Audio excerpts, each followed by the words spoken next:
Yeah, he already bought in.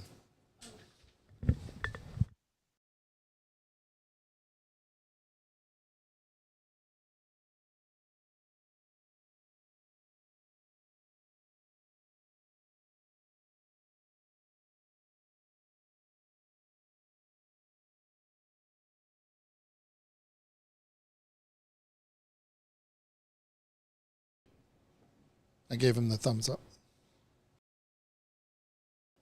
Ethan should be breaking off.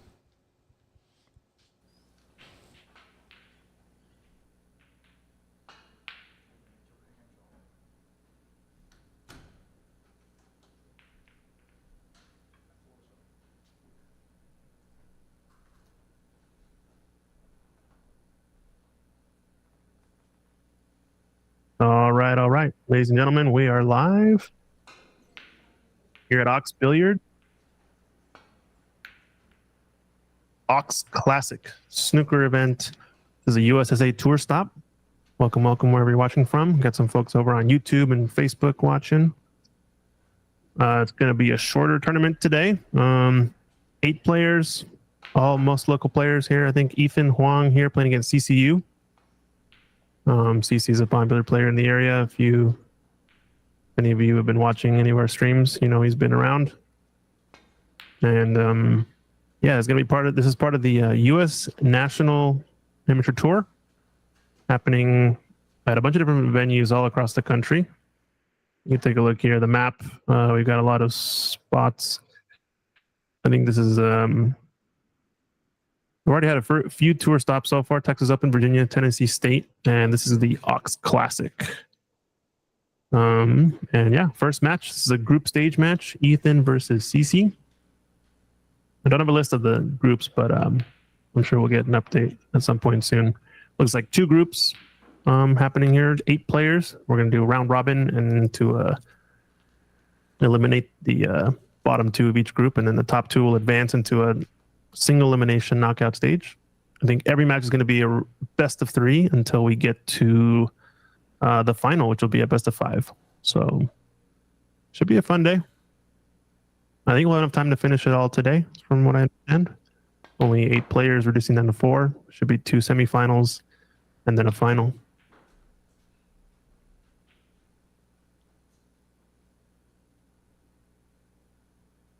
And looks like CC, first one in with a chance. Gonna go for this black. Get it back on its spot.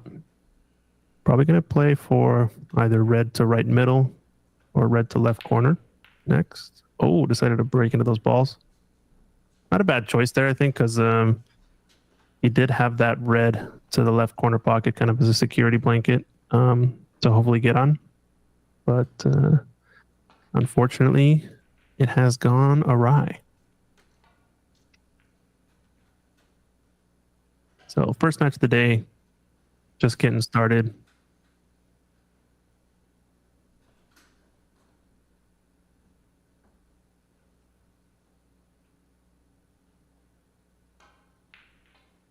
It's the first time I've seen Ethan play.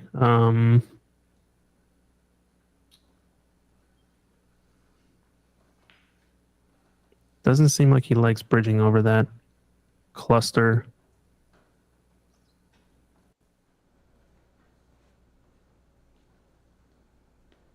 He's going to try to opt for this in the middle pocket, it looks like, and roll forward maybe for blue. Risky shot. These are tight middle pockets. But at worst, leaves the red that he's on, or maybe this red to right corner with a steep angle below the bunch towards the left.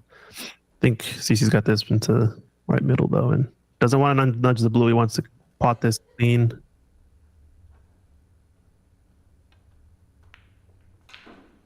That's the only problem with that, is nudging the blue doesn't leave that pot on anymore. So you're going to see a steep angle in the black. He's going to be getting into the bunch. Some sort of traffic happening for sure.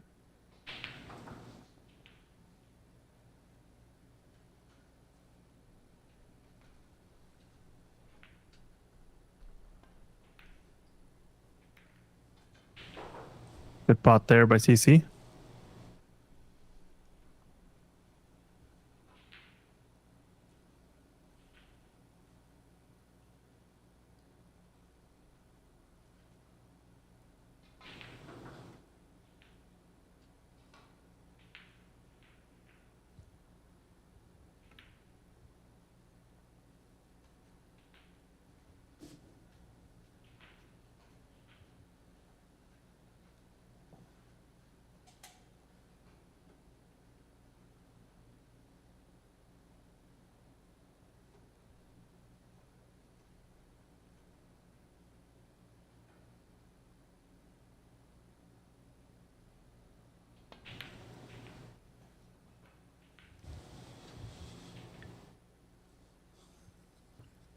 and a miss on this black. So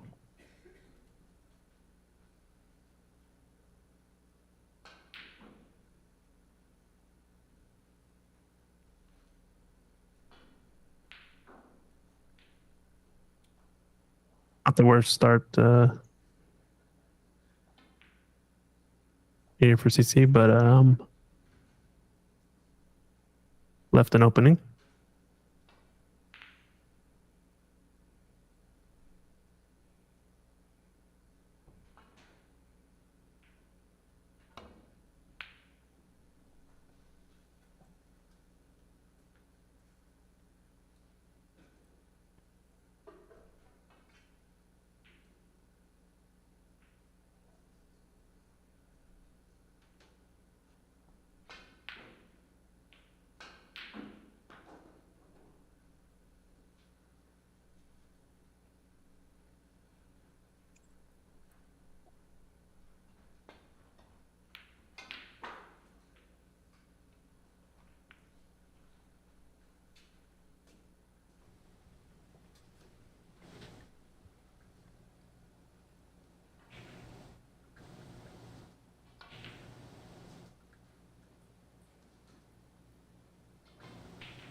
It was a tough pot there for Ethan. Didn't quite get away with it. It looks like there's one underneath the black that's open.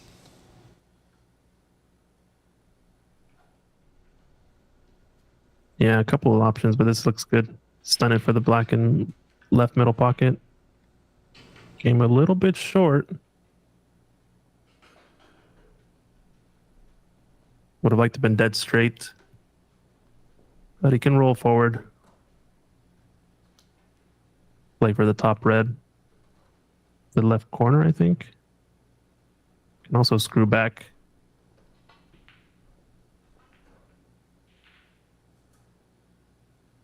Wonder if he actually has a cannon onto this red to right middle. No, it's playing a stun shot. Yeah, freeing up the pink here. Oh, yeah. A little bit, that is. I don't think the pink will go in any pocket unless he gets nudged after this, but it's going to have to follow for the black ball.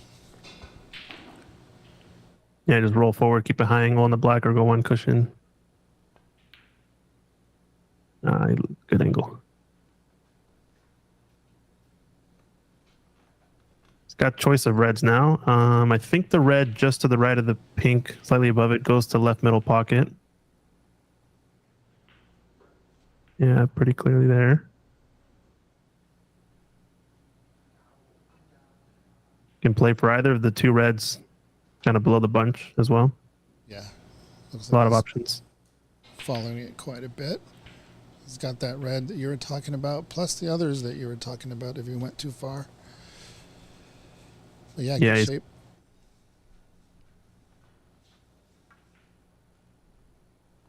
Kind of doubled him up on this this red below the bunch, so gonna be running into the balls here, I think, after this red to left middle. Tricky shot. Yeah, it's gonna run into the pink. Oh, he went for that one. Totally tricked me. I thought he was going for the one directly to the right. Oh, okay. Ball. Well, closest to the right. Yeah, I guess to stay on the black ball, he wanted to pot a more difficult shot. What did he leave?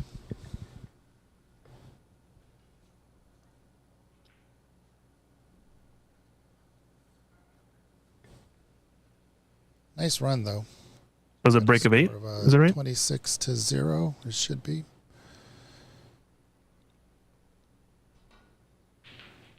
$26? Yeah.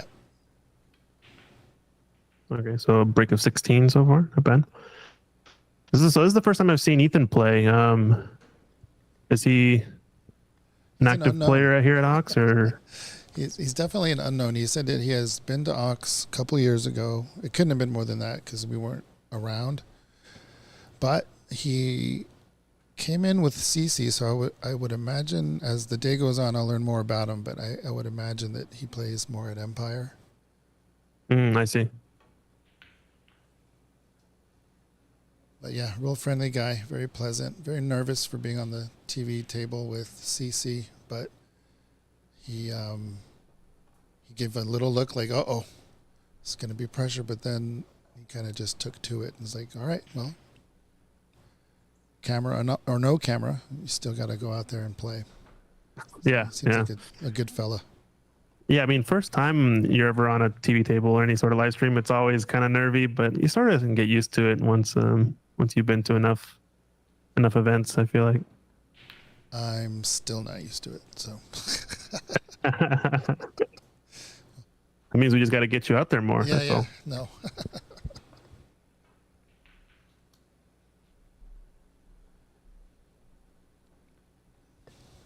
So it's an interesting safety here. We might want to get the cue ball behind the black at some stage because of that red way up there by the green pocket. Yeah, there's not really much else to play safe. You're just gonna always playing the double there. Ooh, I wonder if he was playing the double, just get straight on the black next. may have gotten away with it. No, I don't know. It's got a few options.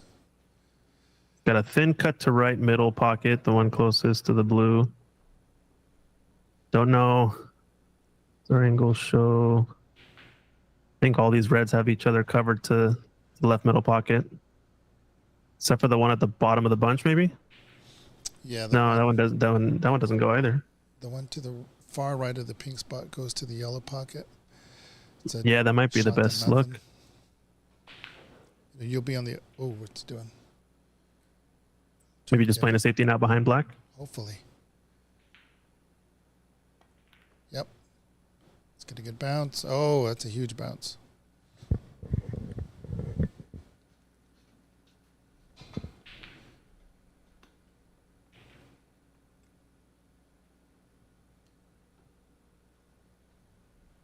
Well, both of us are out of this tournament. I wish I was playing. Wish you were here. Oh, yeah? You're not playing this one? No, I'm not in this one. Yeah. Oh, wow. Just got a few health issues. Just wasn't ready in time. Yeah.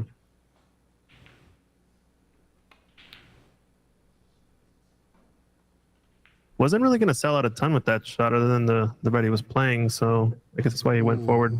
Blue is kind of available. Both colors are on. But that red he was playing is open. It's on. He's got options. Yeah, like just stopping this or maybe getting a little bit closer to the bulk cushion to pot yellow next. Yeah, And you then, want to be in the yellow. come up so that table. yeah, exactly. Coming down to the bunch. It doesn't have to be this red because there's a couple reds. Like the brown might take you down here. The green is probably not the best angle, but Yeah, he's looking at blue now. yeah.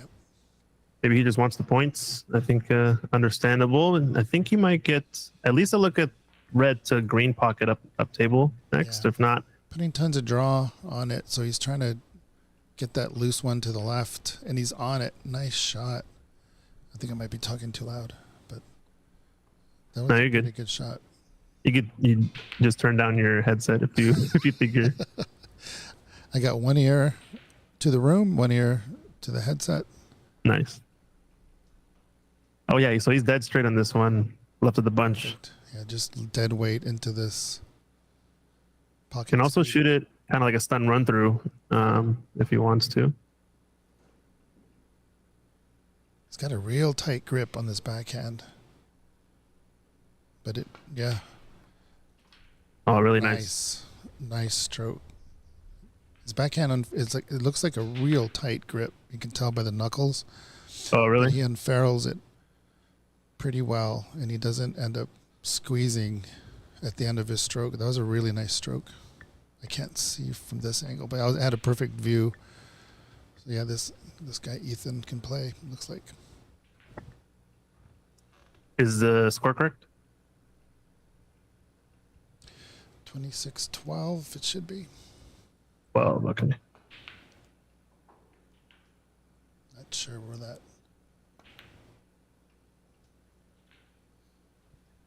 Good pot on the black.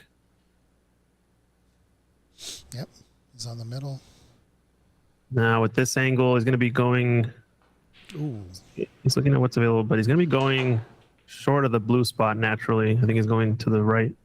So you can either punch it to try to get high on the blue, or you can maybe take one of the top reds next up table. If he gets on the wrong side of the blue.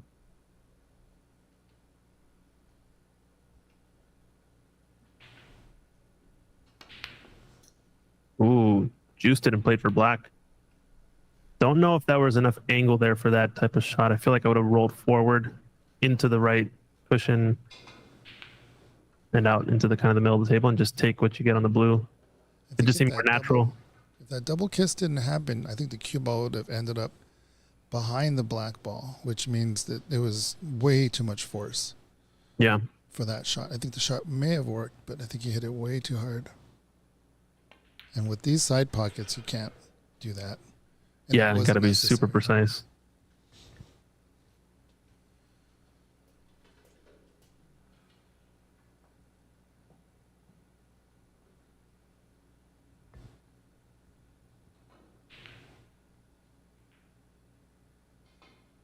Right, 26-19 here. He's in the game, but I think at this point, he looks like he's trying a difficult bridge shot, which is understandable.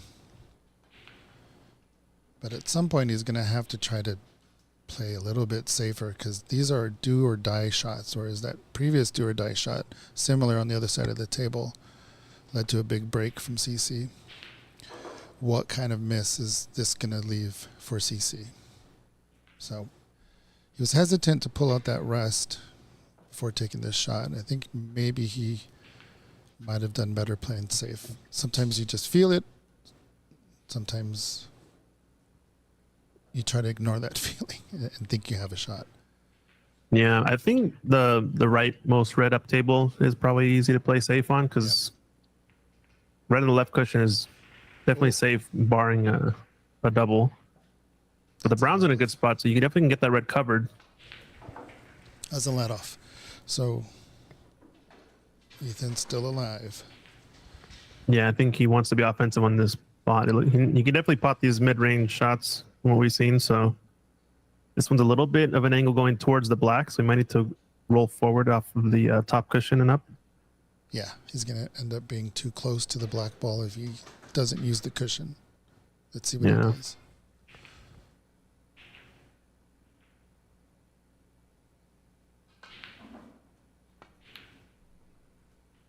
Perfect. Yeah, well done. Again, at this angle, I was able to see the cue action, and it's very precise. This is a good view for the TV audience.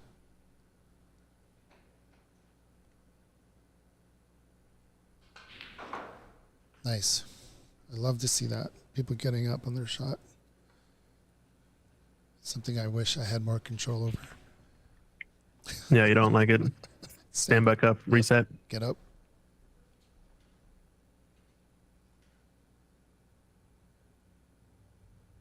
He's got red to left corner next, most likely, and then can get a little bit straight on the black on this next pot. Play for the last loose red to the right corner. I don't know if these reds are available to the corners that are up by the pink spot. Yeah, it's pretty close, right? It's kind of in the way of this view, but open. I'm not sure.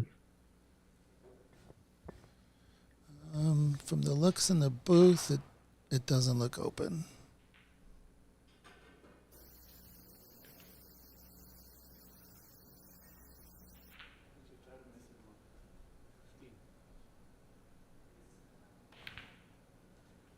Is he trying to kick that pink ball out of there? He might have been, yeah. Why? I'm not sure why he wouldn't have just played for black there, roll that in. It's a soft little screw back would have been, I think, it's fine for the black. Yeah, I don't know where that pink ball was supposed to end up after he kicked it. So Maybe if this, I guess if the reds do go to right corner.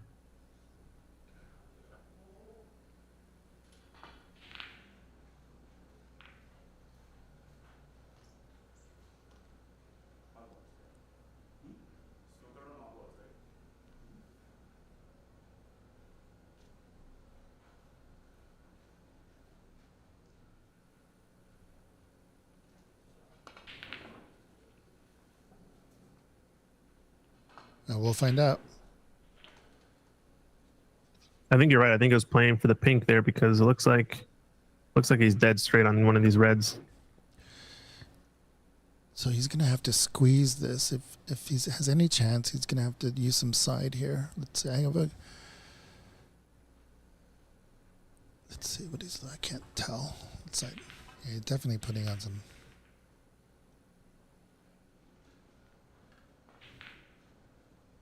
Yeah, I was there. All day. Oh, but he blocked himself.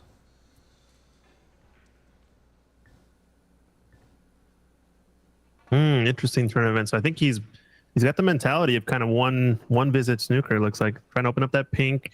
Had he gotten it, would have had more options for potting it later after playing these reds. So now he's going to take a long blue and or yellow and leave a Yeah, I would leave probably a cue ball in safety. the bulk.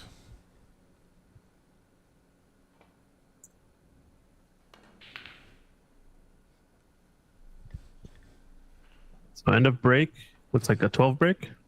Yeah, I'm not sure he was trying to make that. Like maybe. Yeah.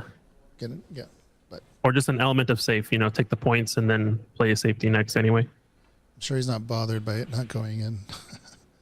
Yeah.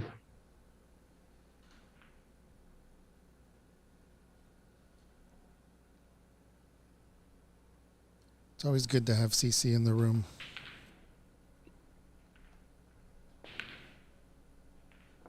Oh, I like it. I like it.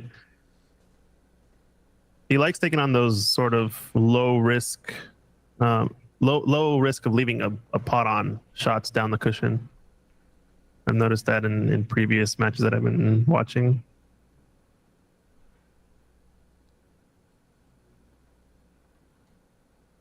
yeah, this The could be double is on. Well, I'm thinking behind the brown or the yellow. I don't know what he's thinking. You can kind of do going for the both. pot. The only, yeah. Yeah, you can do that in kind of the two-way type fashion, but only way it would have gone wrong is if he catches the far jaw on that double and pushes a red up table somewhere. But he got away with it here. It's good. Nothing off the left edge of this red. Play up behind bulk. Don't leave the red to left middle on. Watch the cannon on the pink. Yeah. Oh, he missed the whole thing. No, I think he barely clipped it. It's super thin. I think. Let's see. Did they mark foul? No foul called. Yeah, so I think he just clipped it super thin, but that's left the white lost control of it. Now it's coming back up table, so it's a tricky red to play here next because he's going to either have a really steep angle low on the black or he's going to have to go forward on this shot, 2 cushions. Well, that cushion will help him with the follow. Oh. I need to hold it. I don't know if I like that option. I think I would have rather geared up for it, but it's either way. Both are so tough. I think you have a tight grip like that. You got to just go forward. It's hard to do a soft stroke, but yeah, who knows? There's also pressure. He's got the lead, though. I mean, it's not much of a lead, but yeah, he can definitely shoot. I mean, that's for sure. He's got the offensive opportunity or offensive prowess to actually get double-digit breaks on these tables. So I think that in and of itself tells you it's anybody's game. just float it up between the brown and the blue. Is he finning off the left edge of this? Doesn't want the cannon on the blue is all. Nope. Oh, yeah, so he went forward to play the cue ball with a bunch of top. Worked out. And another similar shot here for Ethan. I think thinning off this red near the pink spot. He's also got option to try to pot this red closest to left middle down into the corner and screw back for safety. Kind of a Judd Trump-esque shot, the one that he always knocks in and just screws all the way up back into bulk and out. Here we go. Tough shot, but I think it's the safest one. I'm looking at his cue height. It's right in the middle. Oh, okay. So he's going all out for the shot then. Oh no, he's playing the cross double. That's not bad too. I didn't think about that. Yeah, it worked out a little bit. The only thing that might have been on was a double kiss there because it's lined up toward the pocket, but it looked pretty good. So back into the safety world. All the reds back up table. Shot to nothing here. I think so. Yeah, he should be able to avoid the cannon on the red next to the black. Ooh, and the pink too. Almost caught the pink. I think if he pots it, he might land on the pink full ball. Which wouldn't be too bad. Yeah, is there a shot to nothing onto this red, kind of up off the cushion to right corner, or not really? I think he's going to run into the black. I think that would be an option from the camera view, but it looks like he's going a little bit different. Oh, freed up. So now pink is in play once again.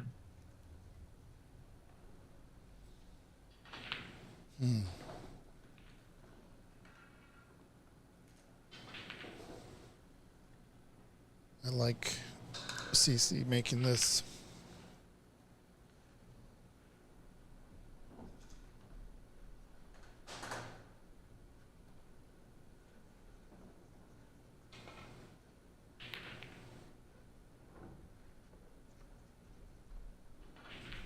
Oh.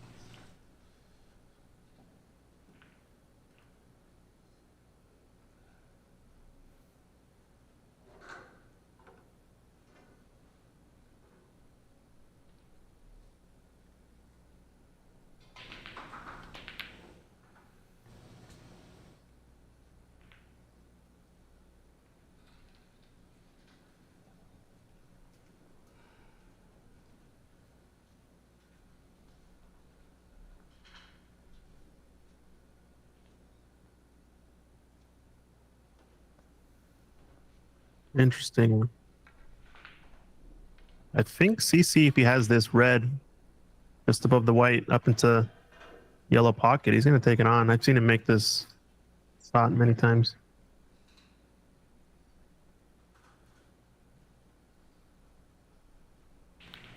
Ooh. Close. Good.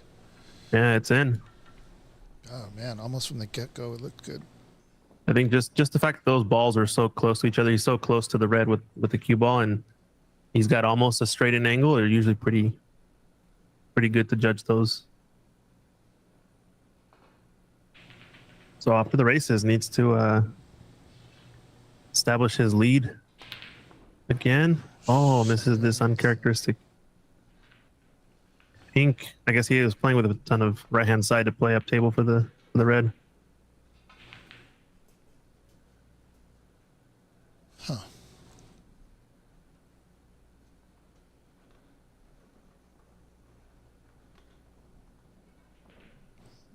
Little stun for the yellow, maybe. It's got a slight angle.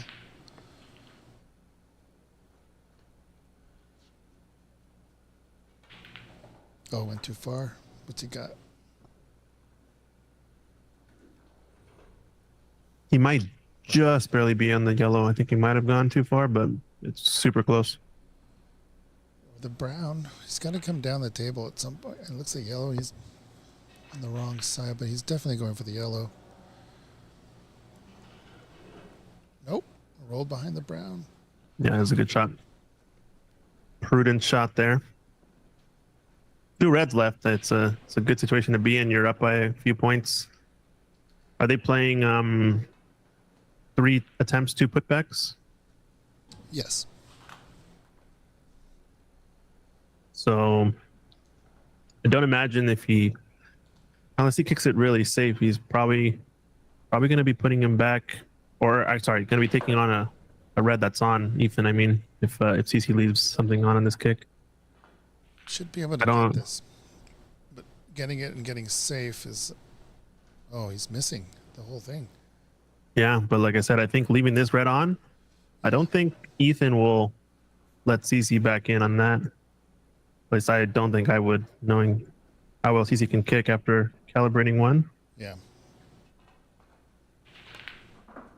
But he's made him kick again, so I think we're going to see a much closer attempt at this. He's going 2 cushions, kind of a zigzag to catch this red along the top cushion. Just dead weight. He got a decent line last time, but it was definitely short. The last cushion. Go deeper on this first cushion. Gonna be close. Oh, perfect. Yeah, good shot. See, on the last spot, you'd rather be Ethan right now taking the red to right corner. You have a chance for black or pink. I think CC's just too good at kicking the ball. You let him calibrate one of those shots and he gets close, you got to go offensive, in my opinion. And I think Ethan has the second time's his. Yep. Yeah. This red might still be on to left middle pocket, but it's much more difficult than the red that was left the previous shot. I think he's playing safe again, maybe. Using the black to hold the red there. Can he get behind yellow? Very close. Good idea. Yeah, I think, playing CC, I would have done what you're talking about, knowing who he is. And I think Ethan does know what kind of player he is. So he really should have known to not put him back in. Take that 8 points where you can get him. Yeah, or at least take the red away from the table. You know, remove the amount of reds available for CC to come back on.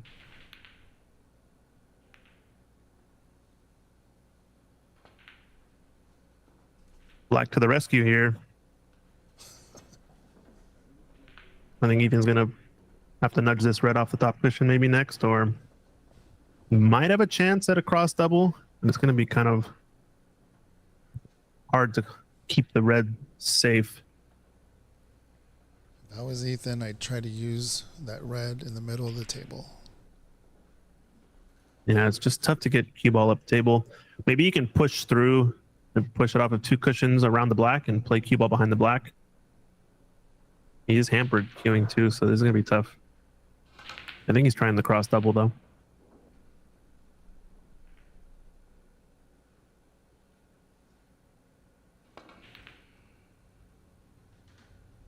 Okay, yeah, he did well with it. Was going to run into the black possibly and didn't push the red up past the middle pocket, so it's a good shot. Really good shot. Deserves a zoom in. Oh, yeah, on the tight cushion.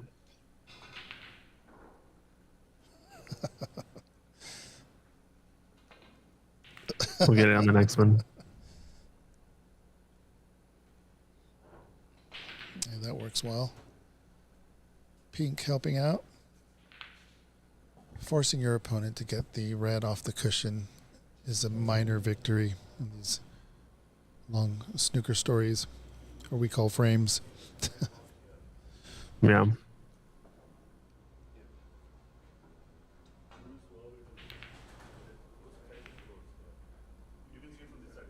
Oh man, the pink helps out Ethan this time.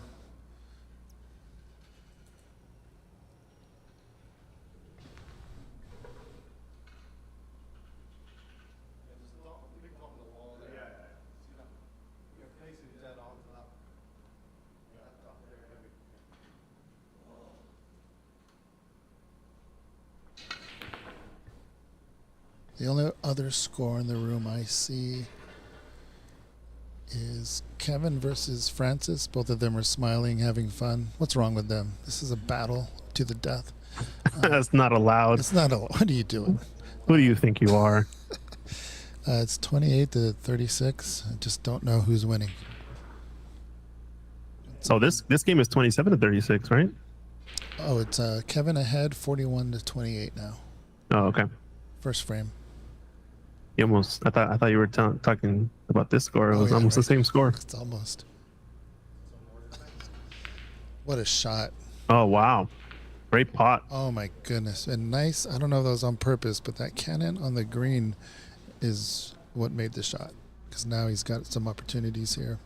I don't know if he can hit that red with coming off the pink ball, but if you just leave the cue ball close to the pink where it is now, maybe glancing off, you could probably have a double and that red into the opposite middle pocket.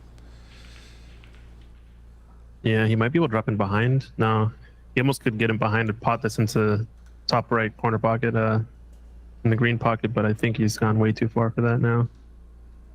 You think he goes for this into left middle? That's crazy. That would be more aggressive shot, but against CC, he might want to take it on. He pots it, puts him in major driver's seat to win this frame against possibly the tournament favorite.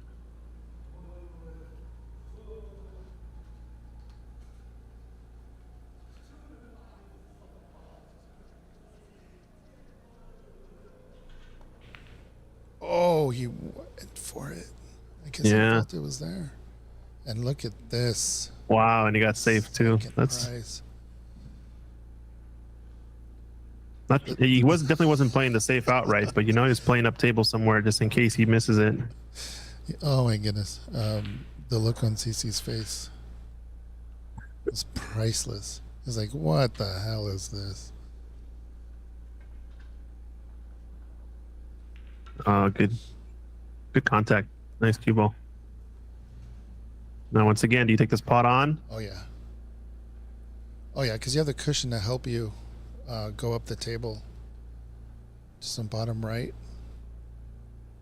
I'd almost try to just play for black here, though. Just go forward go two cushions and focus on the pot 100%. It's playing with a bit of low, so you might be playing your shot up table. Oh, wow, and he hits. No. Oh, no. You got to get under that ball. Where's wow, that's rough. He's at least made the pot, so he's taken away 4 points, even though he's fouled 4, right? Yeah. So it's like, it's such a touchy shot to cross the middle pocket. But the only way to do that is just to stay down. And something about his stroke didn't allow him to get through the ball on the bottom. Get enough. Yeah, needed to get through it a little bit more, right, to get the spin to grab. Yep. It's that trade-off between hitting it at a slower speed but a higher spin. Right. That's so difficult to do. But with the top players, they all have such effortless strokes that it makes it much easier to achieve that. Good effort, though. I mean, great pot.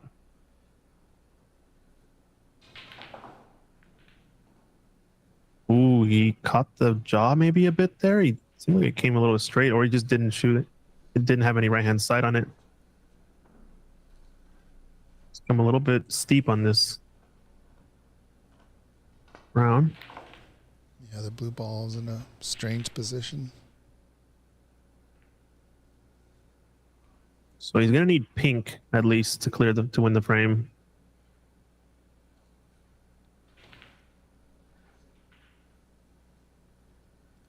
All right, does he have enough for the left pocket, left corner? Yeah, definitely pots, and I think pink passes the black. Yep. Just gonna have to kind of kill the cue ball here on this right long rail. It's a tough shot. He's gonna have to hit it soft enough so that so Ethan might have a chance if he misses. The blue ball might be over the pocket because he's got to hold that cue ball. So he's not going to hit the hell out of it. It's close. It's on. Can CC clutch out this frame, this pink, to win the first frame? Does one of the C's stand for Casanova because he's a heartbreaker? Oh, goodness gracious. Oh, my gosh. What is this? What's going on? Can you take that off the air? Ridiculous joke. Oh, right in the heart. And he nails That's it. What an effort by Ethan. Ethan smiling. CC's still kind of doing the math. No, now it's over. Yep. No, yeah. pink was there to clear the frame. So takes down the first one. CC. Ethan showing good effort though, good heart in that one. Just got unlucky with that safety. Needed a little bit more into the cue ball, and that's where I think I was thinking about playing for black next instead of trying to play up table. Because where the black sat, he could have gotten an angle to play back up. But either way, it's tough. I do like his thinking there though. Yeah, there were some chances there that CC gave Ethan, which made him kind of be down in points a lot of the game. There's some shots that CC typically doesn't miss. So hopefully Ethan is a little bit less nervous. He can get into his game because he's going to need it now that CC's warm. He won't be giving him many chances. Speaking of chances to play in USSA national tournaments, we have quite a good showing of hosts and tournaments across the country for this year. The first time we're having this tour after the pandemic. Yeah. So thanks to all the venues that have agreed to do this and stepped up to the plate. So far, the next one, right now we're at Ox Classic, May 18th, and next one's in Chicago. Contact Tom Tan from Chicago Snooker Academy. And there's a definite gap between the East and the West Coast. That middle of the country, we need to get snooker in there. Yeah. Talks about maybe in Utah or something, or maybe something in Montana. What about South Dakota? There's definitely a lot of pool players in all those areas that might be interested in checking out snooker and switching over. Yeah, I think it's a matter of time. Tons of land in the middle of the country. There's enough room for a few snooker tables. Yeah. All right, so frame 2 action. CC takes the first one down in a close one. Had to clutch that out.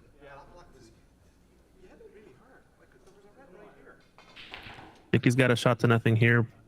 Go between top cushion and then split this red and black. All right, Francis and Kevin are starting their second frame. Kevin taking the first frame. It's a nice open snooker there. Great pot here from Ethan, though. Long shot to nothing. Oh, shoot. I just totally missed it. He made a pot. Yeah. I was looking at Kevin. The only loose red that was on to the right corner, so he potted that. Now he's got an angle on brown to come up table. He could also just duck behind the brown like earlier and just roll in behind it. Not a lot of reds to play for is the thing. If he pots this brown, he only really has the one along top cushion to left corner. Does he run into the stack maybe? Yeah, he played that shot. Oh no. My goodness. Again. I think he needed just a bit more left-hand side to run in. At least run into the pink, he would have opened up a lot of the reds. But I think he was shooting for the middle of that stack.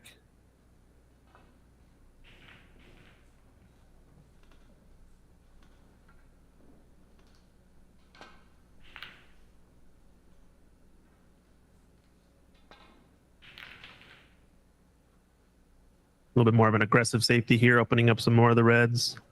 Yeah. Good cue ball. Yeah, those are frustrating to deal with because it does a couple of things. It kind of puts the pressure on you to play another nice safety, but then where the cue ball is, it kind of closes the entire table and gives you real difficult paths to get the cue ball back up to bulk. So it was an excellent safety there.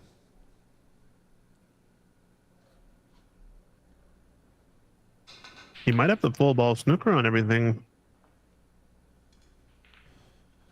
Well, maybe not. Maybe just the red's just below the pink to the right of the pink. Yeah, I think they're available, but you can see a red full body, full face, full in the face. Jesus, English, please.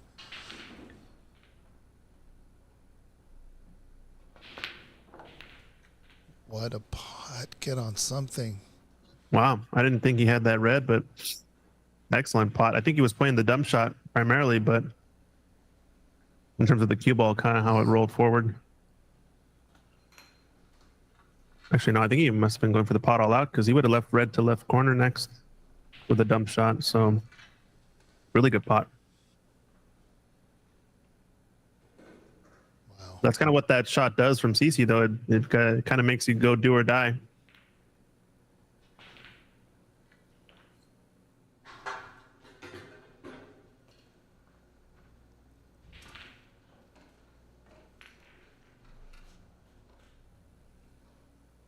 this might be problems now.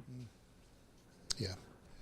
Other than the black ball, I mean, depends where the cue ball goes here. If he goes to the middle, I mean the pink ball. If the pink ball gets pushed out, he's not going for that middle ball. So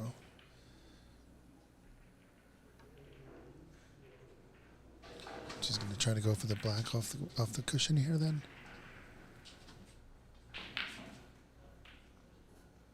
No, trying to play for blue. You got a lot more to get up for the correct side of the blue, so tough blue or bulk color next. This might be end of break if he chooses to play safety. But no, it looks like blue. Got choice of reds next, depending on how he plays this blue. If he wants to hold it, let's play for the then. one by the pink.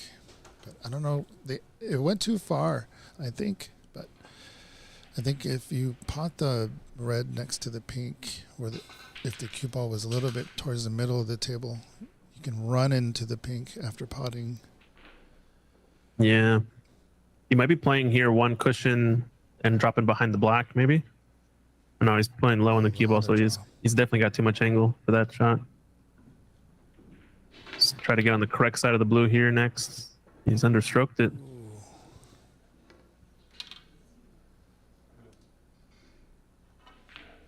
Coming up short again. What do you think? Next loose red? Yeah, I would just the one right by his bridge. Just stun it. Stun this blue. Oh, baby.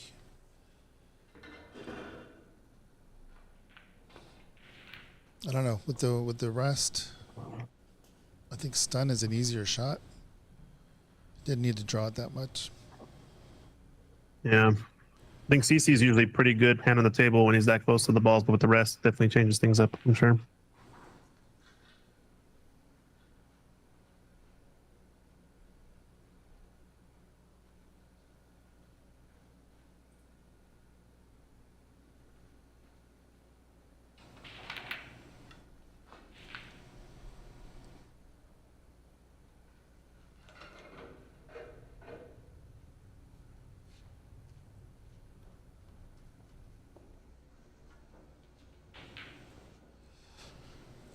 Oh.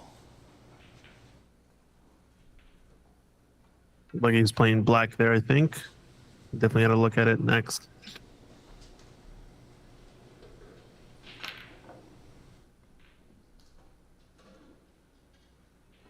Getting black on the spot's going to be crucial, I think, for whoever can do it first.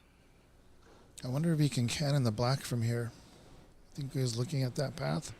It looks close, yeah. I mean, if the stun line is perfectly on, he might take it. Just push it over the pocket. Make it easy. Oh, no. Keep this gap maybe, I guess, instead. It's got a line on it, so it's going to be going up table, so might be end of break, depending on the speed he plays it at.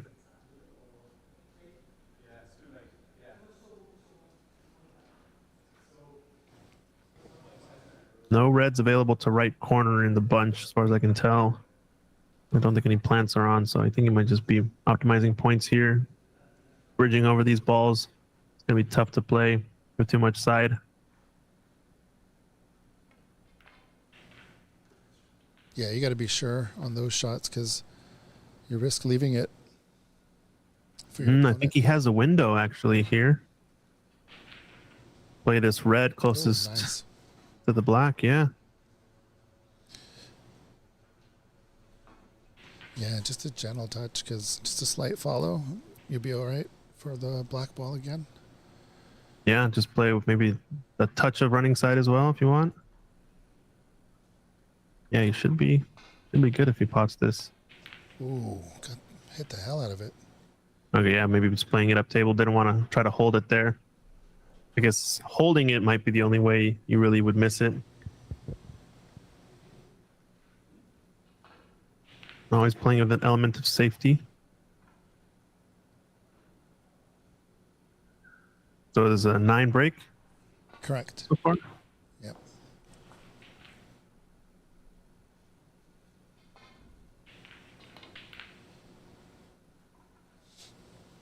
Gonna at least have red along the top cushion, but wanted to get on the think on the red, just left of the black.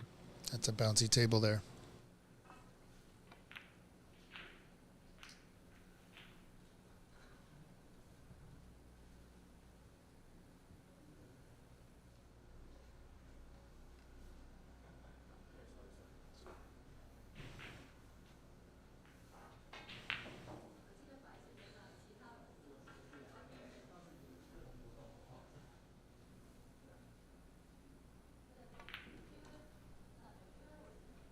It's got a low angle.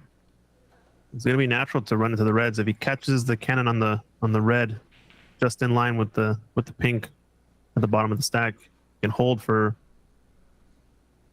red to left corner next. Oh, he ended up overcutting it.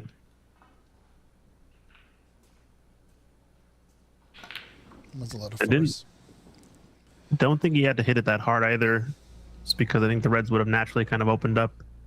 Yeah, if he had hit Table. where you wanted it to hit at that speed, I don't know that he would be on that red because it was just too hard.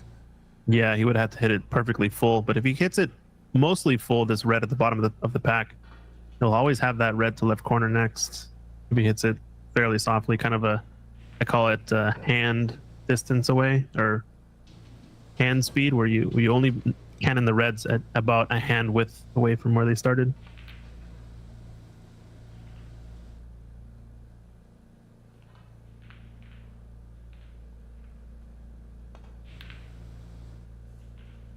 Ooh, is he cannon the pink? He's on the black. Black or pink. Good pot from Ethan. He's got a chance to counterattack on this one. The more aggressive shot would be to open up the reds now with the pink, but it's a much tougher pot. I like playing black. Yeah. Taking your points here. You have a couple of loose reds to play for still. And the pink respots, it's going to have to respot, I think, at the bottom of the pack. Or the blue. Oh, sorry, yeah. It would respawn on the blue spot once you make this black. Sorry, yeah.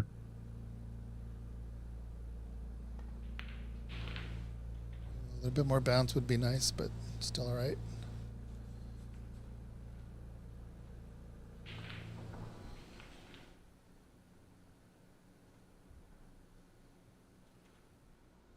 Yeah, looks like that spot, I think, is mostly covered. So play for pink here, get it on the blue spot. And you might have... Yeah, going to come off one cushion.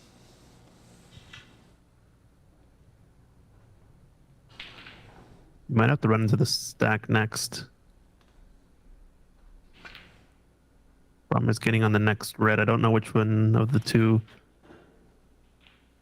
you can get on. Oh, he played for a bulk color there.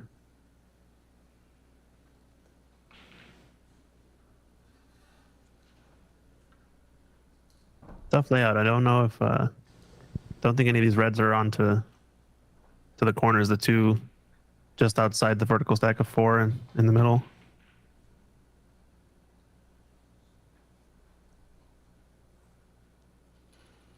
If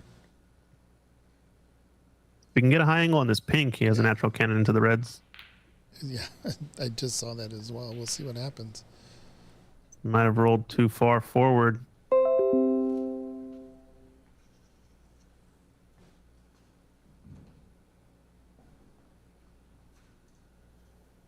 Yeah, I don't think these reds are on, other than maybe a plant on these two reds that he's looking at. Two reds close to the pink. Yeah. There's also a plant on in the two reds in the bottom of the stack, Yep. which leads to maybe a bit more safety. Oh no, I guess he's going up table regardless, so I think he's going to try to attempt this and play cue ball up table behind the bulk colors. Swatch the middle pocket.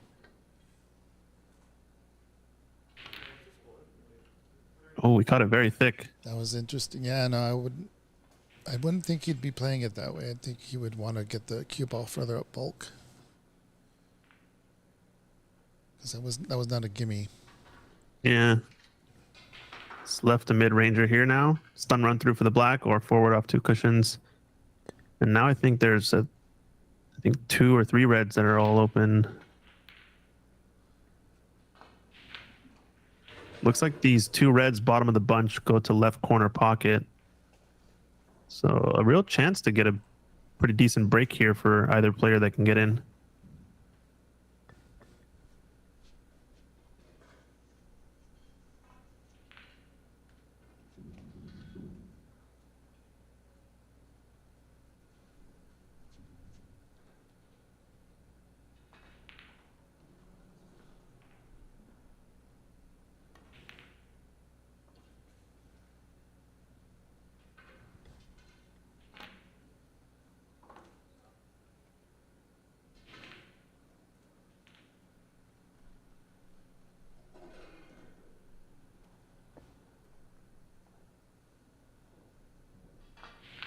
Off the green. Is that what he's looking at here?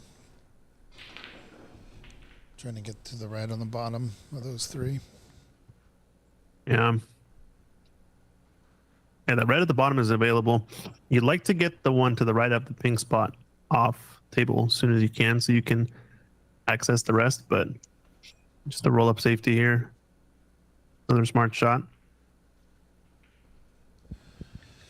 Yeah, a little bit too strong. He left one, that free one on the left side. He might have to swerve a tiny bit, it looks like. If he does, this snooker is pretty strong, actually. Decent chance to leave this red on if he doesn't hit it quite right. Oh, good cue ball. Wow. He raises his hand. Yeah, I got away with one there. Sorry, one fluker deserves another. This might be a full ball snooker on all the balls. Might have just the smallest amount of this red to the right of the pink spot. Just the tiniest edge, maybe. He's got to hone his inner Selby and not only get out of the snooker, but be safe. He's swerving. So that is a full ball. Into the pink, though. You want to do that. This is tough.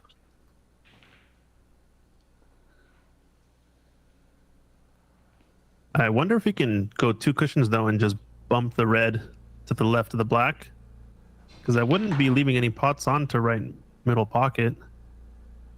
Just play a dead weight. Don't know if you thought about that shot at all, but disaster. Yeah, the pink. Well, I don't know if looks like that red on the bottom of those 3 is open. Yeah, I think now all the reds go except for the one at the top of the pack. And he's going to be opening them up little by little as he makes each one of the bottom. So big chance for CC here.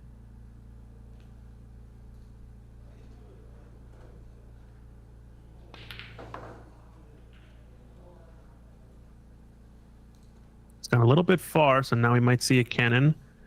He could also hold it, play the red to the left of the pack, to right corner next.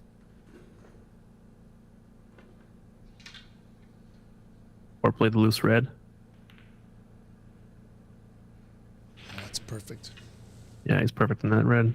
He has choice now. He can play either of these 2. Plays the red, left of the stack. He might be cannoning into these next reds, but the pink is available, so could just open him up here or just slight screw back and avoid the cannon altogether.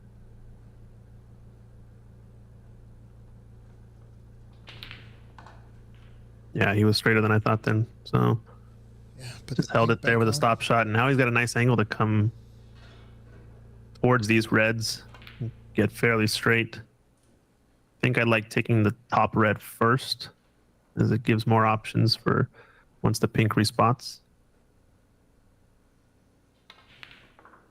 Yeah, I think he feels the same way. Well, I don't know. Let's see where that pink goes if he still has that top red. Yeah, it's close. He might not have it.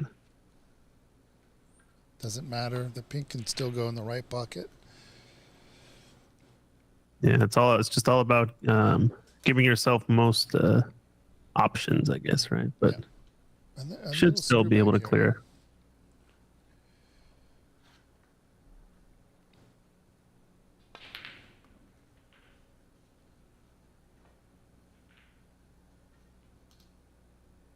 Good pot. Same type of shot as earlier. Then just kind of stun this up.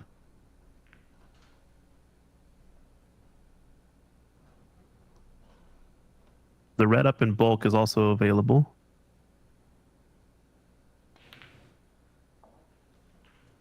Nice.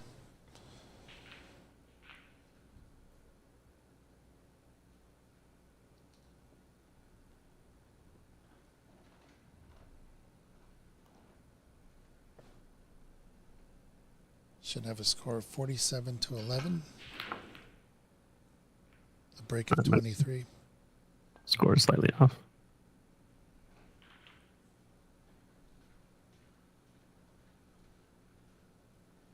This is high break of the match right here. So if he can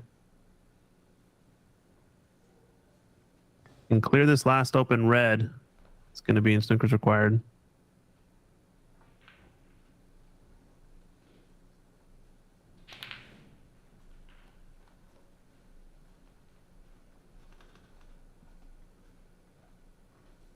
Actually, with that black, he's now it's Snooker's required, I believe.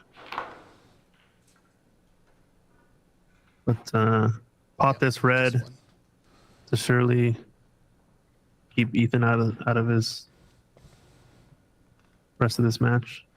So the rules in the round robin is that if you're ahead by 2 snookers with no reds on the table, that is considered a concession. Frame over.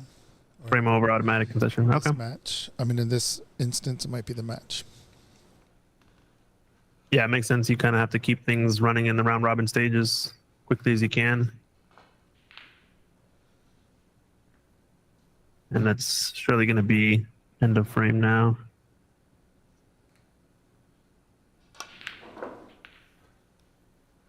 Now it's just to see how many points Nice CC can rack break up on going this on here. break. The blue is a problem. He has an He angle wants to now, though, clear. to open it up if he wants. He does have an angle. So if he's thinking about clearing, because it's an easy pot for him to make, but then to add the angle for the blue makes it more difficult. Yeah, but you clinch the frame, might as well. Great shot. And he's perfect on it. He can actually roll this in and get up table for yellow. What's his current break? 36.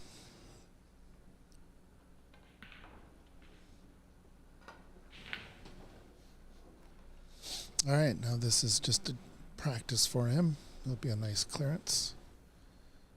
So at the end, he will have 68 if he clears.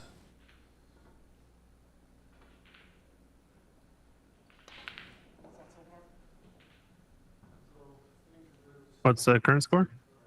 67-11 with a break of 43. What's the difference? 27. It's done. If it's 27. You want a clearance. Let's see it, CC. It's perfect on the brown.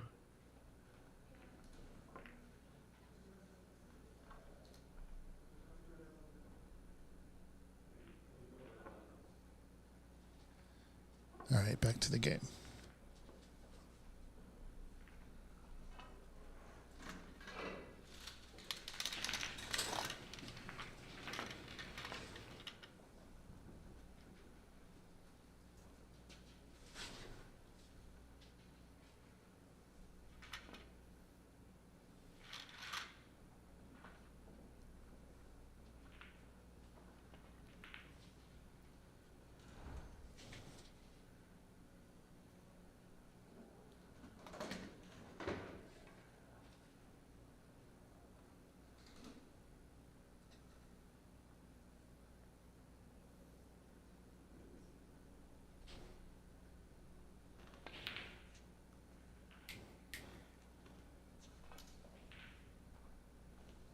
All right, do an Alex Higgins shot.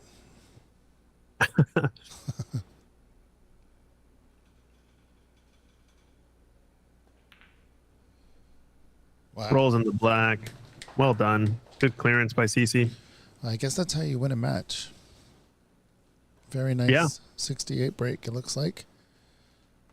Might be high break of the tournament so far, if I had to guess.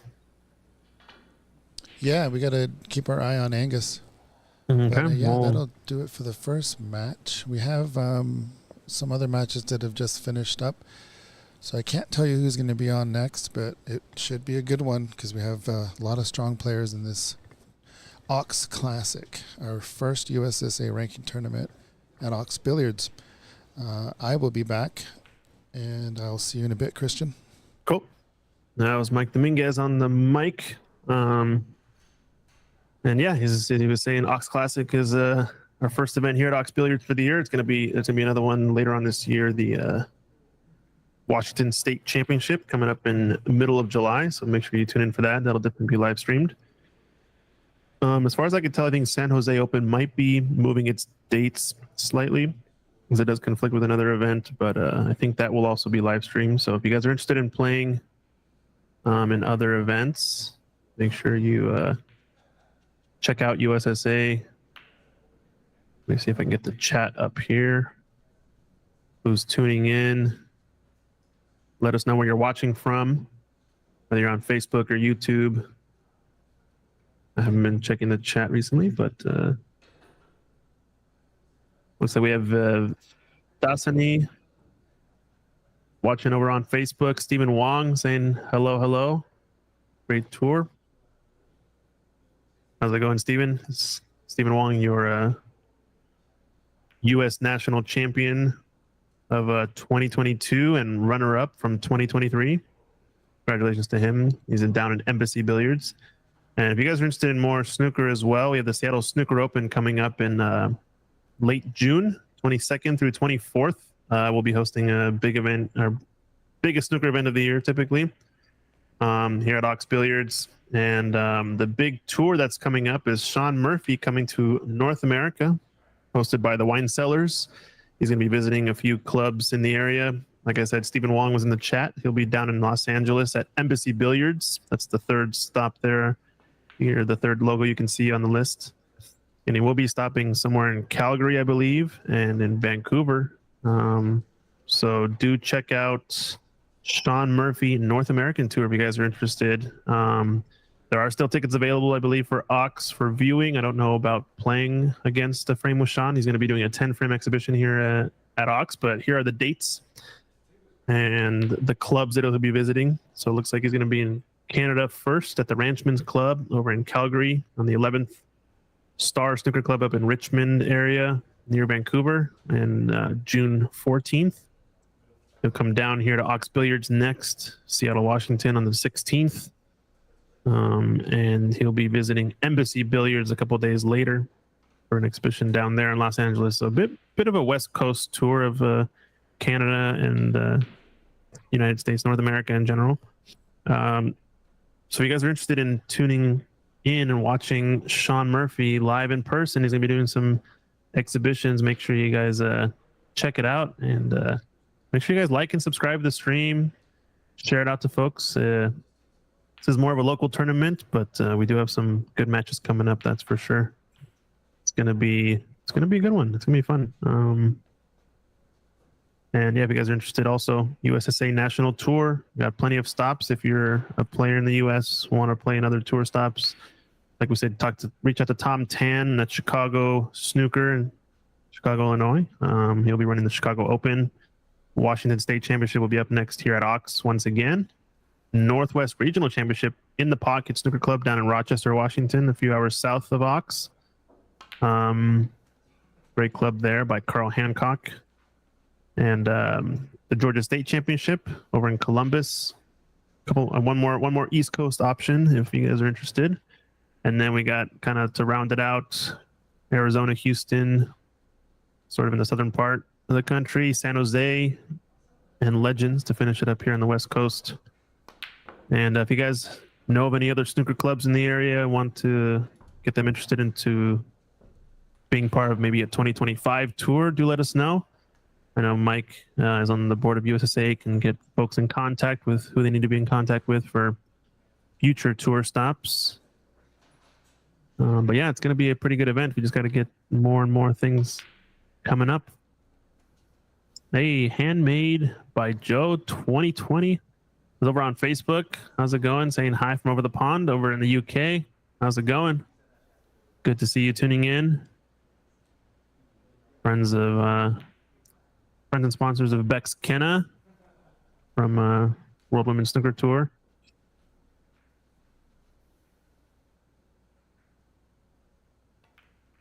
Got plenty of events coming up though, so do stay tuned. I believe we will be bringing you more and more snooker action. Might be some talks of possibly hosting the Pan American tournament live stream, maybe running the U.S. Nationals again this year.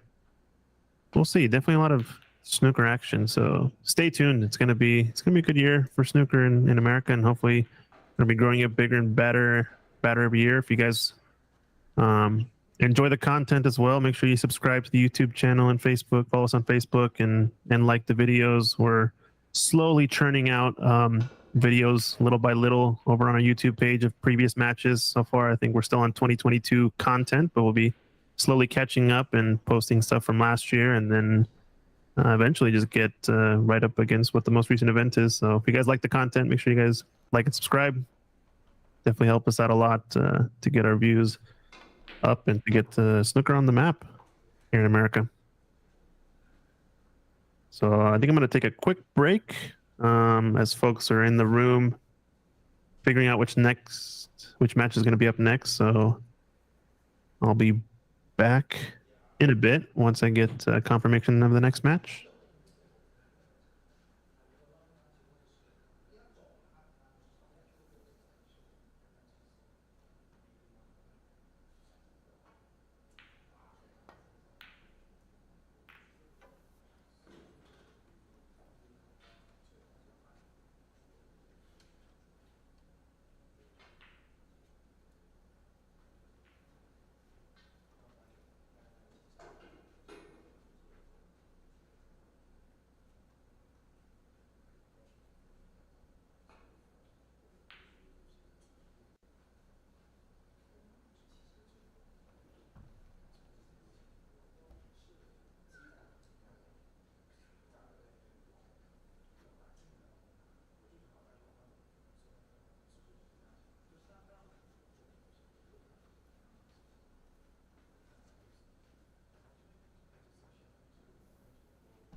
All right, ladies and gentlemen, I think we're going to tune into a little bit of a decider action over on our secondary stream table. Mike's back in the booth here. Hello, everybody. Hi, Handmade by Joe 2020. Good to have you a part of the stream and a part of Team Bex, right? Ox and Handmade and Bex. We all make a good team. Yeah, Handmade was thanking you for the tickets to the Crucible the other day, and they were tuning into the Virginia Open stream that I was running over here. Yeah, I hope you enjoyed them. So missed color there by Dave leaves a pretty good opening here for Prathamesh, and I think either of these two players also could win this tournament. Funny that they're in the same group, but I guess there's only two groups in the room, right? So pretty decent chance they'd match up at some point. So Yeah, probably a tough big, These are big tough frame groups. here for the decision of the groups, right? Yeah, I'm not really hurt. I'm just chicken. It's a tough group.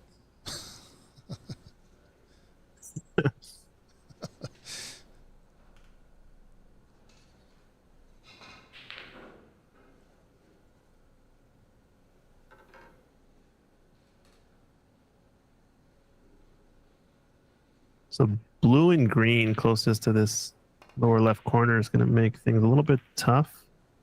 Oh, he didn't want that cannon on the red.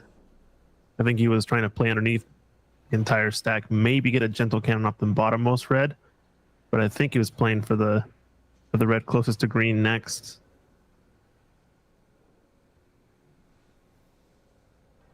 Unlucky shot there, but he still got a chance Yeah, to pot this. just missed the blue and it's in. And he has pink to play for up table. I wouldn't try to hold for black here. I think just roll it in and play for pink. But you get the pot down. Yeah, even play for a bulk color. He's overhit it for pink. Knowing Prathamesh is going to be a bit more aggressive, I think, so he might take this brown on, but I do like doing the roll up because you're so close to the brown. It's a pretty high chance if you practice this shot to get full ball snooker on everything. So Look at his yeah, backhand. he's choking him. So when you constrict yourself, you physically are unable to hit this hard. I Yeah, love doing that. Yeah, perfect. really, really good. Like the chest gets in the way, so you know you're not going to overhit that. And now he's looking at the line. I don't think, yeah, it looks like he pointed to that left cushion just below the middle pocket. So I think at most Dave has the angle to hit just shy of the middle pocket on this left cushion. So And if he does so, he has enough room, I think, to go behind the black, two cushions, back up to bulk. If he yeah, that flicks shot's off definitely it. on, but Oh, what the heck? oh, he was hit it that? at pace. It's a Ronnie O'Sullivan type. Yeah, he kind of got away with it too. I think not really anything on. He's gonna have to play a tough red to left middle, and possibly leave it on if he misses. I wouldn't mind just playing safety on the top red nearest the brown. Push the cue ball up to the bulk cushion.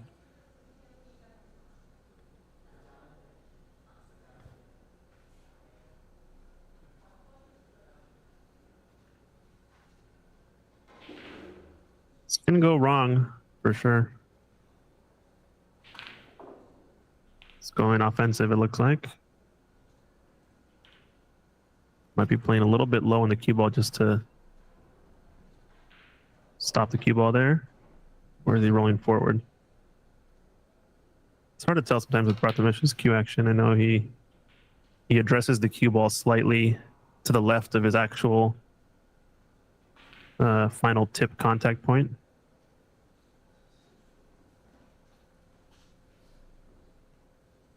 Fortunate not to leave the red on if this doesn't go.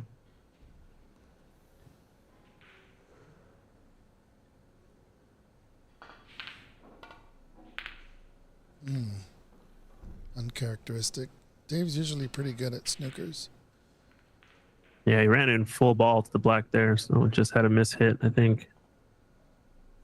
And you won't be wanting to mess with these reds on the left part of the table because of where the green and blue sit. So probably going to see a cross double on this red on the right cushion.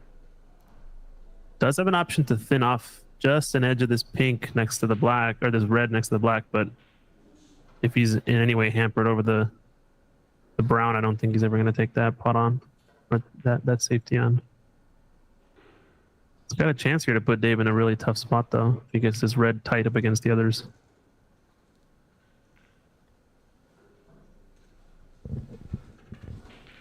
It's not bad.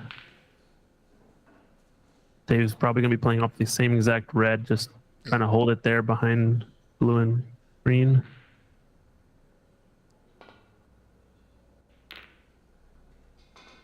Got it too thick. Left it.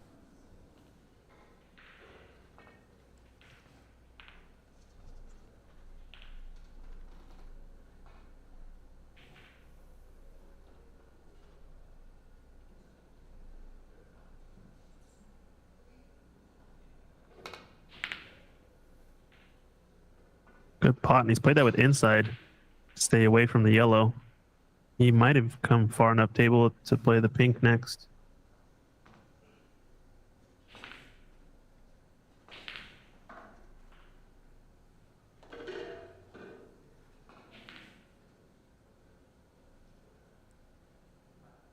I think our score is approximately 32 to 15. Yeah, we don't know what the score is. We're close at least.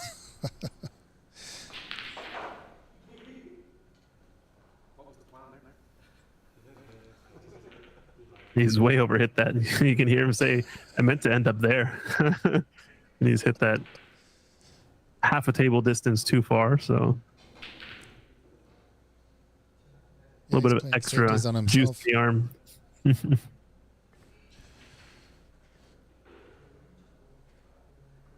There's a safety play here that Ronnie does that I've been trying to practice a lot. Well, getting on the table's hard these days, but that was not it. That was a nice pot. Yeah, great pot there. So he's on the black, I think, a bit, or green. Yeah, I mean, I would do the black for sure if you can hit it. If he can screw off the black, I think that's the shot. But if he's not comfortable with that, or he has too much angle going into cannoning the red, he might just play green. This is such a delicate shot, though, because you want to try to leave for the red to go into the. If it does clear the blue, go into the left corner pocket. Yeah, I don't think it does though. So he gotta go. He really. Yeah, I think black is the play here, and just lightly cannon the red to create some separation. Maybe pushing it to a tougher spot. He's playing with a high ball, so I think he's definitely playing the cannon in some way.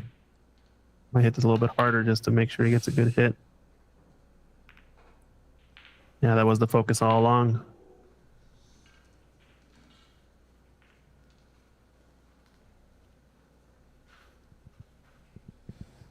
Let's see what Dave's safety prowess is, unless he's looking at the pot. Which is kind of a shot to nothing. What do you think? Yeah, I would try to come back down the table, though. Oh. I don't think you felt confident in that. I was about to say, if you feel confident in making that shot, just go up and down, come back down for the blue or black. But yeah, I don't think I'm confident enough on that. I think I'd play that with play for the brown or the yellow next, and then just come back the last red to play a safety maybe. I think you're right though. Depends on your level of confidence really. Overcut it and got away with it. Yikes, almost goes in off as well. So black or pink here. I think Rotherham's probably going to take black if he has hand on the table. But if he's using the rest, I think he'll take pink instead. No, he's reaching for his extension maybe. Black's a little bit more natural to come up off two cushions to the middle of the table. Where the pink lies, it's going to be tough. Tough to get on the red without a good draw stroke. I think he's gonna be playing this with some left-hand side, playing two cushions around everything, and try to get somewhere where the cue ball is now again.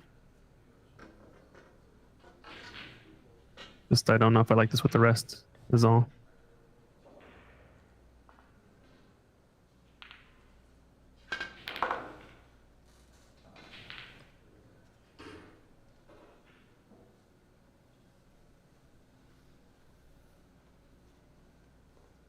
A good pot to get some more points on the board. I think we're getting close to the snooker's required stage, but this last red is going to be crucial. Yeah, one more pot and that snooker's required.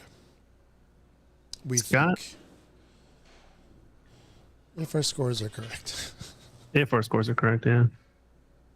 He's got a lot of balls to hide behind down here near the top cushion. Green and black, I mean, are pretty available, but he's cannon into the green, which is the only one he needed to miss to have a chance of getting in behind one of those balls. Had he gotten to just below the black, it would have been a great snooker here, but just a bit too low on the cue ball. Ooh, almost got the brown there, and he didn't want that cannon. He was playing in behind it. He would have been nicely on it for the snooker, but he's left this red on now. Yikes, risky shot there. Yeah, that was a pretty quick shot for Dave. Looking at the entire room, he may have benefited from taking a better look at the red and the brown combo there, because I don't think there was enough room for him to do what he wanted to do.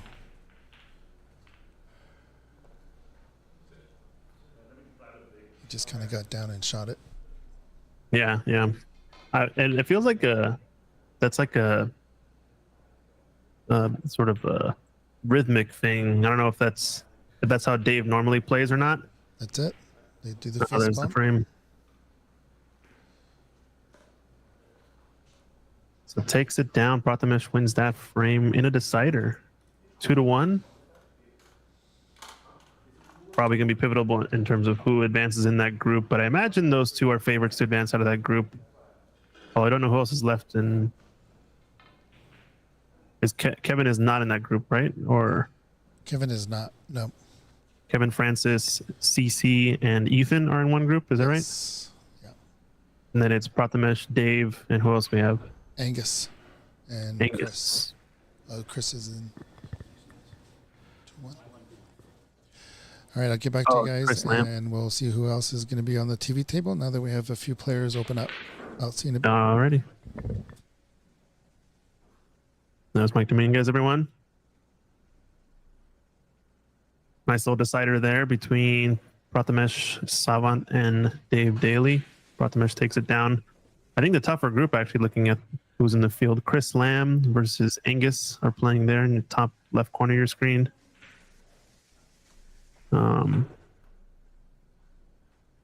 Both, honestly, any of these four players could advance out of the group. So big win there for Prathamesh to get the first big match against Dave Daly.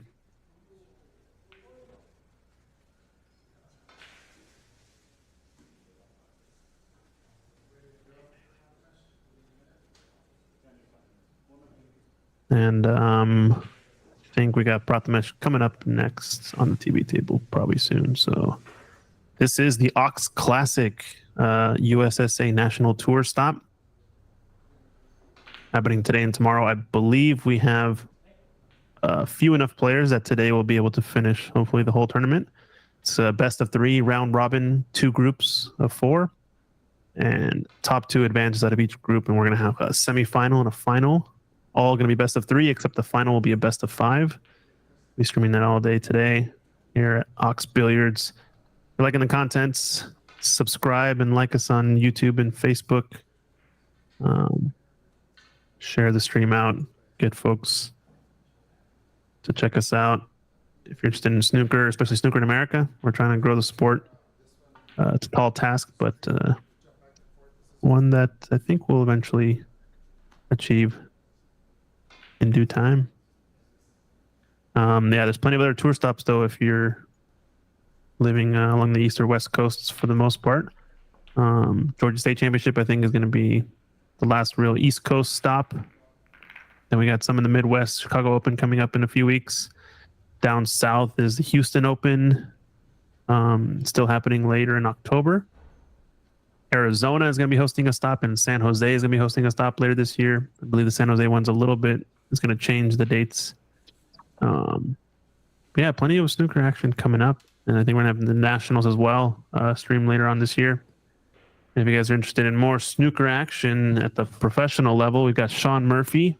He's going to be doing a tour of North America, coming to Canada and the United States, mainly on the West Coast.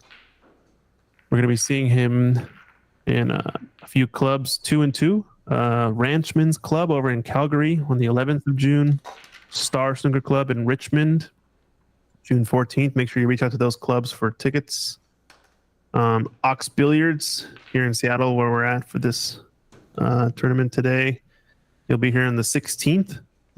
Check out online oxbilliards.com for more info on Sean Murphy tickets there. I don't know if he's sold. I think we've sold out all of the playing tickets, but to play a frame against somebody, it's going to be a 10-frame exhibition where he's going to play single frame against each person. And Embassy Billiards is going to be the last stop. Shout out to Stephen Wong over down in San Gabriel, Los Angeles area. Host of the 2023 U.S. Nationals.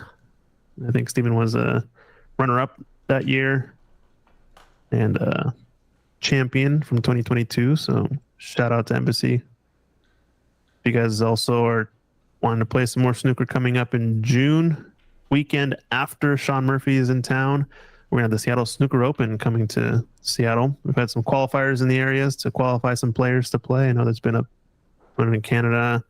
I think there's been a couple others here in America as well. So our biggest snooker event of the year should be 4-figure cash prize for first place. Seattle Snooker Open is coming up.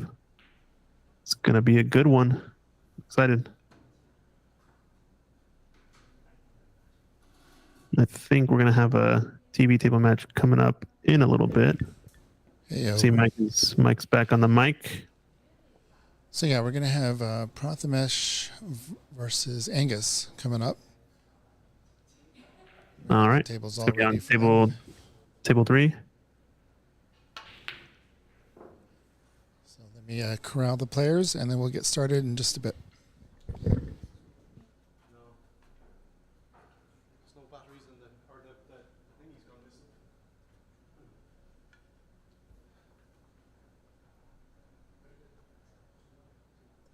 All you folks watching in the chat, let us know where you're watching from. We got some people over on YouTube and Facebook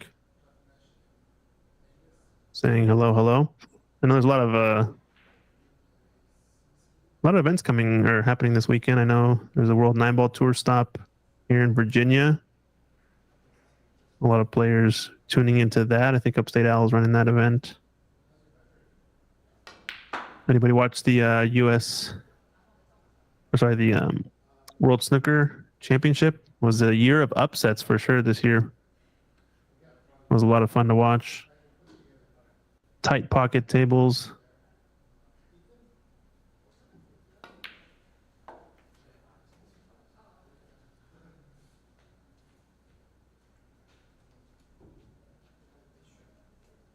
All right, I'll be taking a quick break, and I think we're going to get players in a little bit.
Alrighty.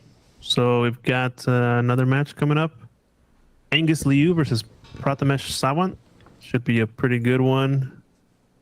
Tough group, this one that I'm noticing. We got Mike Dominguez, Christian Youngers in the booth.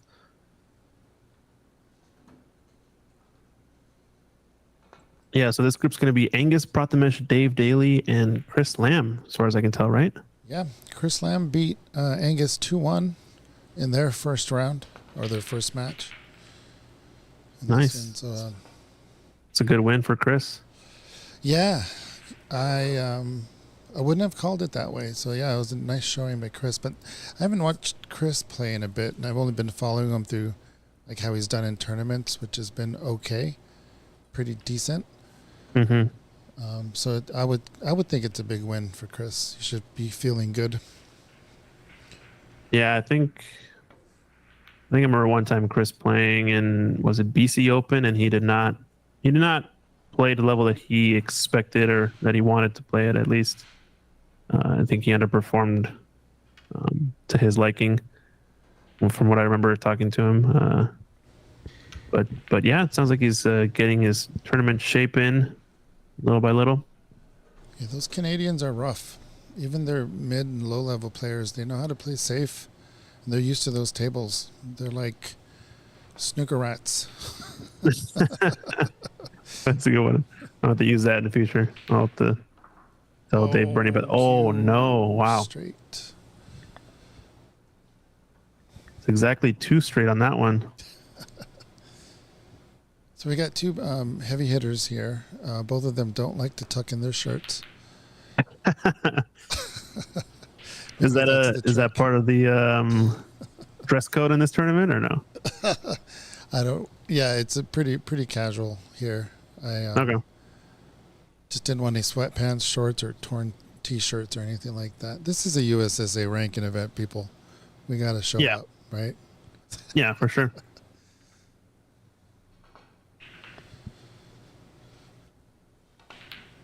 So he's lining up pretty straight on this this red to a left middle pocket, it looks like. Probably going to be playing for brown, maybe blue here next. This angle tells me he's probably playing brown just to kind of stun a bit. Maybe he wants to just clear these 2 reds up near the bulk end first so that the game can kind of go back to a sort of safety attempt game. So he decided to draw back a bit for the blue here. There is a bit of an issue, though. I don't think this red passes the green. It looks close.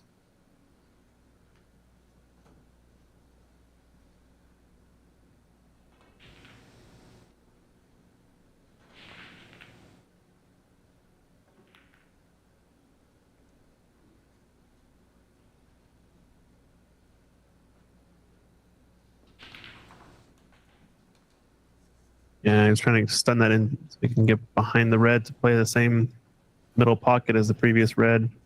And now he's going to have to avoid the cannon on the brown or commit to running into it full ball to hold for maybe green or yellow.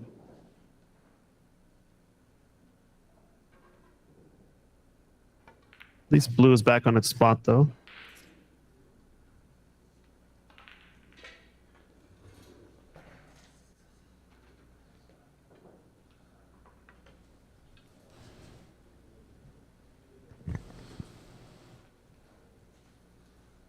Let's see what we got. Is there a shot to nothing in this gap between the stack and the bunch? Oh no. He's overcut that red, so it just ran full steam into the cluster that was there. So now fairly open table for Prathamesh. Might start off with this red closest to the blue, the one just to the right of the blue. I don't think anything goes into the corners easily. How do you get to the black here is the question. You have to have a good cannon to open it up. It's the problem. You have to pick your way at it. Yeah, pink is safe. Might just have to play a bunch of blues here. Yep. Or play for both colors.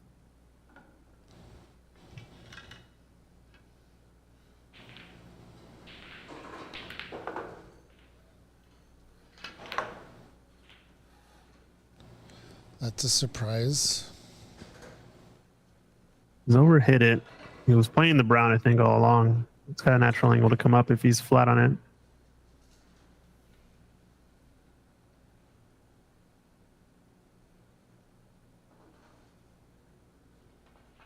This doesn't have to go. Yeah, he's overcut it.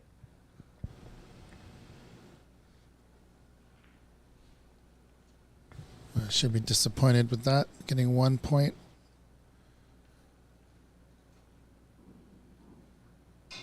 Yeah, I think maybe he was a bit eager to play the first pot or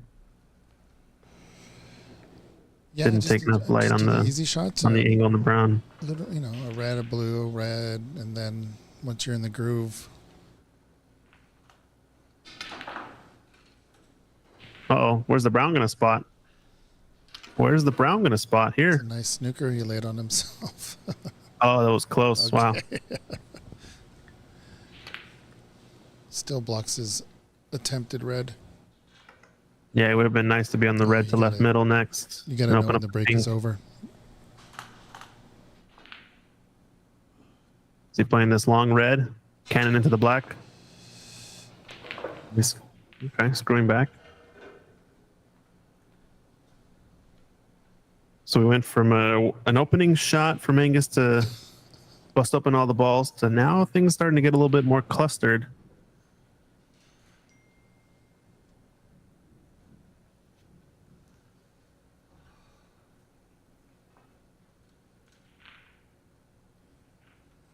Remember to turn your ringers off.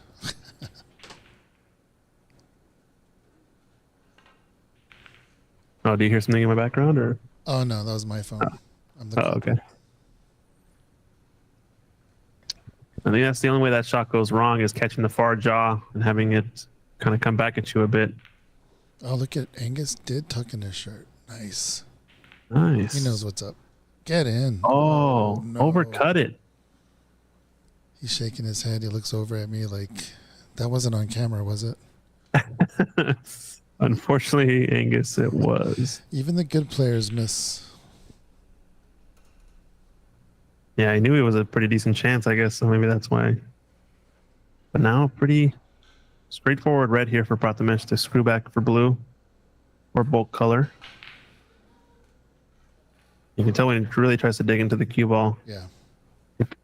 You can tell he puts in a lot of effort. Looks good on this brown to come forward one cushion, or green's a little bit more aggressive with some right hand running side with some low outside to come down table. It's not a particularly open table as much as it was earlier. He does have a couple of reds near the top cushion. I think the red just above the black also goes to left corner, so he can play for that window just right of the blue. He's taking blue on, so watch out for the cannons here.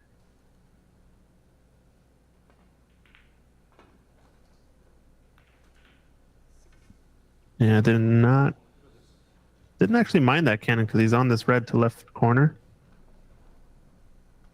And now does that open up the black? The right corner? Just a little. Don't think so. This is a blue ball shot. If he doesn't bump those two reds. Yeah, it's all about kind of getting close to them, but just missing the cannon on those reds, and you should have a natural line to get on the good side of the blue. Yeah, well struck. It's gonna be a little bit farther away, but he's got the good side of the blue. He can come play maybe this red just above the pink spot next if he chooses to hold it there. He can also stun in for that red just above the black. Try to open up some more opportunities.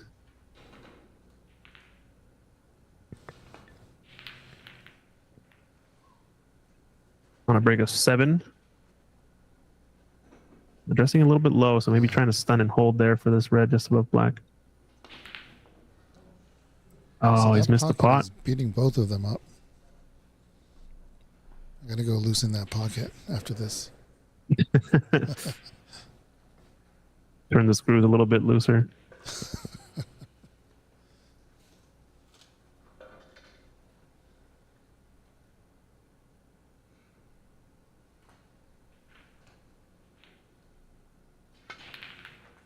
Oh, The wow. natural cannon It was to open very everything far up. off. But he fluked one. Easy on the Wow. black. Yeah, you can see the black, I think. Yikes. He's checking. Well, it's close. Is he using side to get by it? Good pot. Flukes are a part of the game. Yeah, it was a big moment there because so far Angus hadn't really gotten in with any big chances, but now he's got a decent one. Wow. Ended up coming too far on that black to get a good angle on this red. So end of break.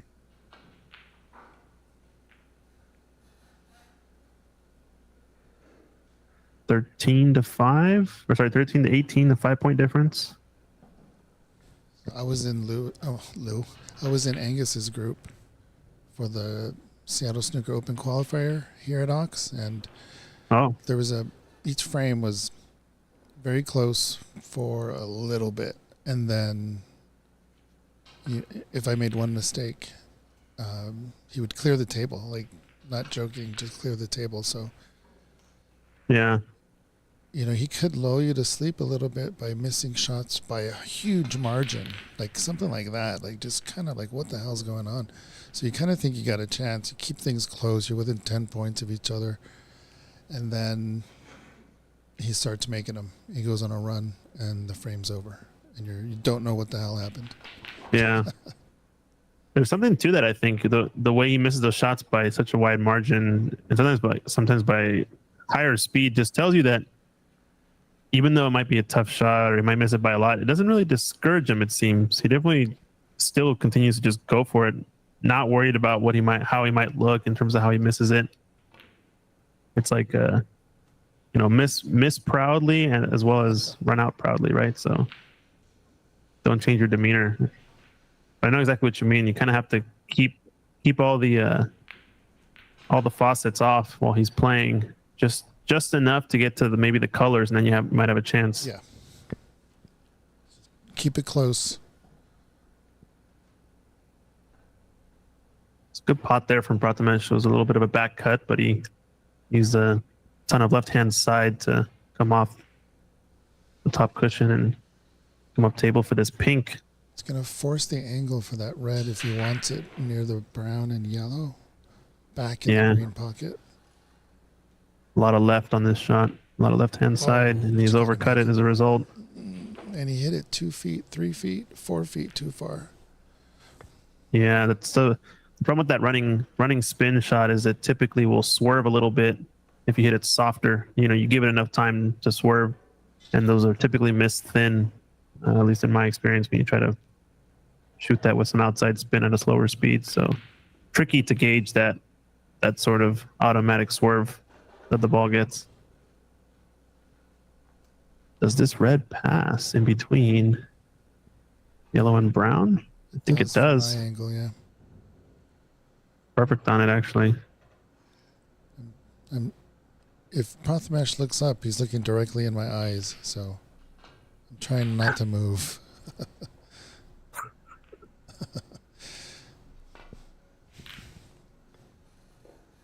Oh shit. Might think I'm waving at him. Right. It's a high stakes game. We gotta watch your language there.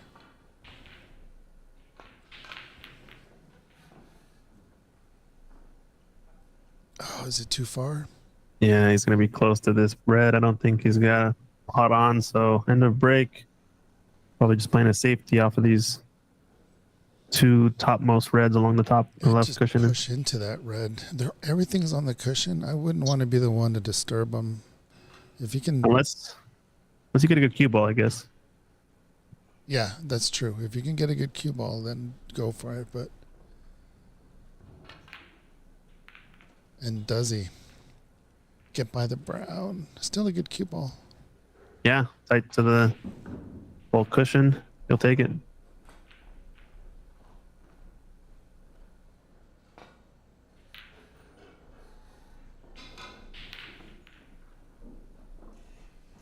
Went for that pot, overcut it on the right side.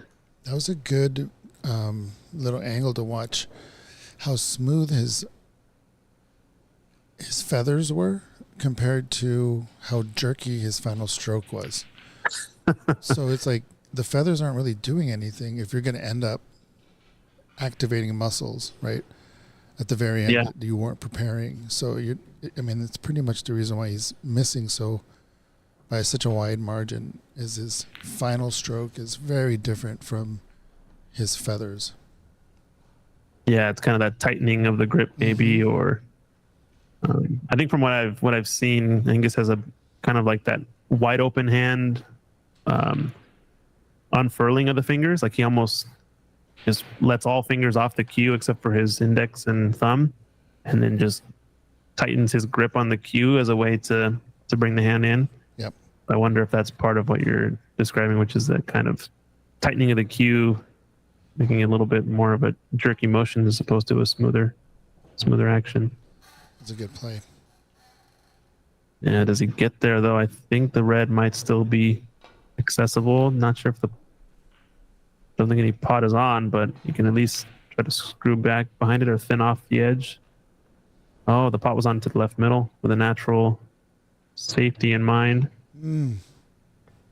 It's going to leave this mid-range just below the blue spot, red, or the one closest to the pink spot, I guess. Angus took another look at me when he walked by. He needs to ignore me. This red, I think, does pass. No, it might be clogged up, actually. I think they cover themselves, yeah. Yeah, Proth would have already shot, I think, if it was on. So it's going to take the cross double here. Could also try to dump this ball on the top cushion and use the blue as a cover for these two reds in the middle of the table. But the problem is you don't know where you're going to leave this red that you're running into. What's he doing here? Going to thin off the edge of this and play around the blue. Two cushions up back into bulk. He's going to screw back. Oh, that red was accessible then. That was nice. Yeah, I didn't think that went. That was nice. Very nice. Unless... Oh, we need more cameras. Unless that... Yeah. On those three that form the Orion's belt, the bottom one to the left might go. Yeah, I think it does. I think it just has a look at it. Green's not covering it. Oh, And he went for Jesus. it. Double kisses the black. Yikes. How does that turn out that way? A great full table pot from Angus, but no reward to double kiss the black full and end up on nothing. It could have been a million ways coming off that black ball. Yeah.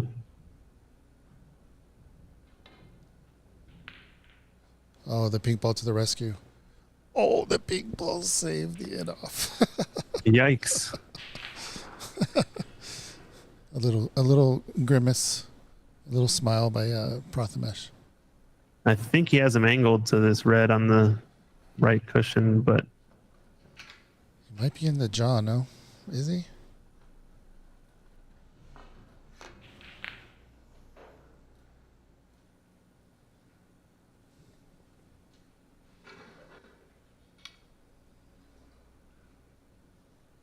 Oh, he's putting a ton of left English here. yeah, I think he's angled on this red. Oh, maybe not. Just barely got it. He had to swerve a bit, it seemed like.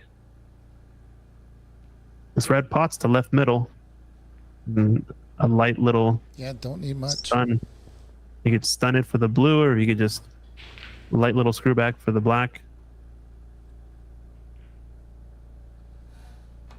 Might be overcutting it from what I can tell. No, it looked clean. Wowzers.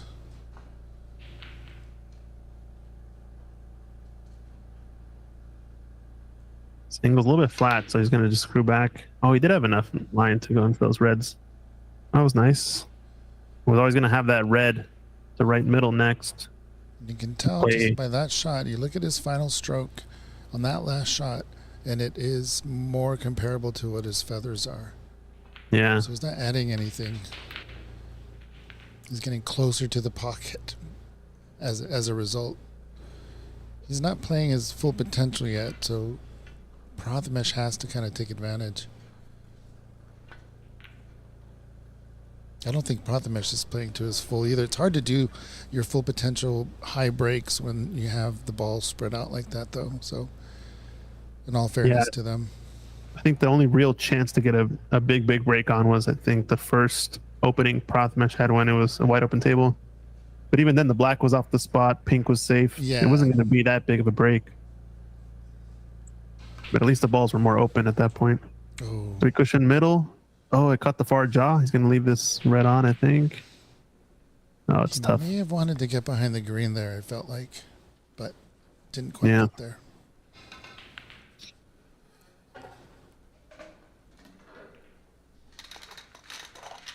Nice cover. Got Jamie here right beside me, but no mic interface yet. Yet. The day is young.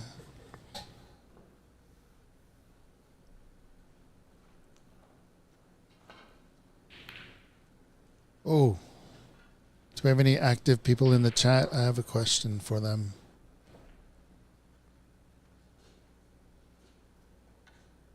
I need your advice. Chat Oh, people. advice. Or I need Chat your advice input. is How always about that? interesting.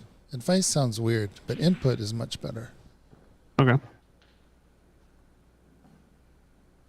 So maybe. So what's your question? Maybe people in the chat and Christian can help out. So we still have one more United States Snooker Association tour stop called the Washington State Championship. So what my initial thought, oh, look at this. Hit the black ball and you're good. Oh. My initial thought for that tournament is a knockout. No round robin, just a straight up knockout. And so the races would be longer. And we've never done that before. And so I don't know. What are your thoughts? What's the chat's thoughts? Yeah, I'm interested to see if anybody in the chat has opinion. I think we only have a few viewers on right now, so I might have to ask that question later on. But yeah, I like it. I think that sounds interesting. Like you said, we never had a tournament like that before.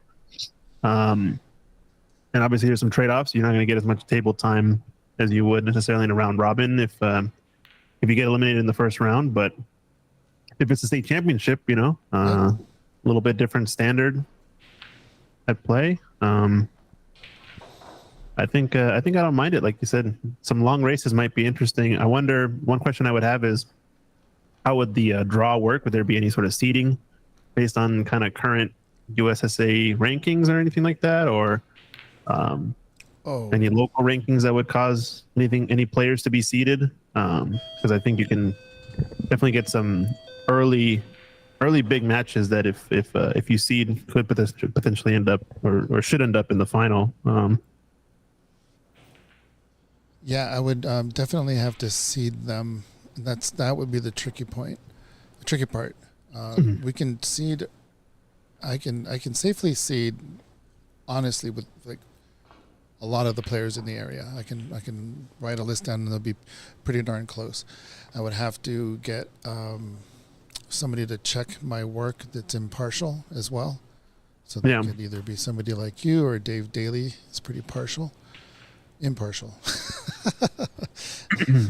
Words matter. And so anyway, so yeah, they would definitely have to be seated.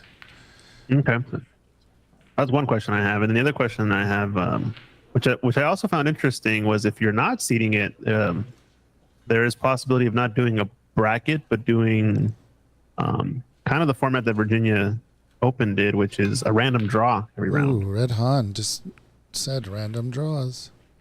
Oh, this is Red has a chance? Nope. So, yeah, there are some professional tournaments that have random draws. So that is an option as well. I'm not opposed to that. Yeah, and it kind of is interesting, the whole random draw concept. I think I heard, was it the Snooker Shootout? The 6 Red Snooker Shootout? Is that, I think, uses a random draw, from what I understand? Yeah, 6 Reds is a different tournament. The Shootout does use 15, but... it uses 15, sorry, yeah.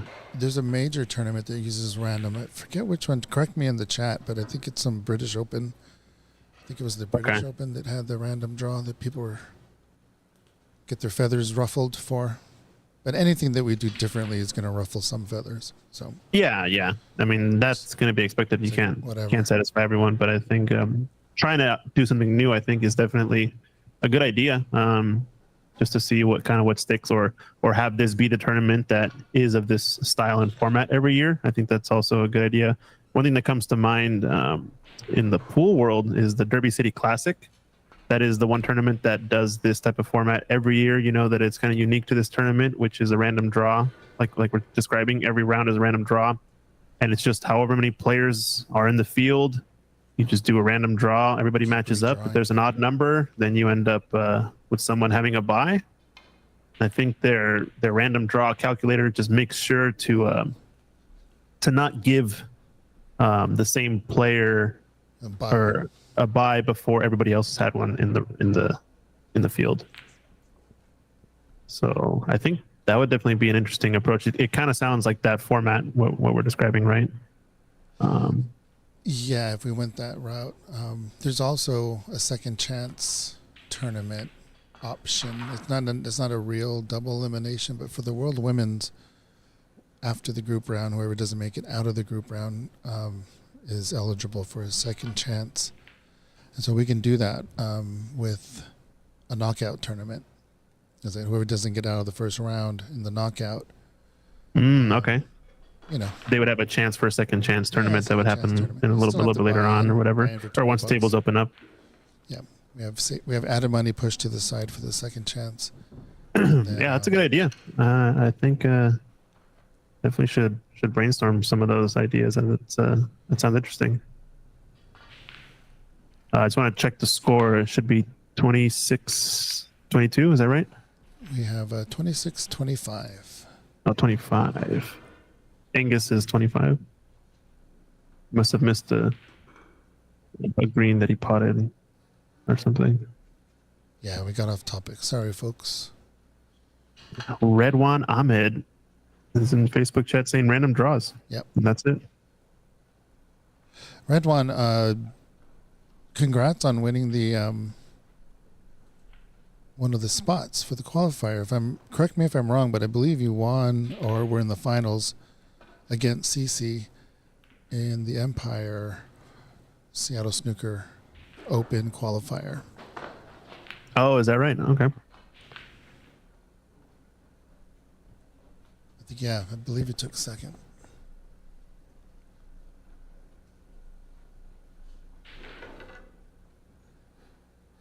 So it's coming down to it in this frame. Both players neck and neck. I think it's going to start to become a matter of who can lay down the better snooker, really, and leave an opening.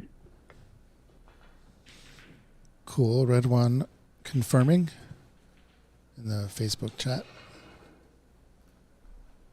So this Prof, might end up I'm well. going to shoot this slow behind black. This looks really nice. Holy mackerel. All right. It's easy. Just go 5 cushions. No, just kidding. I have no route. This brown might be in the way of the single cushion escape up and down. I think he has it. He's looking at swerving around this black, which is definitely it's a risky. huge black ball. Off of the cushion, it's going to knock the green. Oh, man. Well, the He's going blue's to put him back. pretty much where that white ball was. Yeah. Yeah, I think he's just checking the line. It looks pretty close. Usually Proston looks at this line just to make sure he knows at least how far up the cushion is visible. That's normally the main thing around this shot. It seems like both players agree, so it needs to get into the cue ball more, dig into it more, and get some more side spin. There he goes. Ball struck. Don't look over here, Angus. It's not a touching ball, I don't think.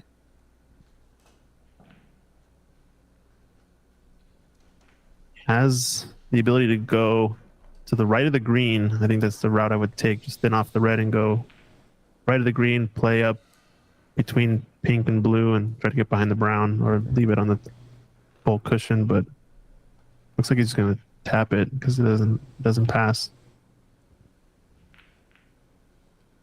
Yeah, this is not bad. He's left angles that Angus can't just run the cue ball easily up table without pushing a red out in the open. He's gonna have to play another soft safety. I think this is what it's going to come down to in this frame, this type of tactical play. Who can get the opening first?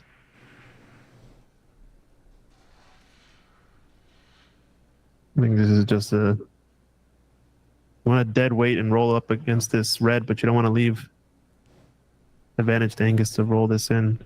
Yeah, okay, he could see an edge. I thought he needed to kick it first, but seeing an edge of this, creating distance between the reds and the cue ball means Angus has to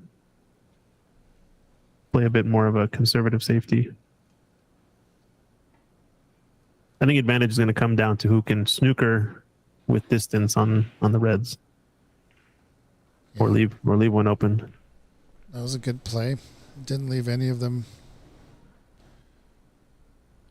Advantage Prathamesh though now because he can thin off this red and send the cue ball up table. You always kind of want to leave either an awkward angle if you're close to the reds, or leave some distance so that you can't really thin off the edge and send the cue ball really far. Now he's thinking about playing this red off of the black and using the black kind of to hold the red in that area and just playing the cue ball off one cushion up table. But I like the first chance or first option more, even if he has to use the rest. It's very easy to just nick this red and get a lot of distance with the cue ball.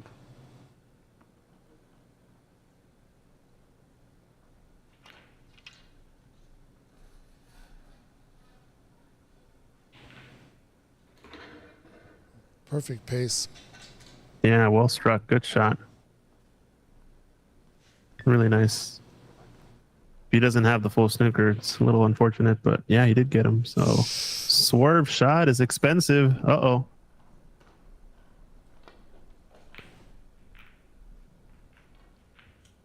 It's going to be foul 7, I believe, right? You know, in this case, I'd put him back. I think so too. I would hope he hits the red and leaves you something. Yeah, pretty decent chance to leave a pot on if it cannons the blue or something.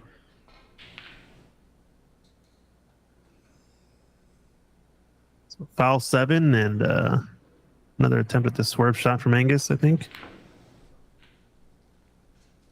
That's still yeah, I don't know if the one cushion is even easier because the black is there, but does he leave this blue? Doesn't leave anything. Good shot. No. I think it's still a better situation than earlier because now Proth can push this red toward the pink or the right long rail and play the cue ball up in the bulk again. Just thin off the edge of it. Oh, he played the full double. He wants to get the cue ball tucked behind the brown. And is he going to get there? Oh, overran it just a bit. Would have been a nice 2-pointer if you're playing English billiards. Yeah, that's right. Yeah.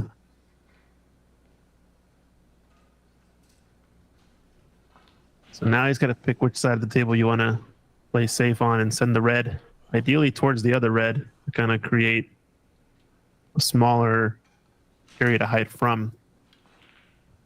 Might push this red and double it to the other red and run into the black with the cue ball just to hold it. Could opt to go behind green, but it's such a touchy shot, that one, that I don't know if the benefit is there.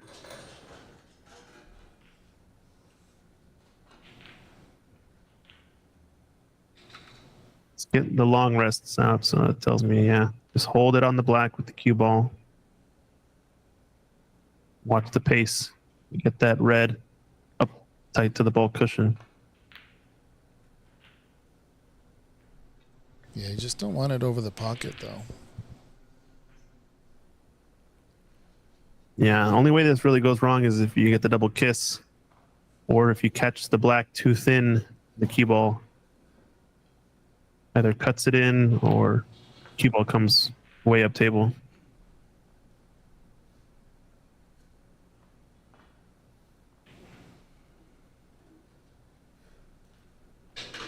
Oh, almost fouled there. Yikes.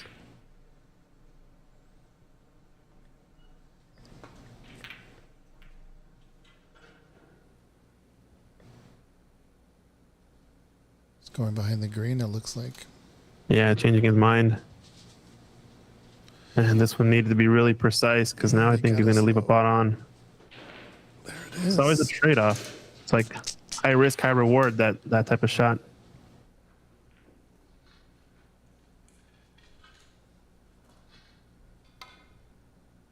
Whoa, he did not even. That was a really quick shot. Yeah, didn't even threaten the pocket there. Wow. It's a little careless from Angus, I think. So look at this again. I think his shot time was 2 seconds. Yeah.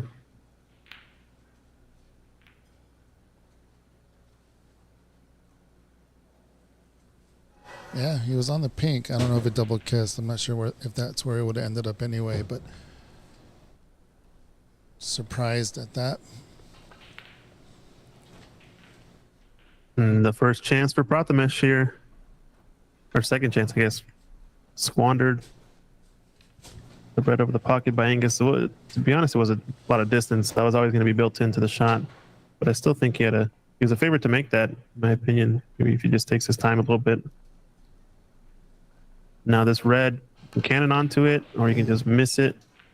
It's gonna overrun position though if he misses it. Yeah. Should be okay. I think a safety might be on here. Just knowing that he's playing against Angus, doesn't want to leave him anything. Would have liked to get on the red, but at that pace, he was never gonna hold the cue ball there.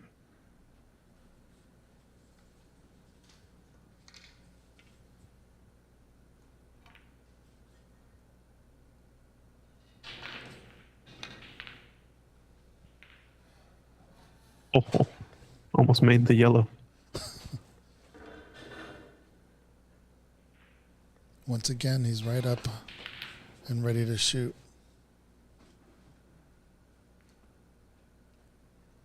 It's another opportunity for Prathamesh. This one's a little tricky. It's going to be difficult to not leave a pot on the red.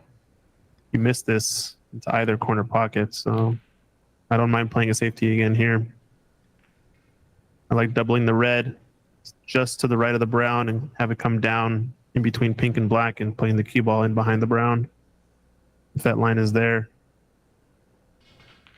Might have to use a lot of left-hand spin to do that, though. You can also thin off the right edge and double the red, missing the yellow in behind the brown. Play the cue ball back down to the top cushion. Now he tried the first option. And I guess he's not really playing the cue ball. He's just focusing on the red on that.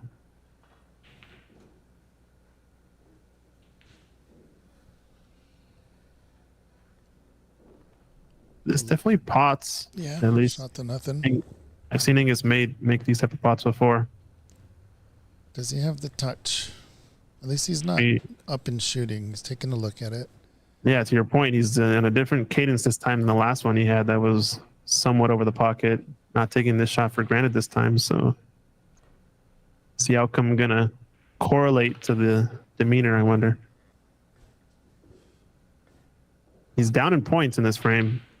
This is a much more difficult shot than the one he took a 2-second shot time. He's really thinking about it. So there's also the overthinking. Yeah. On this though, there's not much to overthink other than just which side you want to be on. But I guess if he's playing the safety, he can definitely overthink that. Yep. It's a good shot though. Got him hampered over the blue. This is kind of a scratch shot, or in off on both pockets, depending on which one you go for it. I think both in offs are on. Yep. Feels like. Some right English. Get the cue ball in the bulk. Hopefully behind the brown, but not even close. Yeah, he played it the other way to put the red behind the brown, but at least isn't leaving anything easy for Angus. So I think Prathamesh knows that Angus is going to be pulling the trigger most likely before he does in terms of offense when given a chance. So he's maybe just trying to bait him into a tough shot. Well, this is a tempter. It's all mind games when it gets to these levels, huh? It's got about a half ball away from the cushion. He's not right on the cushion. You might take this on.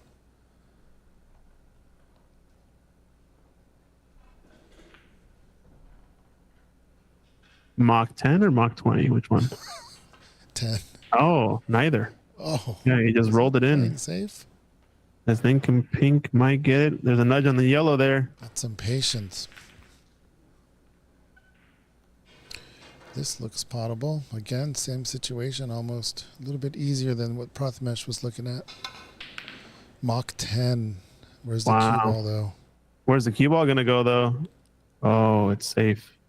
What a pot there. Yikes. Is that just different enough to avoid copyright? What do you mean? Where in the world is the cue ball going to go now? I don't think there's any copyright around that, but I like it. Copyright. Where in the cue ball is the... Where's the cue ball going on this table? Where in the cue ball is the world going to end up? No. Sorry, that's for after hours. Copyright flagging. All right, back to the game. Here we go. It's going for this pink, I think, for sure. Needs the points, so if you can get it down. Got this. Oh.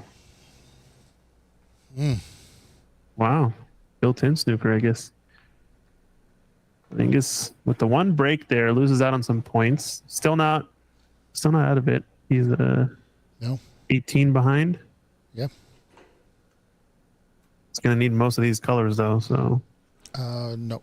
44-27. Oh, 27? Off by one. That's in. Ooh, that was close, yeah.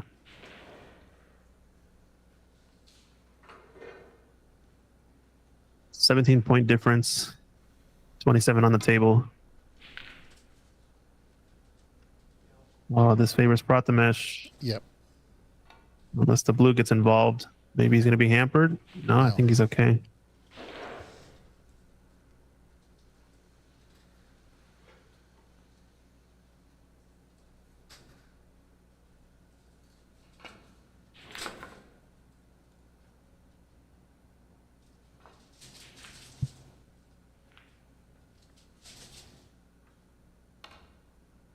If Prathmesh can get green, I think it's snooker's required by 1 point. 19 difference now. This green ball would put him ahead 23 or 22, sorry, with 22 on. So it'd actually be snooker's. No snooker's required to tie. Sorry, I said that weird. Just no snooker's required. He can only tie though.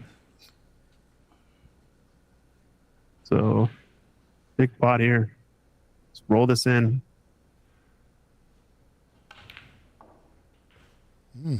Nice. Yeah, he went for the.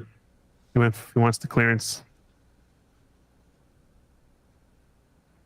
At least brown. He knows that brown is the frame ball here.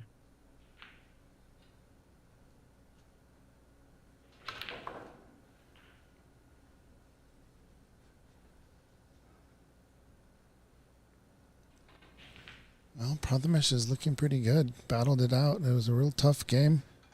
Or tough frame, that is. I know it's not quite over yet, but... Yeah, I don't think Angus will be coming back to the table if Prath pots this blue ball, even if he leaves it over the pocket. Even playing Dave Daly, beating him in a decider. Dave has been playing really well of late. Yeah. That trip to Sheffield, I'm sure, helps. Way to leave it. Yeah, even before then, I think he was playing super well. In the Ox qualifier here, Okay. He was playing very well and just got unlucky. Lost a few matches. But, yeah, way to go, Prathmesh, getting that first one down. I'm going to take a walk through the room and see what is going on. Alrighty. This is Ox Classic Tour Stop, USSA National Tour. Check it out. This is the full schedule here for upcoming events. We're here at Ox Billiards. If you guys like the content, like and subscribe to our YouTube and share it out the stream. It's a lot of fun to watch. We're going to get some good, spicier matches later on today. If you guys are interested in more snooker action coming up too, a little bit of West Coast North America tour. Sean Murphy's going to be coming to a bunch of spots. Ranchman's Club, Star Snooker, Ox Billiards, and Embassy this summer. Now we're break off for frame 2 action. Mike's going to go check on folks in the room and see where matches are at. And Prathamesh has punched the first frame down in a bit of a tactical battle at the end there, and now he's wants to close the door here on this best of 3 if he can.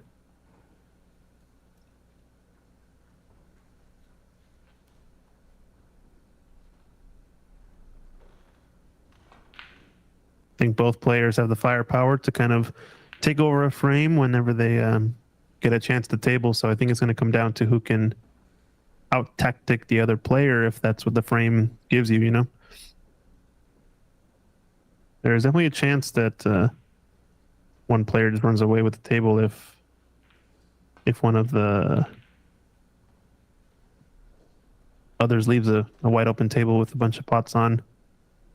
I think Prathamesh knows, though, that he needs to just stay with Angus, score heavily when he can, keep the points on his side of the scoreboard, and Angus just needs an opening, needs to force a mistake from Prathamesh that'll let him in. Not really even a half chance here. This red does pot to right corner. That's just to right of the pink, but going to be difficult to control the cue ball for a bulk color. A bit of a shot to nothing, I think.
Ooh, very close to an in-off. Hello, everybody. It's Mike in the booth. Starting frame 2 on this match against Prathamesh against Angus. Prathamesh played well in the first frame, but just getting started here in the second. Angus is still missing by quite a bit. Hasn't really settled.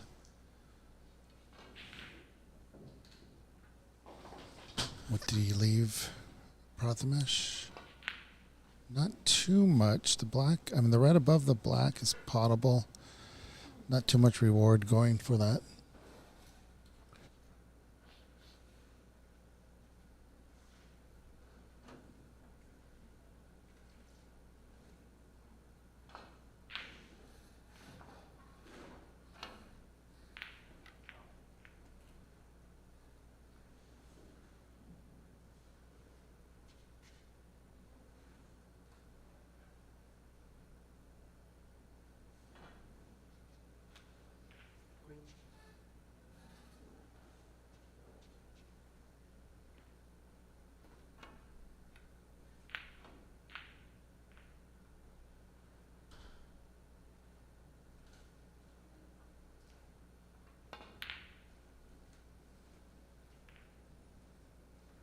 Unlucky to hit the pink on that shot. Looked like he put a lot of effort into trying to avoid that.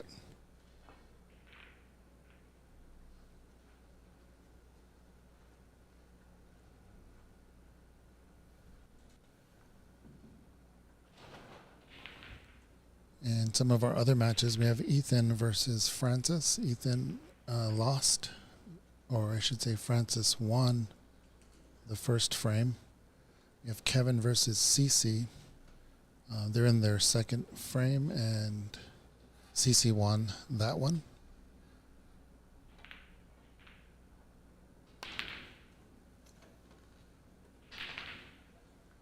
Missed the blue, but does not do too much of a damage except for that red ball that just poked out. What's the reward for potting it? The pink. Nice shot there, Angus.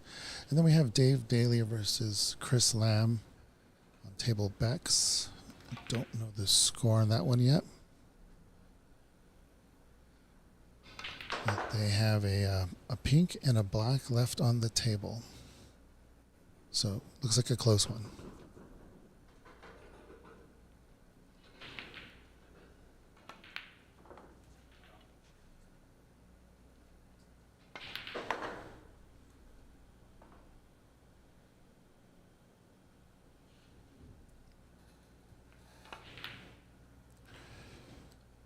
Nice.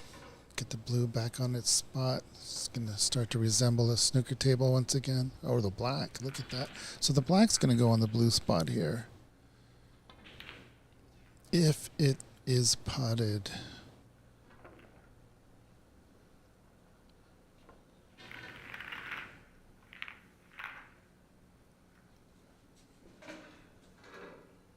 That's unfortunate there for Angus. He's got a little bit too ahead of himself, maybe.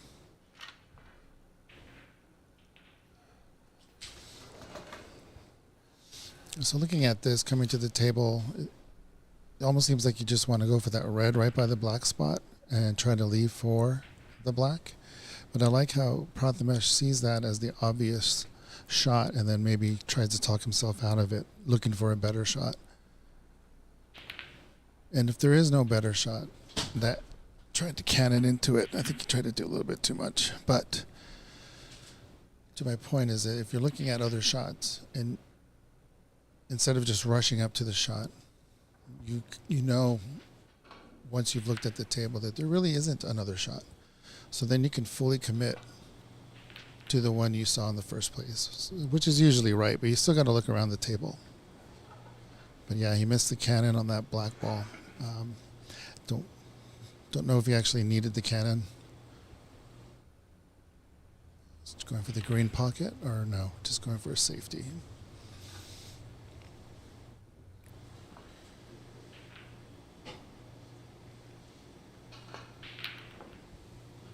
So again, looked like there was a chance for Prathamesh, and he comes away with 1 point.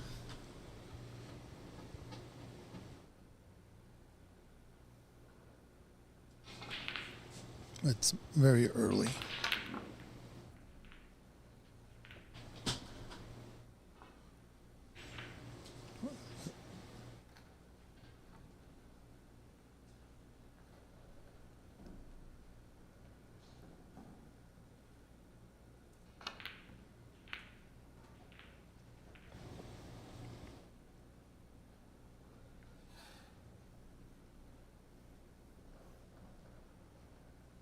Yeah, I don't know if I like that thin cut to the right corner. Could be trying to get behind the green, possibly. Could be trying to pot this. It looks like a very difficult angle.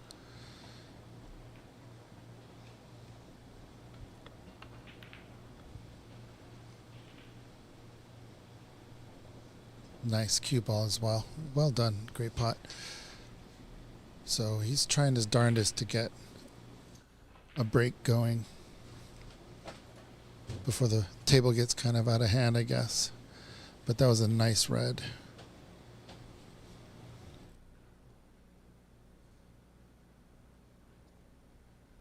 So he's just trying to take a look at where the green ball is going to take the cue. He's got it all set up.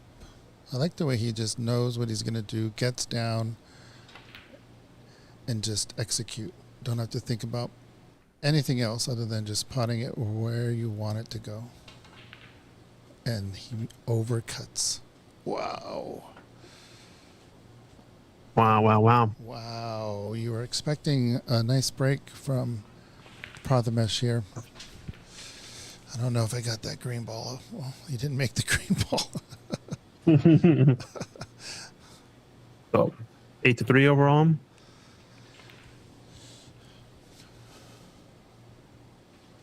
Yeah, it almost feels like 8-2 what could have been. But it's 8-3.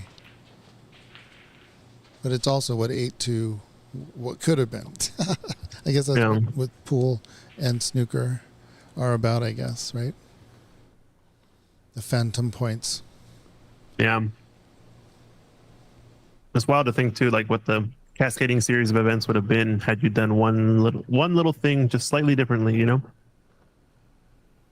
How everything might have changed as a result, but now we're playing. Now the table's turning into something strange, right? I mean, yeah, everything's getting pushed up table. You got a nice opportunity here. I don't know. I would play that red up at the bulk, bring it back down, try to get this. Well, holy crap! Not if you can do that. That's good. This might be full ball. You might be able to see an edge of that red that you talked about. That's on the bulk cushion or close to the bulk cushion. But if he doesn't, this is a really, really good snooker for Angus. Yeah, he's looking at where to kick now to not leave anything. So I think he's got a full ball snookered. You'll want to catch any of these reds on the bottom side of the red to bring the cue ball back down here. It's going to be tough, though, not to leave anything on if he doesn't do that.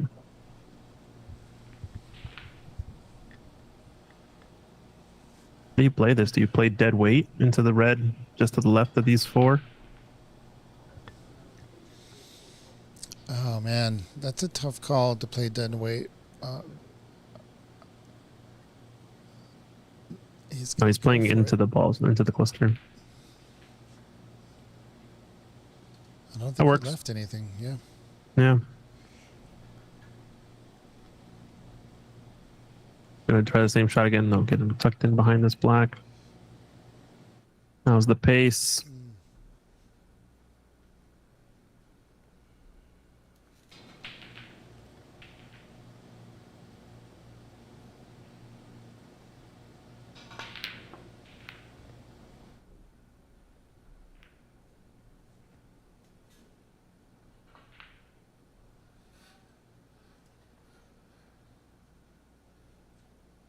Once again, though, just the simple factor that he's tight to this top cushion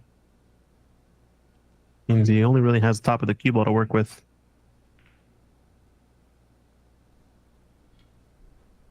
Tough spot for Prathamesh. I got a feeling he's going to work his way out of it. Yeah, I mean, you've got to get the cue ball on this. You have to keep it on the same side of the table that it's on.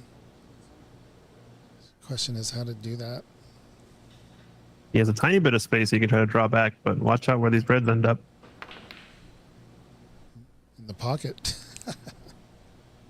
Still advantage Angus, though, because he's going to have his choice at a long pot or trying to get that cue ball tucked to the top cushion once again. I think he's going to draw this back again. Yeah, the red ball has got to stay up there, though. And it didn't. Oh, does it come all the way down? You got to hit something. It's safe, though. Oof. It's safe, but now Prath has a ball to play safe with, at least. That ball stays up table. It does once again become advantage Angus, but now Prath can play his own safety in behind the black. Yeah, he's in control of the table at this point. I almost don't like playing the safety in behind black. I like pushing that red up table and guaranteeing the cue ball's tucked to the cushion. Because from what we saw, it's a really tough situation if no one is tight to the cushion, and even if you get the snooker behind the black, I don't know. It seems less risky, I guess. Yeah, it's more predictable to control the weight to get on the cushion than the weight plus the timing and the distance to get behind one specific ball. Yeah, like controlling one ball versus two balls, right? Yeah. Oh, the Is this red an by opening? the pink. Yeah, that By pots, the doesn't it? pink. Oh, baby. Yeah, so really there was only one quarter of the table that was safe, and this one crept into the quarter that isn't. This is do or die. It's going to break up the entire table. Yep. So a big chance for Angus now. Slow down. That's perfect weight. Nice side of the red here. Clean up the bulk side of the table. Yeah. I think he would have liked to play for blue next, but it would have gotten too close to that red that he's closest to risk. A little short for the green. We got the brown. Maybe it was the brown all along. Yeah.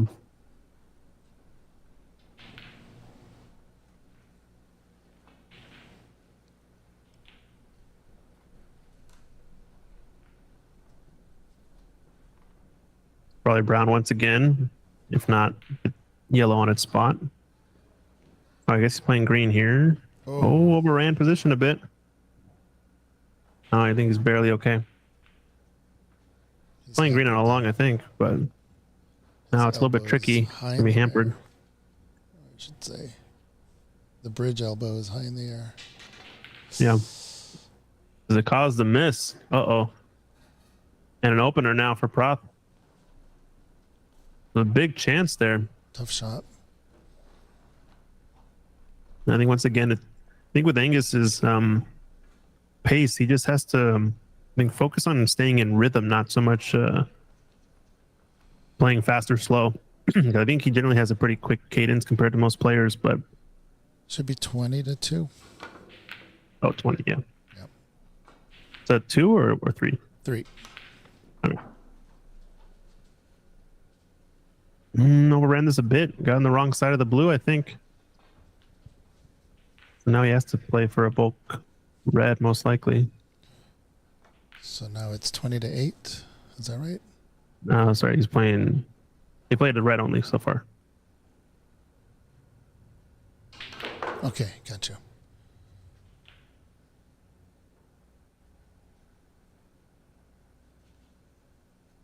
It's 20-9. Probably gonna have to take green here next, unless he has enough angle to come up for brown.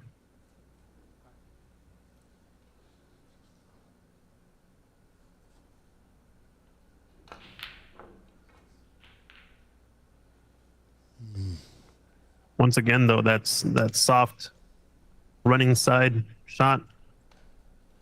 He overcuts it. Kind of like that pink that he had in the first frame into the yellow pocket.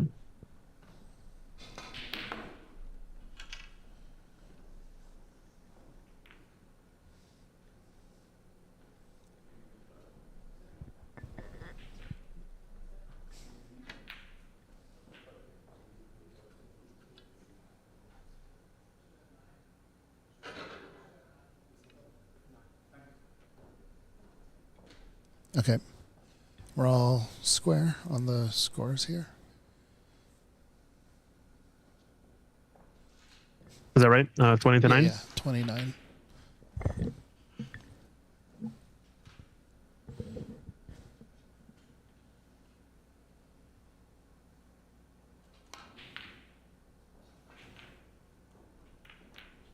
Not a bad idea. He knew he wasn't going to leave that red and was going to leave him tight to it.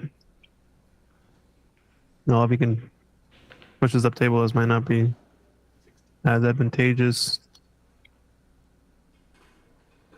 But it caught the far jaw. No, still not on. Yeah, but it's worth a go because you have that red.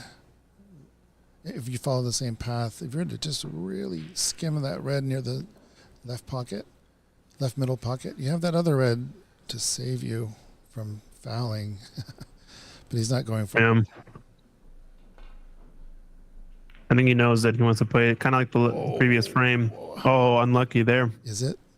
Where's it He's going? caught it. He's caught it too thin. Yeah, it's still makeable. Oh my goodness.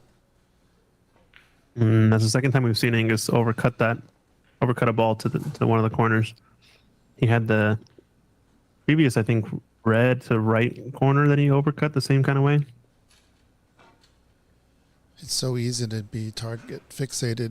Just know that's your ball, get down and shoot it. But even though you know that's your ball, you're like, all right, cool, that's my ball. Let's take a look at other shots and maybe I can talk myself out of it. Yeah. Instead of just jumping right down its throat, so to speak. Hey, what's up, Buck Moose? I haven't said hello to you in a while. How are you? Ahoy, he says.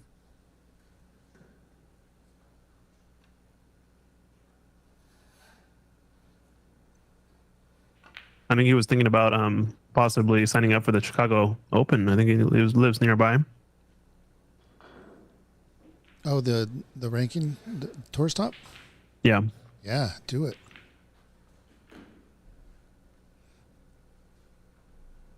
Why not? Why wouldn't you do it? Yeah. I think it'd be a lot of fun. It's unlucky here not to get on the black. He ended up cannoning into that. Do you know who Tom Tan is? Are you friends with Tom Tan? Buck Moose? He's saying he did not get a reply to a message he sent to. Oh, it's Chicago Snooker? Yeah.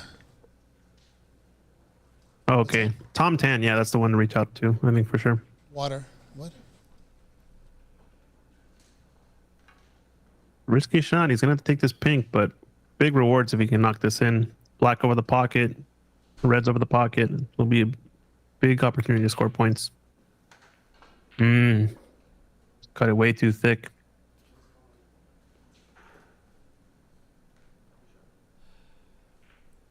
I think he knew what that opportunity offered.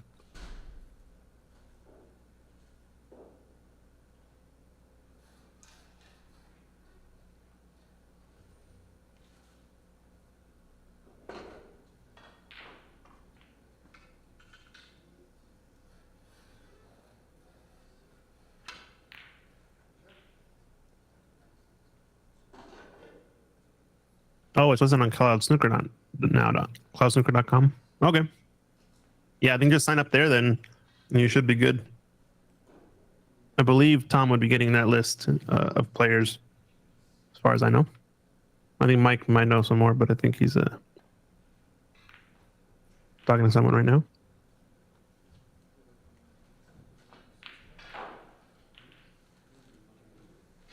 So first chance that was there for Prathamesh. Now Angus takes advantage of the easy red and black over the pocket, and now his chance to put a bigger dent to this frame. He's leading the frame so far.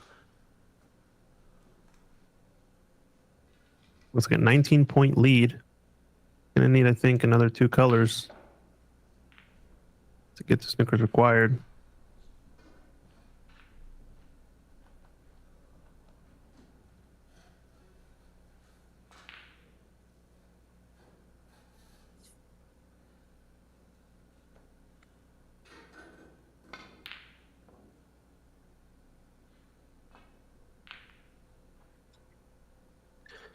Nice. Undercut that ball just a bit. 23 difference, not something that's insurmountable for sure. But blue and green are kind of tied up. Pink is not on its spot, so it's going to have to be the black to get back in this frame. So this is a key shot here. If you can get just off straight on the black. Oh, does he open up these balls? Nope. It's not a bad shot. I would have thought maybe he could hold it, but might have been too much angle to hold it for black. So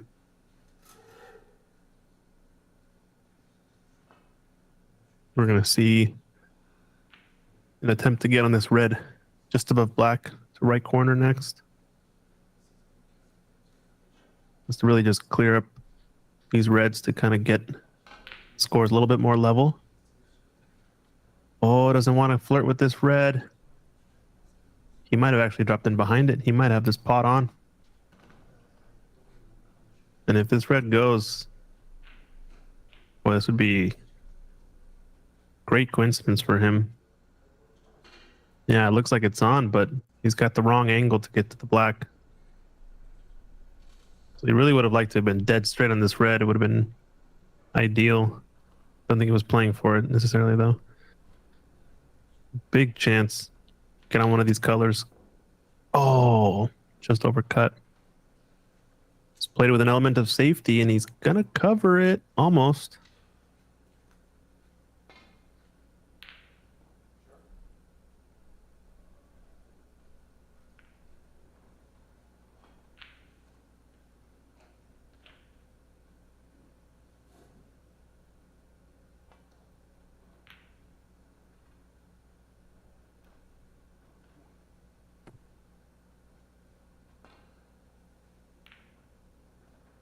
Nice. He's got it pretty thin. Watch out, Brown.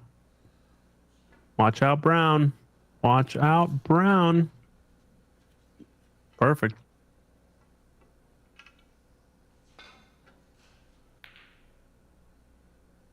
Does this leave the red on into the green pocket or into right middle?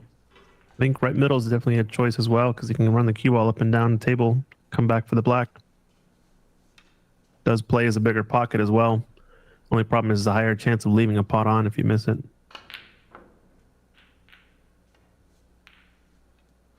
I like this. The snooker attempt doesn't want it to bounce. This is awfully close.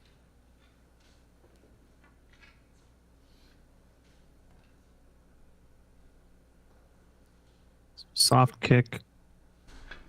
I think it's still advantage Prathamesh though, because now he can run this, push this red towards the other red, run this cue ball down and behind black, maybe green or blue. And the key thing though is getting that red close to the other red.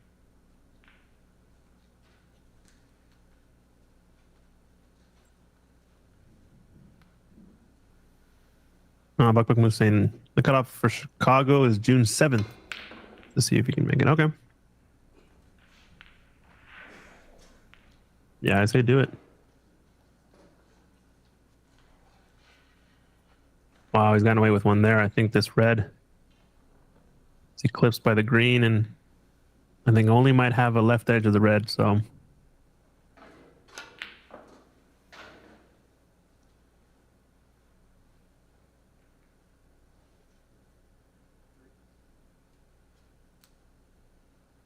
I like this chance though because brown and pink make a nice wall here.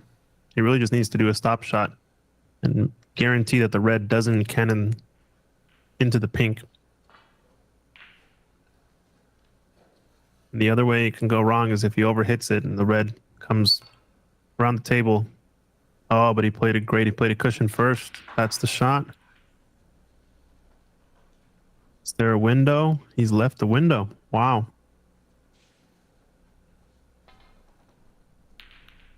That's the only problem with the kick and stick is that he would have left that slight edge of the balls.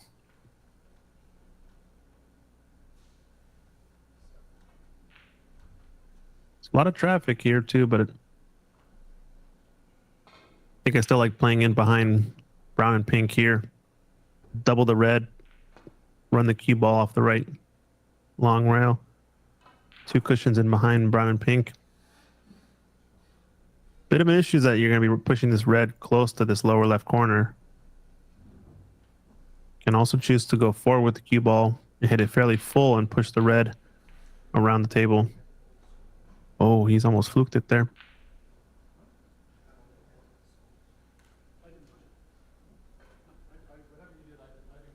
Cross double. Oh, he went for the pot, I think.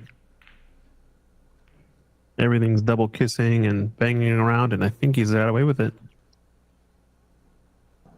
Oh, this red does pot to right middle, so.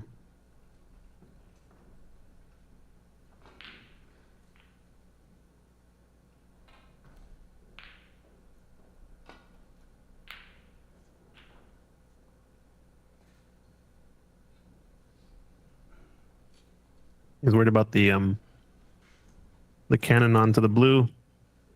He tries to cut this thinly into the right corner, or right middle pocket. Might just take this to right corner if it goes and play the cue ball up table. Yeah, the cannon was always on in the blue there. It just would have been disaster if he got the in off, but got initiative now here.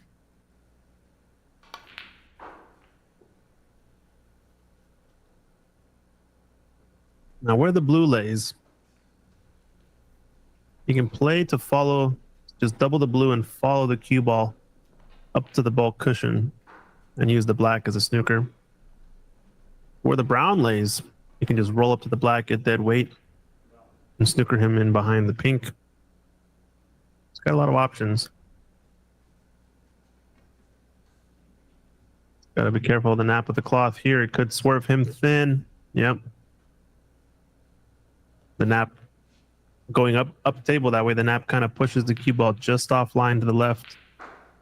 So I think you would have wanted to aim for the right part of the brown there to come in full.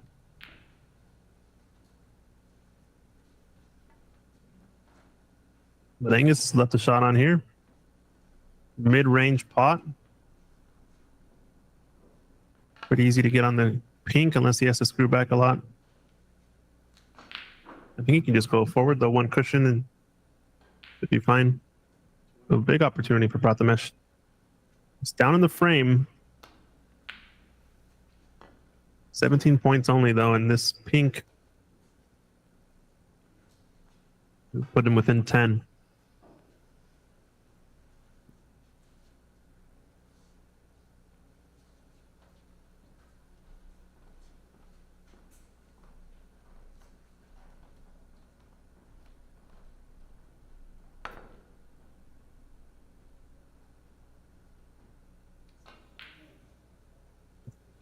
He's overcut it once again. Oh no.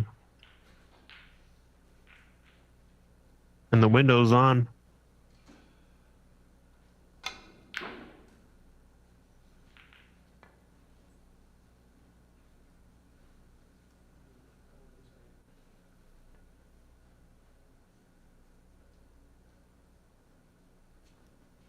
Left another thin cut.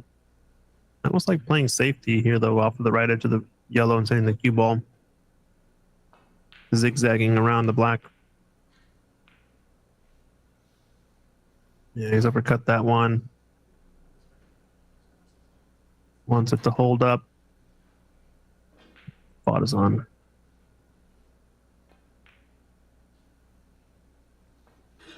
I like this from Angus though. Putting pressure, he's got the lead. Doesn't need to score the points.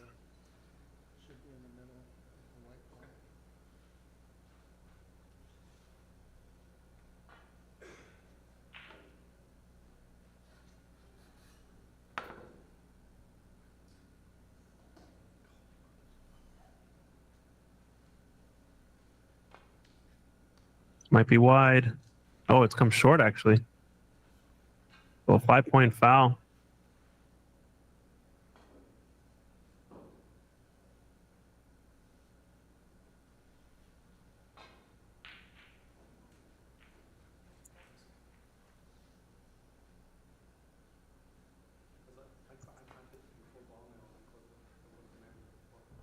Oh, he could get the reverse snooker here, but he's overhit it just a bit. Now I think Angus goes offensive. The pot there is going to have the legs to get around the green. Wow, great position. Just barely got there.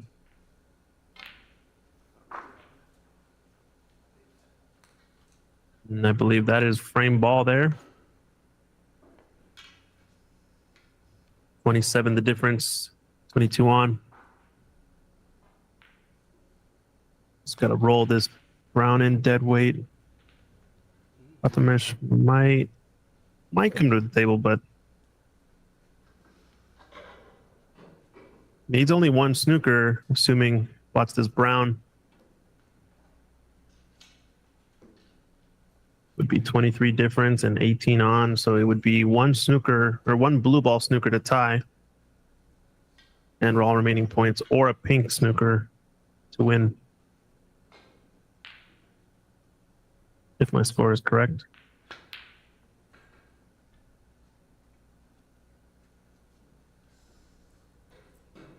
I think I like playing brown and blue and trying to play the final snooker with the pink. No, but he's not on this blue nicely, so I think we're going to see a snooker now, or snooker attempt now.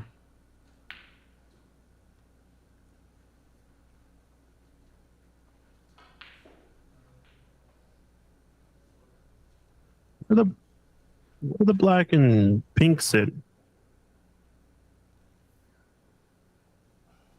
Not terrible spots to play snookers for.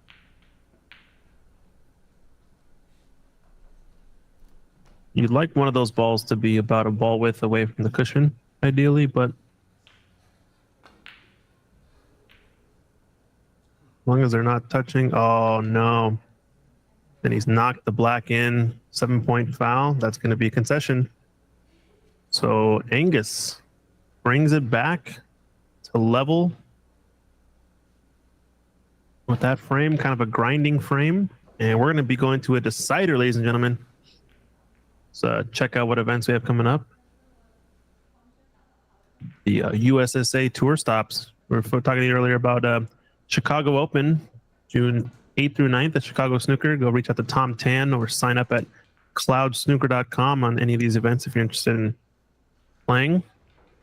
We've got the Sean Murphy North American Tour. He's going to be coming to some stops in Canada, I believe, Calgary, and North America. And well,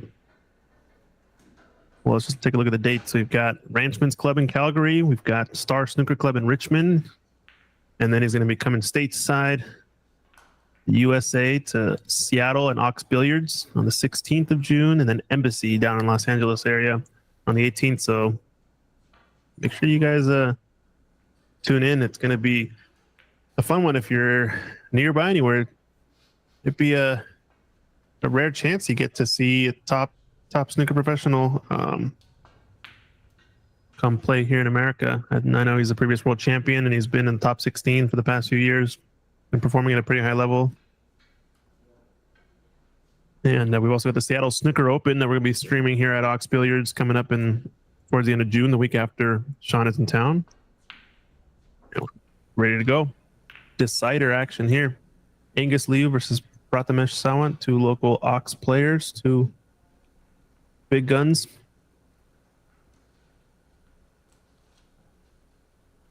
Decider.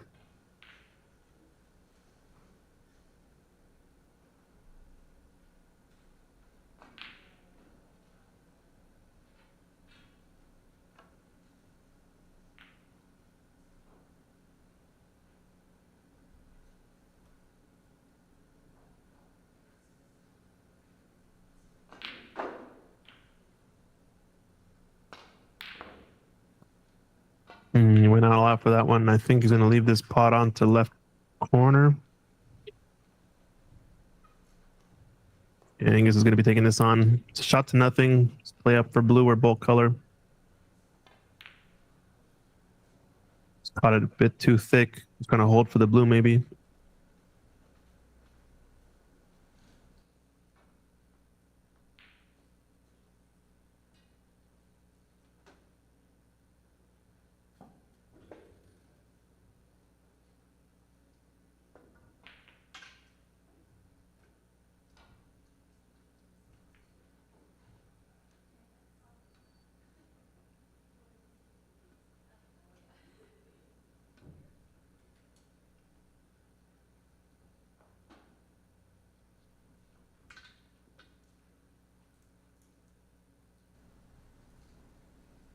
We have a few results for you guys. We have Francis beating Ethan 2-0. So she's awaiting her match against CCU, who she'll have to beat, I believe, if she's going to be in the top two. She did lose to Kevin. So it could come down to a tiebreaker if she beats Cece. So that's just got to do her job. And so Chris and Dave are in a decider, and they're on the colors. Dave is ahead, but not enough to require snookers. And then Cece and Kevin are also in a decider. And so it's too early to tell in that match.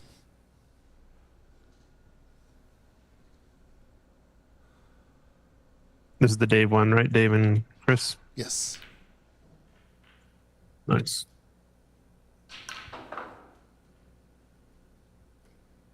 Got to keep. Now you got to stop rolling. Holy mackerel! Getting down to that bottom red. This is actually a perfect way to get on if Right. if it goes, because now he opens here's up the your black chance. spot. If you ever wanted to get on that red, here's your chance. Yeah.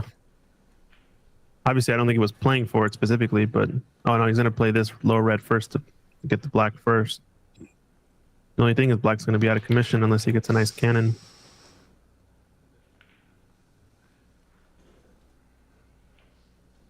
It's like, what was that, the green?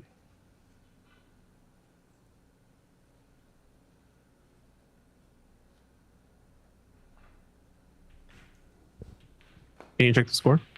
Oh, sorry about that. Yeah, it's 5-0. 5-0. Okay. Brown. So once again, we have this safety behind the black frame. These two reds are up really close to the yellow pocket, so it's going to be even tougher, I think, to play safe. It's got him tight to the cushion, too.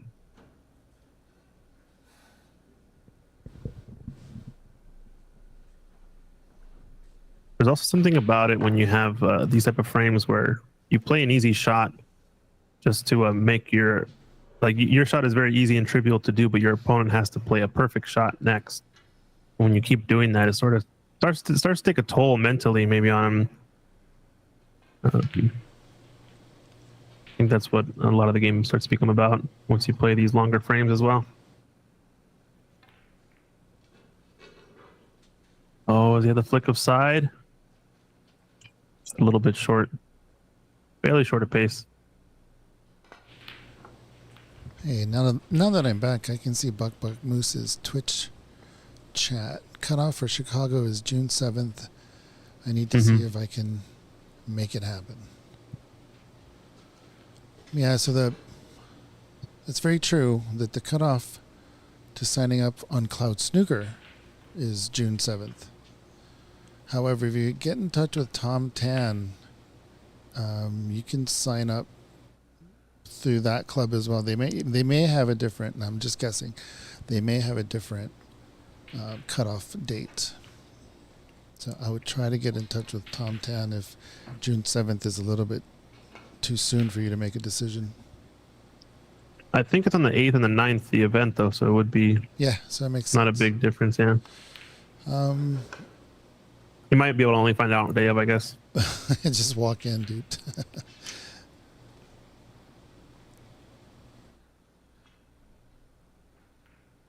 What happened? Someone walked in?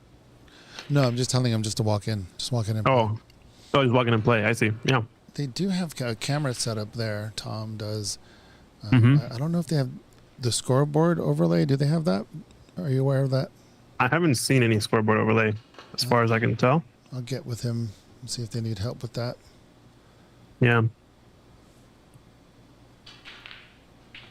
I don't think it'll be too difficult, but I wonder how he's streaming it, because some cameras you can stream directly from the camera to social media, and so if you do that, we wouldn't like the have a base chance to setup. do an overlay. It looks like he has the bays set up where he streams through his security cameras.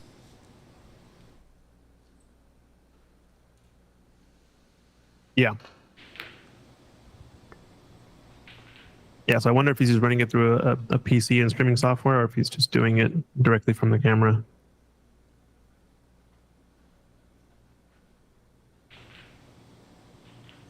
Six-hour drive from Chicago. Dude, just fly to Seattle. From Chicago, that's what, a 4-hour flight?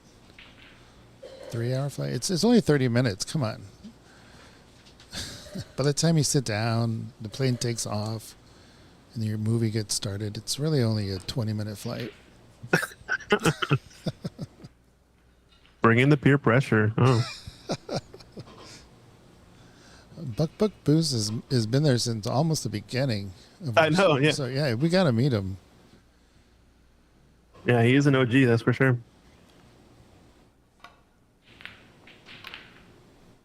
Oh, this cue ball looks close. That's a nice shot. There's been a couple. I think Angus had one earlier that was just that distance away from the black as well. Gonna see this type of frame back and forth, I think. Who's gonna leave the opening? Yeah, that's always the stressful, anxious part of these. Some people find it boring. I find it pretty interesting. Who's gonna crack and how, and And he's gonna come down to one of them shooting or attempting the pot, either this one of these reds to middle or the red up to left corner. Oh, Angus going up into the corner playing the two-way. It's gonna looking pretty good. yeah, it's almost as if they just want to pot a red, get close to the black, and then snooker behind the black on a bulletproof snooker. Yeah. But the entire pack is being pushed up table. Yeah, it's starting to look like a one pocket game. Yep. Is it a touching ball?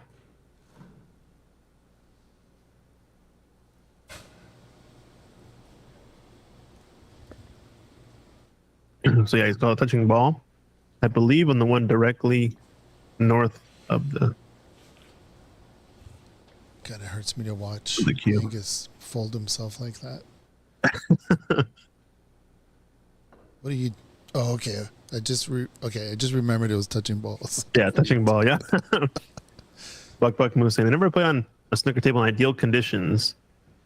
Well, yeah, Ox has pretty near ideal conditions, I would say. Yeah, we don't get recovered and re-leveled every night, but It's still pretty ideal, I'd say. we Best you're gonna find, probably. care of 'em. Heated slate. And he also says it's always been golf pockets, 2 3/4 inch size, or the cloth is super old and fuzzy. Yeah, that's a typical back of the pool room type table you'll find in a lot of pool halls, right? Yeah, you got that pool facade over the over the big massive snooker table. Yeah, Yeah. which is fine. There's nothing wrong with that, but I wish I even had that available to me over here in Virginia, but there's not a lot of snooker over here. yeah. Well, Ox, Virginia. There you go. Ox Richmond. I think it'll work. We'll see. It's gonna go for this, a left middle pocket. It's gonna be do or die shot, I think. Oh no, he's cutting the one to the right middle. Oh wow. And he's gonna be on the black. Still would have come Wow. down. Wow. Even if he missed. What a Sort of. result there. I don't like saying that, but yeah, nice shot.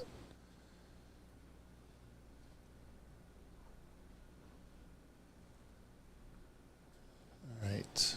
Concentrating on this match. Dave Daly won his match 2-1 against Chris Lamb. Uh-oh. He's missed the black. Gonna punch out for the red. Right middle next. So no one's taking this red up into the yellow pocket. I'm interested as to why. I guess there must be a lot of traffic. Run the cue ball through and through the window between brown and green. A lot of balls in the way, I guess. And with that bell, I want to bring in a guest commentator, Mr. Dave Daly. Oh, nice. Let's get him all situated.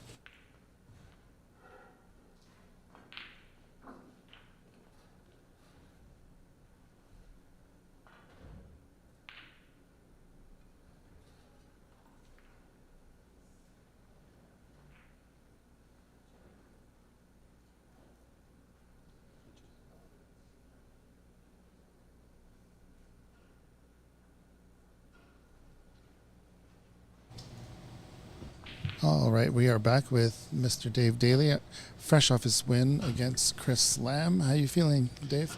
A bit jittery for more than one reason. Chris felt a bit ill there for a short time during the frame, Oh yeah. but he seems to be okay now, and it was a close one. Went down to the pink. Yeah, you can see Dave just a little bit. Where am I?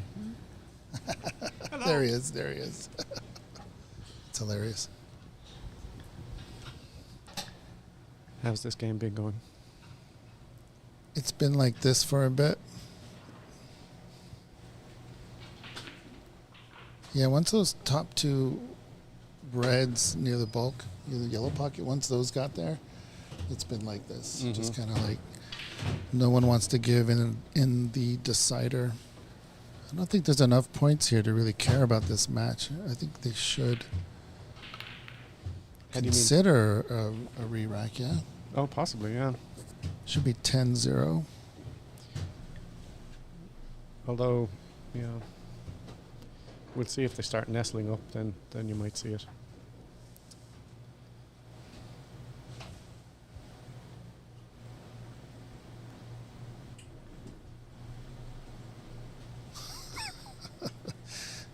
So Christian is streaming this remotely, and I'm trying to fix the score, and he's trying to do other things. We're both fighting over one mouse. Oh, well, I'll let you take it then in that case. No, I just want to make it 10-0.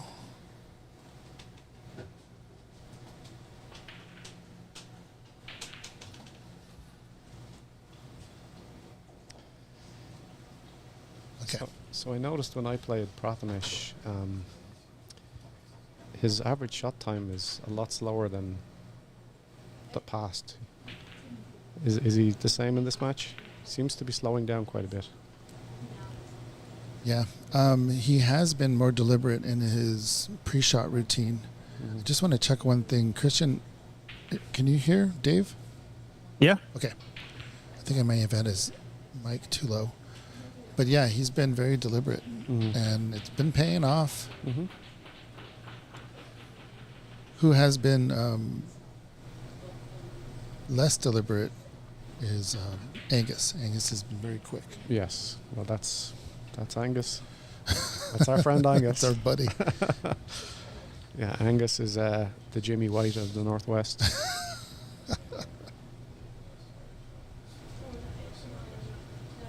Well, we don't get hurricanes up here. Well, that's Higgins. What was him? The whirlwind? Whirlwind. We don't get those either, but What the heck is a whirlwind? yeah. We do get strong breezes though. Angus the breeze. Strong breezes. So there's a break of 1 for Broth now, Oh, he missed it. or a Yeah. 6 break now, I guess. 6 now, yeah. I'm starting to open up these balls a little bit too. There will be no re-rack now. Yeah. I still am surprised no one's been taking this red up into the yellow pocket. Yeah. Even this type of back cut feels like if you miss the traffic could be a bit of a shot to nothing, but it's going to be playing another safe here, I think, down underneath the pack. I think the thing with that though is if you miss it, you really are leaving your opponent in to score at least, 20 or 30 points. And in the decider, nobody wants to do that. Yeah. That was a Whoa. dangerous shot. I like this though more because it puts the pressure now on Proth to come with the shot, Yeah, Well, he's got that's, The- that's for sure. I mean, it's hard to know whether he intended that or whether he just didn't get the cue ball down onto the bottom cushion. Yeah, I'm sure he really wanted to get him tucked tight. He's been playing kind of those safeties all match long. The last frame kind of went in his favor, I think, because he brought the mission in a lot of tough spots like that. Oh, this pink was in a nice spot actually to hold the red there. Yeah, Now Angus. Prath has just done what Angus should have done in the previous shot. Yeah. Angus has to come with one here now. It won't be long before they're playing on a 6-foot table.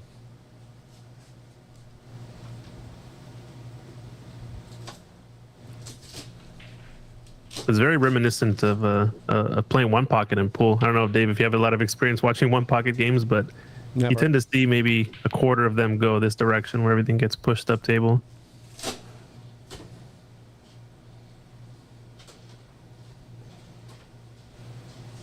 Shout out to Ed Hobbs. He and I played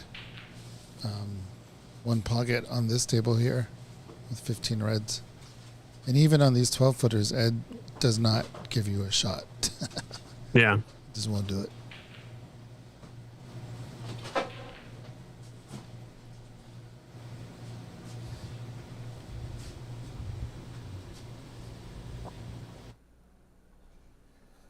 I think he might be trying to play the cue ball in the same area. Just play it down to the underneath the black. Oh, watch out, cue ball here. It's gonna leave a red on to right middle. That's a tough shot, though. I think Angus will take this on, it seems like. Why didn't he roll that up for the blue? He did not. Yeah, I do figured the that. same. Yeah, that was. He's got to find that gear because he's been doing that quite a bit. Still in the game because of the table. Mm-hmm. But yeah, he's got a clear shot in the green pocket here, doesn't he? He also has this one on the bottom right. But you're going to have to draw the hell out of it to get on the color. Or is he going to go follow? I think blue is on to left middle.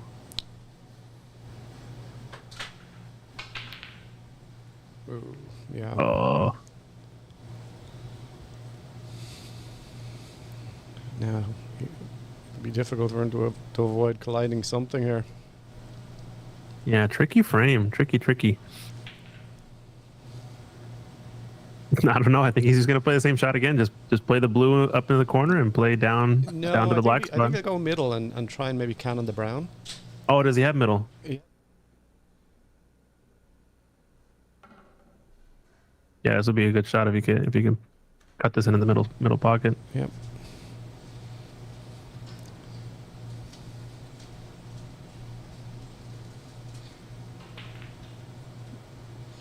Yeah, great shot. He did try to cannon the brown, but And now the chance is really on, I yeah, think. Yeah. Just needs to hold it together. Yeah, this is where he just where the top players really separate themselves because the top players are just gonna eat this frame up for dinner. Well, I guess it's lunchtime over there. the thing about the balls as they are here, it's like a puzzle now. It's really just about picking them off one by one and choosing which is the best next shot, so that you don't tie yourself in knots. Yeah, just decisions, right? Yeah. Now I think I can't tell if that red goes into the middle pocket without cannoning from the blue. I don't think it does. No, doesn't look like it.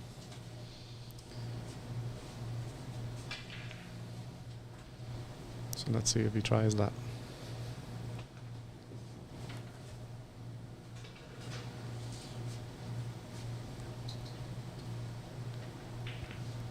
It must. He might be playing the plant into the left middle next. Oh yeah, maybe. Is it dead? It's not quite dead. I think it needs to be a little bit of a back cut. It's actually kind of nasty based on this angle. It's got to cut it quite thin, the first red, I think. Well, the key is to hit it as hard as you can. In Prathamesh style is what you're saying? Yeah, he's looking at it. I think he'll tap it in. Yeah. Gonna send the cue ball close to the yellow pocket. Can he drop in behind black or pink, maybe?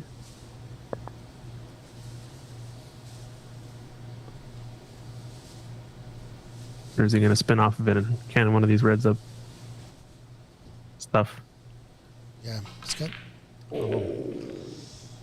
He went full Yeah. bullet with, Yeah, it was a little bit too strong. How you doing, James? and he had no guarantee of what he was going to be left with either. I mean, if it Yeah, had there- gone in, he'd have been on nothing. I think maybe he was just trying to pot the ball at all costs there, but it's got away with it a bit. I don't think anything really goes clean into any pocket. Might just have to play a safety and rub up to the bull cushion. Mm-hmm. Yeah, it's not a bad shot. Can see this red, I think, along the right long cushion. He also sees one to the left middle, it looks like. Oh, that's on. Yeah. He might take that on, actually. Could just get one cushion off the top, back up for the blue. It is aggressive, though, with this red so close to the left corner pocket down by the black spot. So it was a break of 12 by Prathamesh previously, so he's up by 28. I think he's going to want to start clamping down on the game as opposed to getting too aggressive, maybe.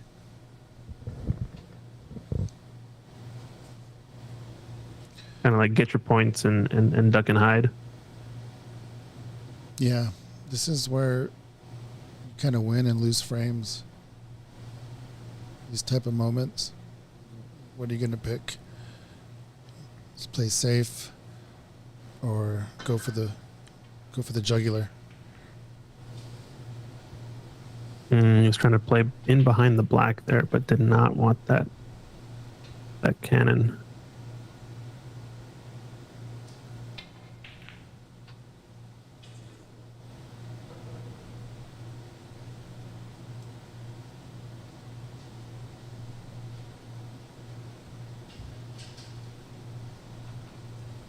Buck Moose says this guy has Dennis Taylor glasses. Yeah, I think Prat's been playing with those for a little while now. I think he's found a way to actually work with them. He has a little head strap, I think, now to use, right?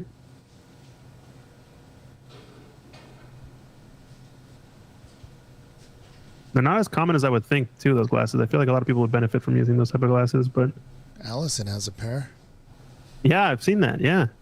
She I've seen broke 'em out of here. Alex Pagulayan. A few players, but they don't seem very, like a common... There's one thing in common that those three players do, and those three players are snooker players. True, yeah. That's where you need that distance, I guess, line of sight. And the precision.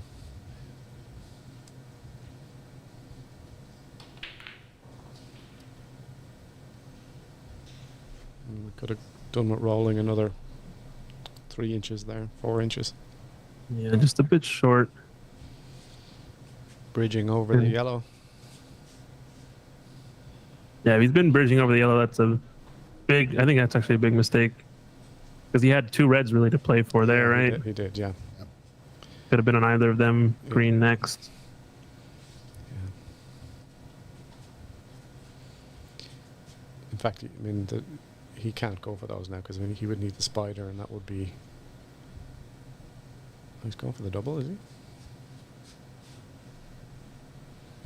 This is risky. Yeah, you could leave those 2 reds you were talking about. Oh, okay. So I see what he was doing. I think it's mainly cue ball, though, right? Because, Yeah. like I said, I think he's 34 points up now. He just got to knock in points where he can, play safe. If he doesn't have it, don't go for anything too wild. He knows that Angus is going to have to take the aggressive shots.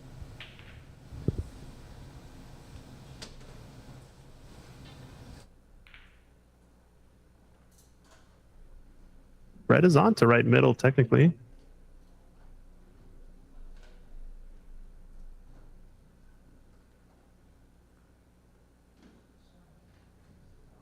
It's just not a comfortable pot you necessarily want to take on. So I think he's going to play safe again here.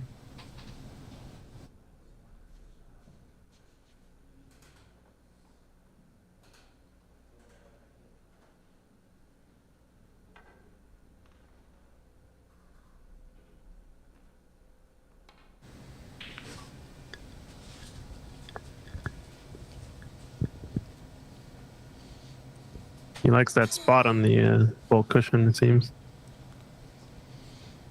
This is not a game Angus likes to play. You know, he likes to be in amongst the balls.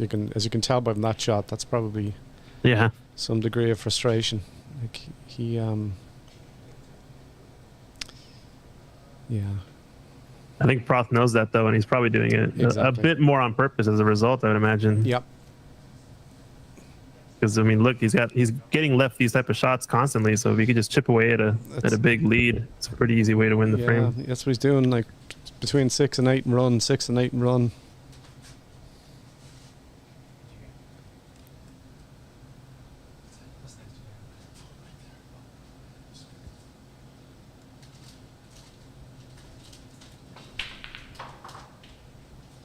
That's a good pot. Pink is on, green is on. He's got plenty of options. Might be a good time to strike for one of these reds down near the black area, but looks like he's gonna take the green. What red are you playing for next here, though?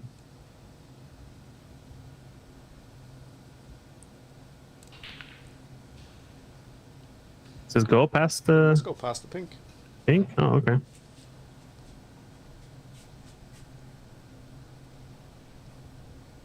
If it does, that's bonus. Yeah, really good because then now you can still get down table Pink, whenever he wants. Pink after it, and then down table.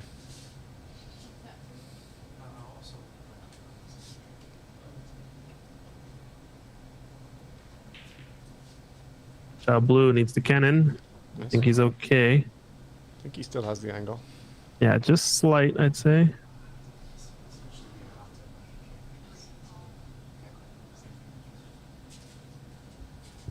I assume that top red doesn't go past the bottom red, so he's going to have to try and get position on the bottom one. It's going to be touchy, that type of speed, but you want to be on the black spot ideally, right? Mm-hmm.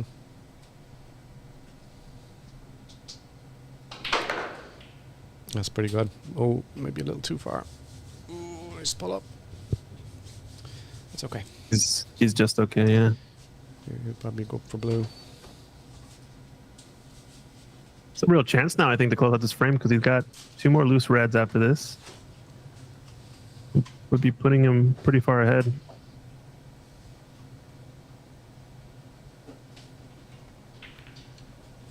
Oh, he missed. As I say it. Yeah, he was trying to hold for Undercuts him. he was trying to hold for the pink there, which made him probably hit it thick. Mhm. You know, when you're trying to hold the hold, base. you end up, overcompensating. He should have went up for blue there, I think. Yeah, maybe angle deceived me, but my first instinct would have been maybe to go past the pink and pot the pink in the same pocket. But maybe it was a bit too far up table to red. But this is a bit careless from Angus to not get position on this pink. Mm-hmm.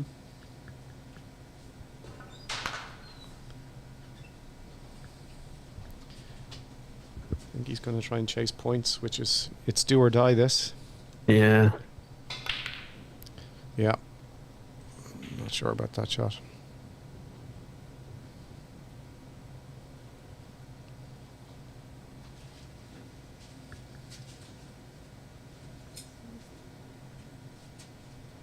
Don't think this red along the right cushion is blocking any of the 2 in the middle of the table, so imagine he'll take the lower one.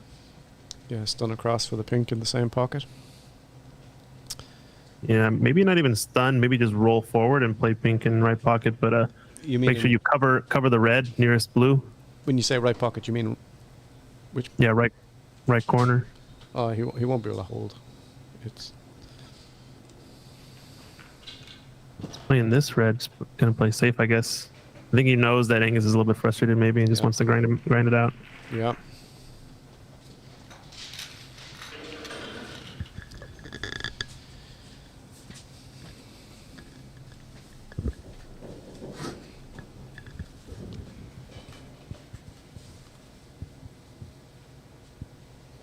Mach 10 or Mach 20? Mach 20. Mach 20, it sounded like. Got a good cue ball though. Yeah, but he's gonna be stuck in the same spot. I think Prathamesh is gonna stick him again once up against this bulk cushion. He's trying to see which line he wants to leave.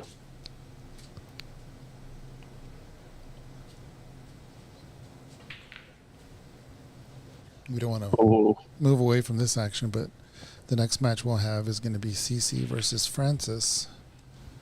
that should be good.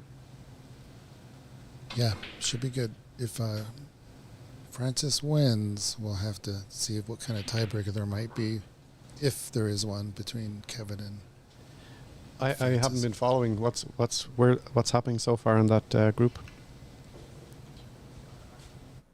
I think so far CC has won his first match. I don't know about CC and Kevin yet. And Kevin has won his first match, right? Yeah, so think we we're have checking. Kevin. Just want to break my computer here. Just 1 second. So Kevin This beat should- Francis 2-1. And then CCU beat Ethan 2-0. CC beat Kevin 2-1. Francis beat Ethan 2-0. So let's take a look at the standings there. I see. So a win from CC Francis would put a three-way tie between CC, Kevin, and Francis. CC is undefeated. So right now Francis and Kevin have a 1-1 record. And they play each other next, do they? Francis plays CC. So it looks like Kevin has the head-to-head tie Oh, breaker. okay. Okay. So that just Might be in. Not if Francis wins because they'd have a circle, right? Yeah. It'd be Francis 2-1, won 2-1, 1-1. 2-1 in a circle. Yeah. And so that's when you have to come into a shootout. So Kevin- CC is win and he's in, and that'll guarantee Kevin in. Or Francis wins and we've got utter chaos, huh? Yeah. Francis is the chaos agent. I like that. And considering we haven't been tracking high scores, I don't know how we resolve that chaos. Oh, I think Jamie's been running him down. Yeah, I Shaking her think head no. CC has a 68 break in the first match that we saw. Nice. He had a clearance, I think, with a few reds on the table. Now this is looking dire for Angus, though. I think brought the mission in the driver's seat. Really just needs to stay away from leaving a wide open pot on, I think.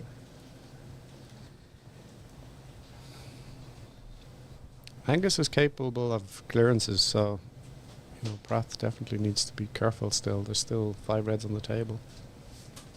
Looks like a touching ball, huh? Yep.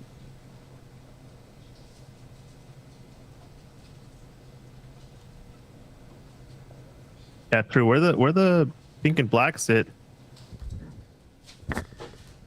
everything is on, and he's left a good opener, actually.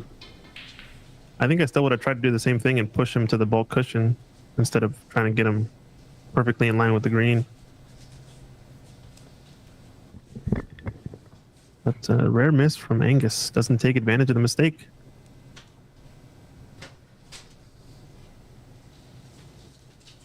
He's a different player than he was from the qualifier, Who? Angus? Angus.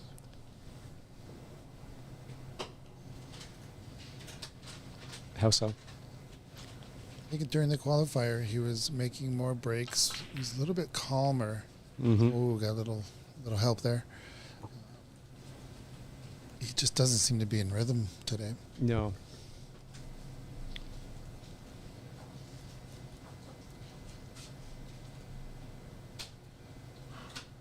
I play him next, so I hate to say Oh, it. But you're trying to so I kind of hope he glean stays some that way. information. Sorry, Angus. So much for being impartial. No, I'm just kidding. Yeah, I know. I was just saying you were impartial earlier. Trying to score some. So info. this, all We these should balls never go, let right? players Blue, become yellow, openers. green. I'm sorry.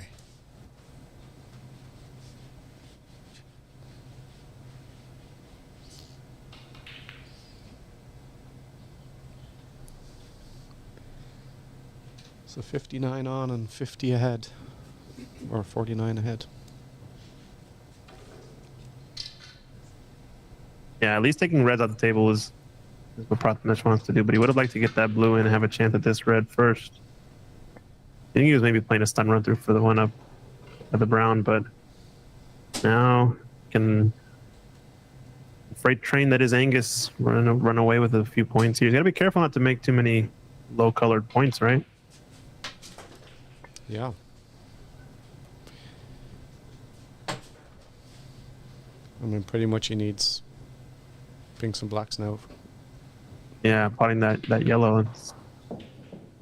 Kind of created a low room for error, low margin of error. But like I said, I mean, Angus can clear. I mean, he's capable of clearing. Is he? Oh my goodness. I think that might be curtains. Yeah, you saw him put his head down there. I think he knows it might be over. Like you said, though, I think he's just not in the flow, not in rhythm, and I think Prathamesh has done a good job to keep him out of it. Type of shots he's been playing, the type of frame this has been. It's been a long frame. I mean, they started off with all the balls going up table earlier, right? Yeah, and then they came all the way back down.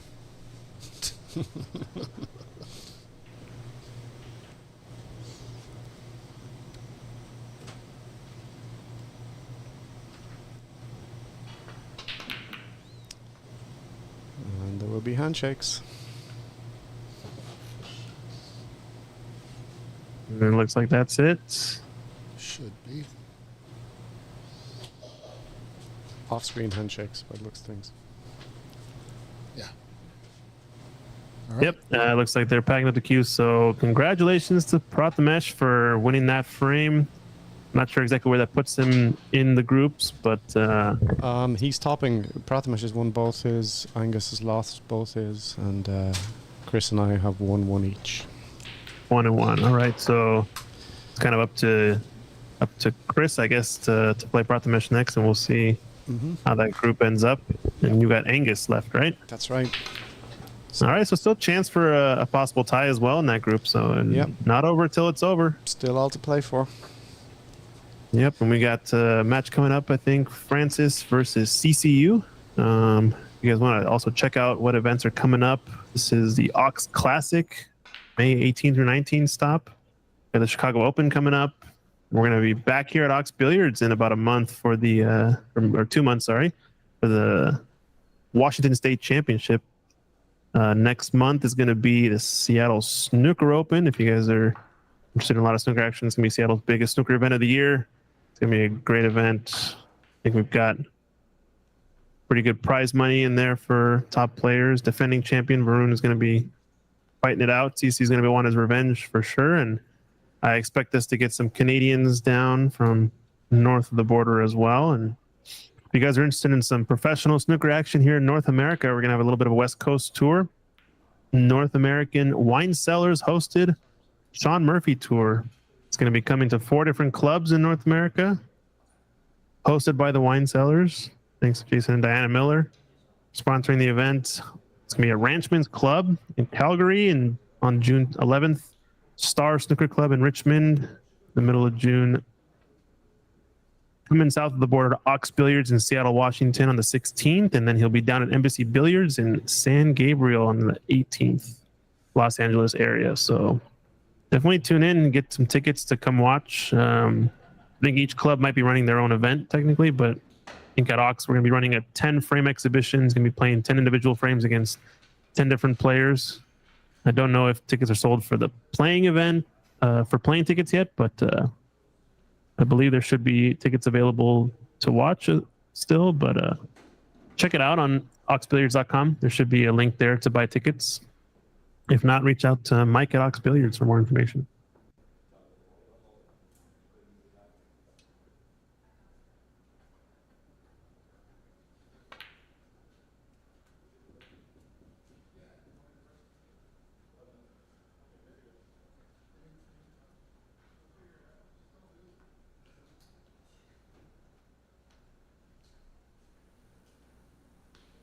And I think we're ready to get started here. I think players are ready to go.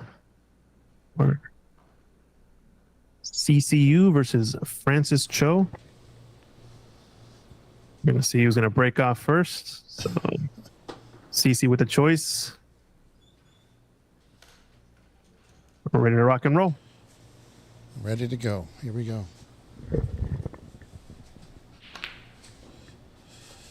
Did Dave go off and play his match now? Yeah, where did he go? Somewhere in the room. Oh, that's good. It's a good group of players that we have here. They know what to expect. They know how to behave and dress properly and play with professionalism and make sure that the matches are still going on time, and just a really nice group of people to have and be around. So very thankful for how things have been working out. Oh, don't hit the blue, because that's not going to work out. Yeah, it's unlucky. She did catch that a bit thick. Or maybe thin the red a little bit more to get the cue ball farther away from the stack and the blue. CC has a chance to get on black here and get in its first opportunity. A little low on the black. A lot of low on the black. Yeah. I think he kind of let up on the stroke there. He could have dug into the cue ball a bit more, but using the rest, it's always difficult to get the right action. It's going to roll up on this black, it looks like, and put Francis in a tough spot. Oh, it didn't get there. Did not get there. Oh, so foul no. 7. Shoot from there.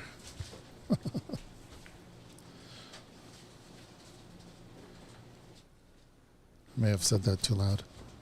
I think she's going to just thin off the edge of this red maybe and play up behind bulk. Oh, this might work out nicely. Look at that. Yeah, she might have the full snooker here, actually. Yeah, I think it's there.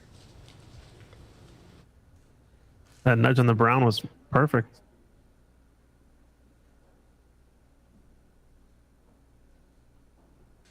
They can do the 2 cushion thin escape. No, it's just so good at kicking at these balls, CC. I think that's one thing that I've noticed about his game is when he's in trouble, he's really good at just not giving away those silly easy points. Goes, I guess, undersold that type of skill, I feel like. That is another nice play. Almost put it back in the same spot. This spot. Yeah. She's taking away the right half of the stack from our perspective, but can still thin off the left edge of reds, I think. Yeah, might get behind the brown with this angle. Or that cluster, brown and yellow. He's choosing to kick again. Only problem with kicking it this way is if you're going 1 cushion, I think he's fine. What was that? Oh, she must have fouled. I think on her shot, she must have done a foul. She must have not made contact with the reds, because I'm not sure if I saw anything move. Yeah, and there must have been a free ball. Foul 4. So yeah, that must have been. We must have missed it. I totally missed that if that's what happened. Yeah, I think that's what it was, because I didn't really see any reds move, but I figured it might have been a slight movement that we couldn't tell because she was really close. When you're really close to the balls, normally you can really thin off. But yeah, he just played the free ball there. So score should be 7-5. Oh, 7-5.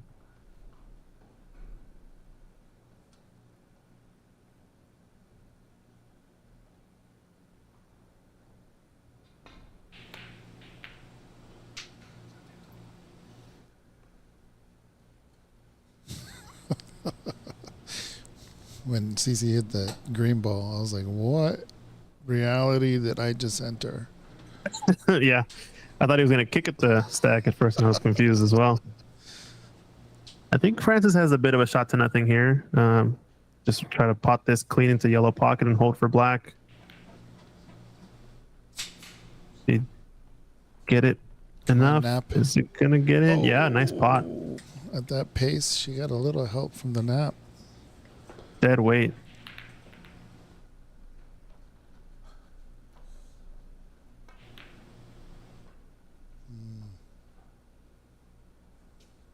Yeah, I think this is usually an indicator for me when I'm watching Francis's game, when she's got blacks off the spot. If she's knocking them all in, she's gonna be really tough to beat. But when she's missing the blacks off the spot, I think it's gonna be tougher for her mentally to get over that sometimes. But we'll see. I haven't seen her play in a little while, so I'm sure she's improved.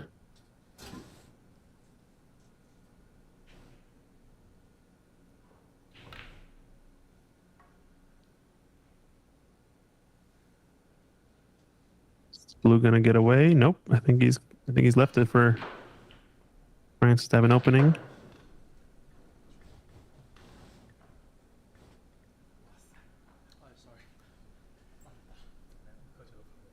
Gotta be careful with the blue here if you're playing for brown or yellow. Don't want to get behind it. And that cannon is just enough to get on brown. Yeah. She's got them both. Whatever she wants. A little bit of a scary shot there, but made it work. There's not a lot of reds to play for in this angle. Nope. Unless the red passes the black, which is taking a look right now, but Cue ball. if it doesn't, If the cue ball stays on the left hand side of the table, she might be all right. yeah, I think she was kind of playing that type of shot because these two reds go to right corner, right? Mm-hmm. Another tricky spot. I think she wanted to just maybe should have played for yellow there to come to the down the left side of the table instead of the brown. Yeah, It's the always hard to brown tell. needed a lot of check side for it to come down a little. Oh, and now a miss from CC, I think. What is happening? I think you're putting him back in from here, as far as I can tell. 13-5.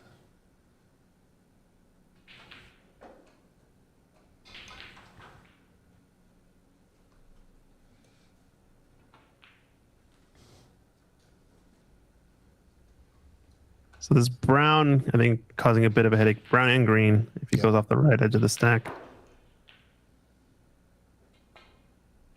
Gonna have to catch this just right, and caught it really nice, but watch out, corner pocket. Where's the cue ball going? What pocket is the cue ball headed towards? Or in, or around. Red does pot. It's going to be canning into something to cue ball, though, so going to be playing all out for black, I think. Are we open? Looks like 2 o'clock now on the East Coast, 2 Yeah. p.m. People banging the door. Rumor we might have David Burney joining us starting around 3 o'clock, possibly. The burn. Feel the burn. Feel the burn. So big opportunity now for CC. A lot of reds out in the open down by the black spot. Good starter here. It's a little bit steep on the blue, but he wants some angle to get back up to the business end.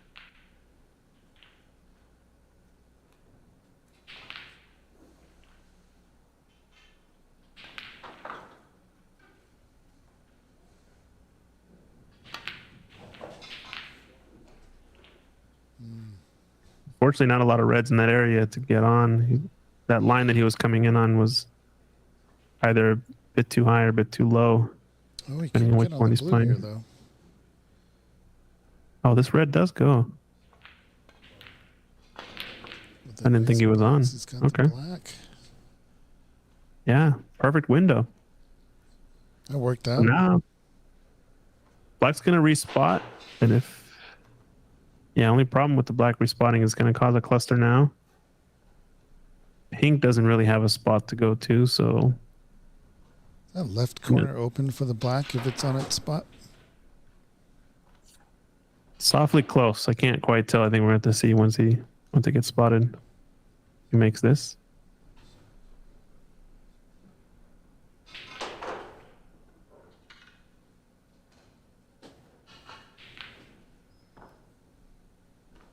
Playing green here, which I like to not clog up the black spot. If you can get this, pick off this red. It's blocking the black spot. Would be ideal for putting on a big break. Might be able to get there from the blue if he hits this red well.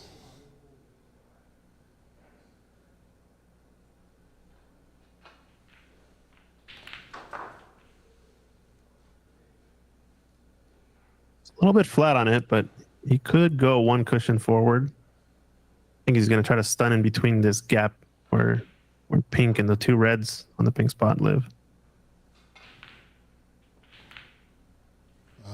little far, but he's on something. He's on it, actually. Nice shot. Or a good result at the very least. We might play this red to the left middle next. Or one of the two reds that are blocking the pink spot. I think he wants to get on the red. Just to the right of the black spot, right? That's the red I think that's clogging up most of the break.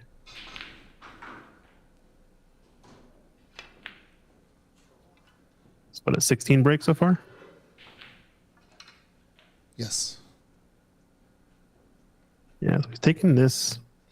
I don't know if it's going to open up the pink.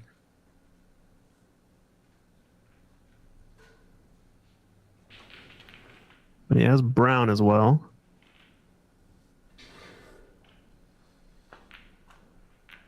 Yeah, I think he's going to take brown. Once again, try to get on either the red blocking the pink spot or the red blocking the black spot. Those are the two reds that are crucial, I think.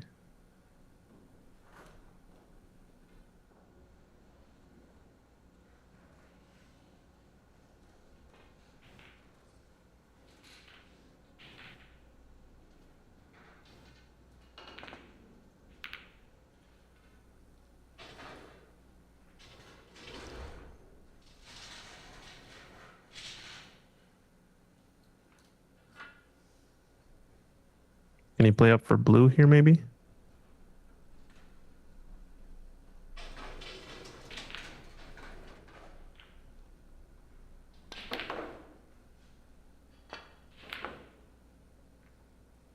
A bit too far.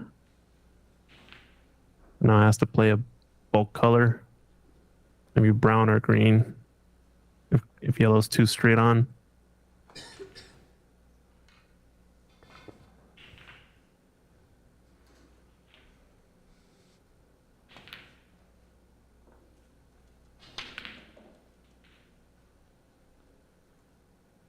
Job blue. All right. Actually a favorable cannon because now he just has to screw back if he's straight on this red. Might be going towards the blue though is the only problem. So we might have to play the blue up into the green pocket. Yeah, looks like he's hitting center ball.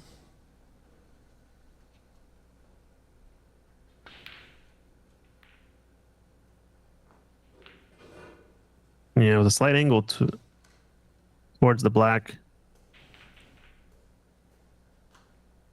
Still hasn't disrupted these two reds that are blocking the pink and black spots. So, but Francis has a chance to pot this one to open up the pink. Problem is, which color do you play for here without creating another cluster?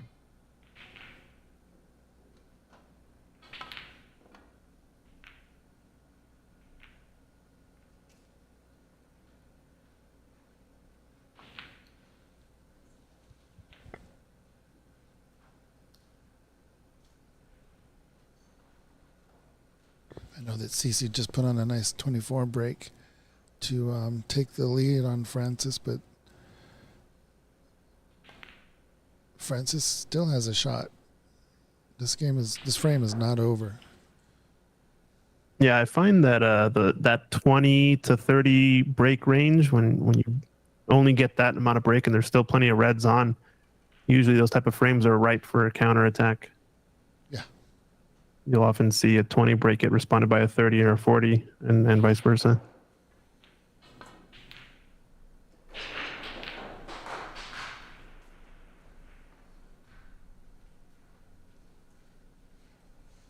All the reds are open now for the most part. This one is still blocking the black spot.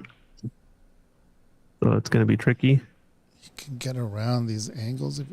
Those two reds that are tied together, the one on the bottom gives them a nice angle to come back up for a high value color. Oh, but he's just going to make that shot. Yeah, he took it on. Where the ball sit now, though, getting pink back on its spot is still available for a lot of scoring. So This red does pass to the green pocket, so just gonna start off with this. Figure out which color to play for. I think I like just playing blue. If it's thin enough, playing 2 cushions shy of the blue and landing on the pink next. Maybe it doesn't pass. Playing this red instead. There we go. Might be forced. Might be forced to take the black now, though. It's not a bad shot. Those 2 reds in the middle of the table will be there for her in the right corner pocket. Just all you got to do is make this ball your natural angle with a slight right side on it will get you there. Yeah. She's going to be creating a cluster and probably doesn't mind too much. She's not too far behind, so. Oh. I think she's there, the right middle. Yeah. She's got the one in the right corner as well, which saves her. Might want to take that one on if she can screw back, because that black does go to the left corner. It's a weird angle. Yeah. If it goes to left corner, she might be all right to get a big break here. Wow. Unorthodox cue action there from her, but it went in from her standard, I should say. That was real quick. Yeah. I guess she saw it. If you see it, shoot it. I think this red closest to pink does go to right corner. So she can just screw back and play for either of these reds to the right corner. It's a nice bounce.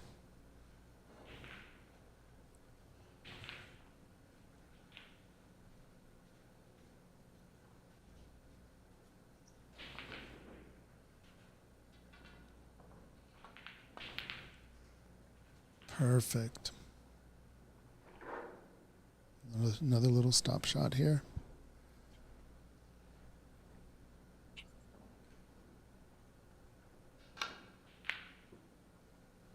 You want to get straight on this red if you can.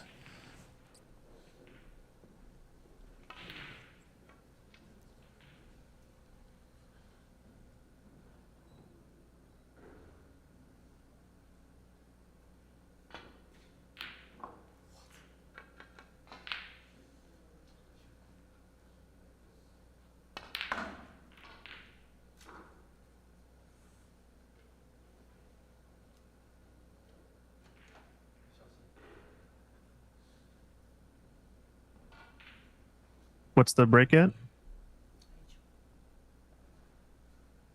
Or score? All right, apologies. Right now it's 29-35. She's on a 22 break. Now it's a 20. So can't blame the commentator because I didn't say anything. So CC 29, Francis 35. 35. It's a very nice comeback or response, but unfortunate to leave another starter for CC.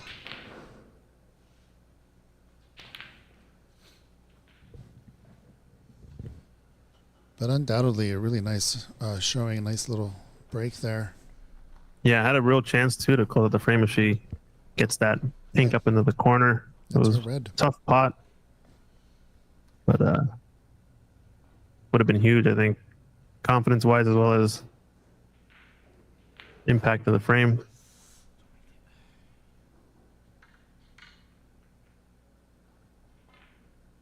It's not over yet though. I think this last red where it sits is going to be a little tricky if it doesn't pass to the green pocket. From here, it looks like it does go.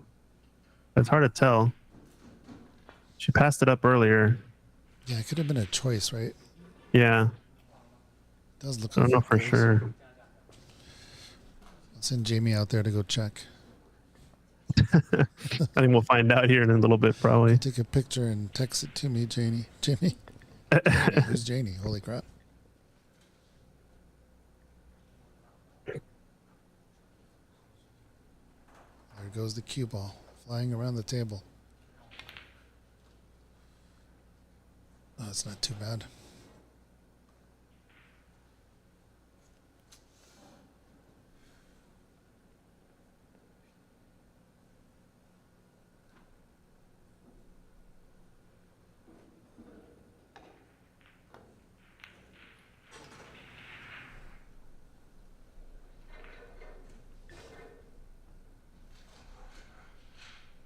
All right, looks like Prathamesh and Chris are ready to get going. Kevin versus Ethan has been playing for a bit, as well as Dave and Angus.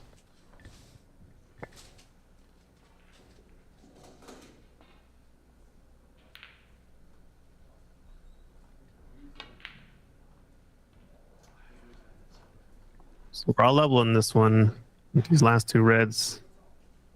Really, I think the next red's going to be crucial because then you'll have the single red to play snookers on.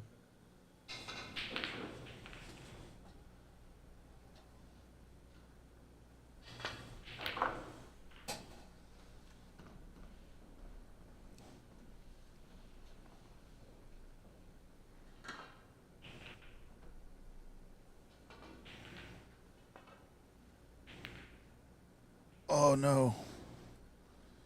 Unlucky kiss on the pink there. Hit that red really, really thin. That's kind of what she was intending. Just didn't want that extra cannon.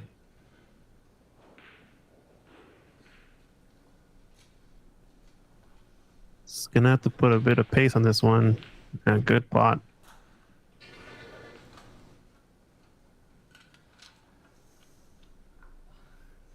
Now CC in the driver's seat with initiative if he makes this black first choice in this last red.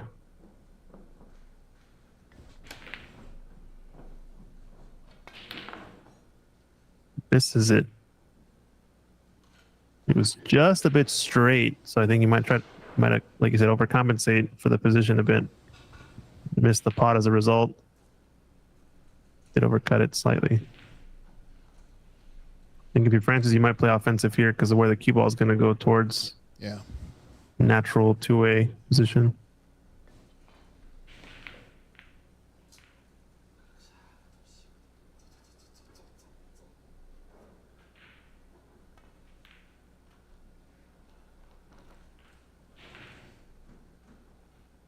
Don't do it. And it stays up. Wow. All right, check the yellow. That pink ball's huge. Yeah, I can't just roll this in dead weight. You have to get a little bit into the cue ball here. It's moving away from the yellow. Not a whole lot, but just enough to move about 2 ball lengths at least. It's nice. Oh, but it didn't drop. Yeah, that's the issue. A lot of things to consider. Your cue ball's in the cup. The blue's not on its spot. You got to push it forward. Yeah, forward but away from the yellow, Yeah. right? So it's kind of deceptive. Even though you're still going to get there, you don't see it. So all 6 balls are on this half of the table. How Like they're likely is it? playing, Clarence? they're playing pool all of a sudden. Right.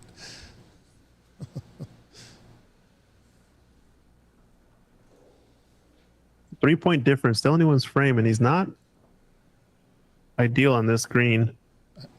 It's a two-way shot here, or shot to nothing, I should say. The correct sport. Let's go for the middle pocket and play safe.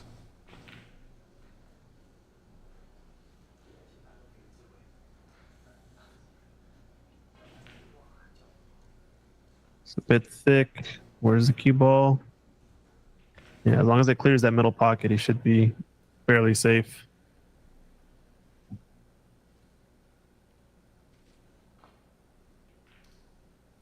Just got a cross double here. Even a cross treble, she hits it harder, but you can cross double just to get the cue ball up table. Yeah, she's really close to the cushion. Caught it a bit thick, and that's where I think you needed to put a little more pace into it if it was that thick. Hard to gauge, but I think that's the idea. Most important on that shot is to get the green touching the top cushion, I think.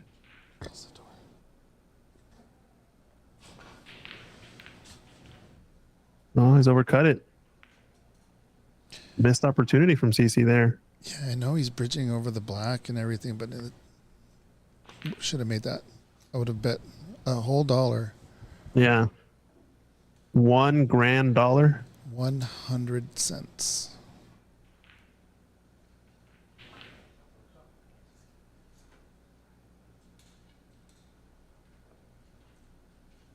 Might be stretching here and might need an extension on our queue. Oh, Yeah, your cue just won't hit the cue ball where you want it if you're at full extension. The Q-tip will go up. Kind of finish your stroke before you hit the ball. Oh, same shot again for Francis, but a little bit less stretched out here. yeah. I like your on this shot. Maybe get it behind the black if that's even possible. Yeah, it depends how thick she hits this green. Like I said, I think getting the green safe is going to be the priority here. Playing it off of 2 cushions. Yep. And lay on along the top cushion. It's a little Got to thick. get the speed right. Yeah, speed Down, looks good. Down. Anywhere there, and if you get the snooker with the cue ball, it's kind of bonus, I think, in terms of percentages.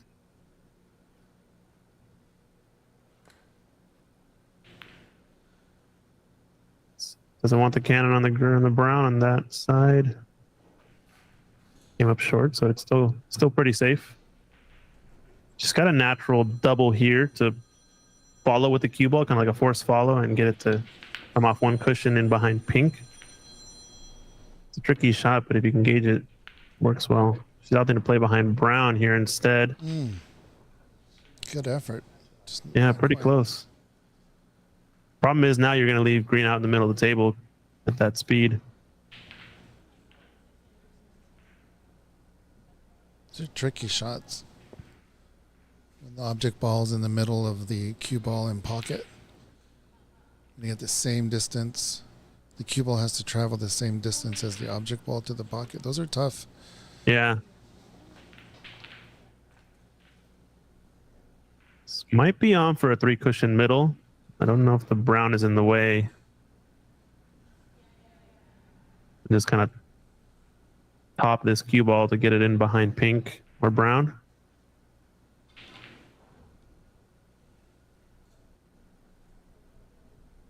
Just wanted to get deep into the second rail. She went for the pot.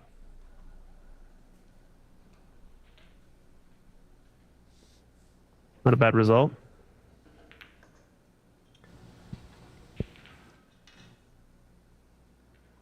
Feels like this green is the tension builder. Whoever can pot this, gonna have a big advantage probably. Kind of seems that way. I don't think there's a bad ball after the green. Everything looks potable. Yeah, it might just be a little bit weird to get on brown, but This is a kick and stick right here. this could be a kick and stick. Problem with the kick and stick is the brown is in the way, I think, of the green's path. So you might just stop it there. Then in that case, the black is kind of in the way of the 2 cushion path of the green, so it's tricky. Tried it. Oh, the brown. Yeah, so the brown was in the way the whole time. At least the angle that it took to hold the cue ball, right? Yeah. It's another long pot attempt for CC. He missed the To me, last one to this seems a little pocket, but not by easier than much. The last one. I don't know why. Just if there's a difference in distance, those are the easier shots in my mind. He sinks that one hard of the pocket. He might have caught a cushion on the lead. I don't know. But great pot.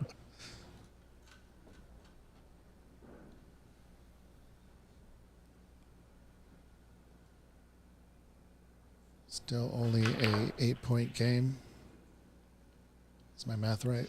6-point game. 6-point game, yeah. So he needs position on this blue still, causing him to miss the brown at a higher pace, probably. It's just kind of a shot to nothing, natural position on the blue. you might get in behind pink, depending on what angle you hit this at. And obviously, if you overcut this brown, you're going to probably be leaving it safe, no matter where your cue ball ends up the table. Something for just the double. Smart shot. Look at that. It's a bit more containing is the only thing. I wouldn't mind taking the pot on there, but it's still a good result. I might separate and try to block with the pink and black, or just play the cue ball and the black purely. This is going to settle by the middle pocket, and a chance for Frances now. Got to close out this frame if she can clear up these balls. 3 cushions back up for the blue. Yeah, 3 cushions. I think so. Bit of running side, but not too much. Really can just play it with top if she wants, but needs to hit it. No, it's not hard enough. Yeah, it's a bit short of pace. Does the blue pass the pink, though? Hopefully for her. If it looks like does, she just needs pink, I believe. I need to get out of her line of sight. These 2 balls would give her the frame. Doesn't need the black. Oh, no. No, it didn't pass, so she's just playing safety, and the line looks good. How's the pace? I think she's left an edge of this blue, if not the full face. It's only a cross double if he wants to pot it, but I don't think he can get it in the right corner. You know, I think cameras always deceive me on these angles, so I always delegate. I always defer to he can see it, but I'm not sure. See it all day. Yeah, that was enough. This is gonna settle again near the corner. All right. So Frances with the real chance here. How good is her Blue West pink. game? It's a long left hand or right, or even a longer right hand.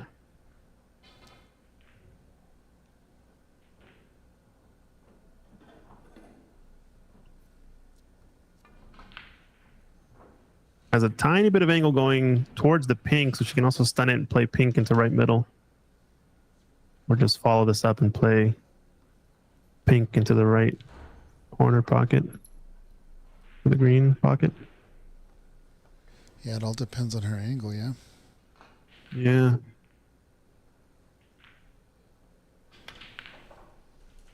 Good pot. She might be dead straight on this pink. This is her frame ball.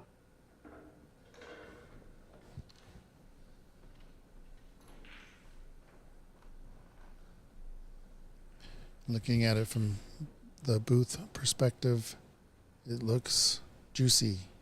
It looks ripe. I mean, it's like right there. But the pressure is what matters, right? How you deal with it. Because I can make this in practice. She can make it during a match. Nice. There it is. Nicely done. Frances takes down the first What frame. a frame. Way to go, Frances. Doesn't need the black, so we're going to frame 2 action now. You want to talk about events coming up, Mike? Yeah, of course. Got a lot of cool stuff going on. We've got the Wine Cellars hosting the North American Sean Murphy Tour. It's going to be coming to a few clubs. You guys want to check out the dates? He's going to be going to a little bit more a West Coast tour. I guess Calgary is kind of in the middle of Canada, right? Yeah, it's in the middle. He's going to be visiting Kenny Albert up in the Ranchman's Club. He'll be playing for nice. club members. And then heading on over to Star Snooker Club with Eric Lee, he's new on the scene, but working real closely with David Burney and Jonathan's son at Top 147. So they're excited to have their first exhibition with a tour. Hold on.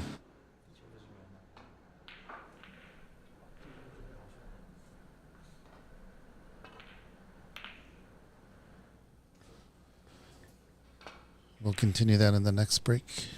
But so we're excited to have Eric Lee as part of a growing community of snooker in the Pacific West. And then, of course, Sean makes his way down to Ox And the whole point of us doing this tour is we didn't want to, hog all the pro players, right? Every year we have a pro coming in, and Mm-hmm. we felt like this year, why don't we share the love and kind of take them around the country or the continent. But then the finale is at Embassy Billiards in San Gabriel, so that should be a fun time to go down to LA, visit Stephen Wong and his great club. So it should be really fun, and next year we're hoping that it'll be bigger and better. Yeah, it's awesome. So if people want to go buy tickets, do they reach out to each club that was listed there individually? Yeah, definitely reach out to each club. If you want tickets to Sean at Ox, tickets are available on our store. Just go to oxbilliards.com Sweet. /store/events, and then you're there. Okay, awesome.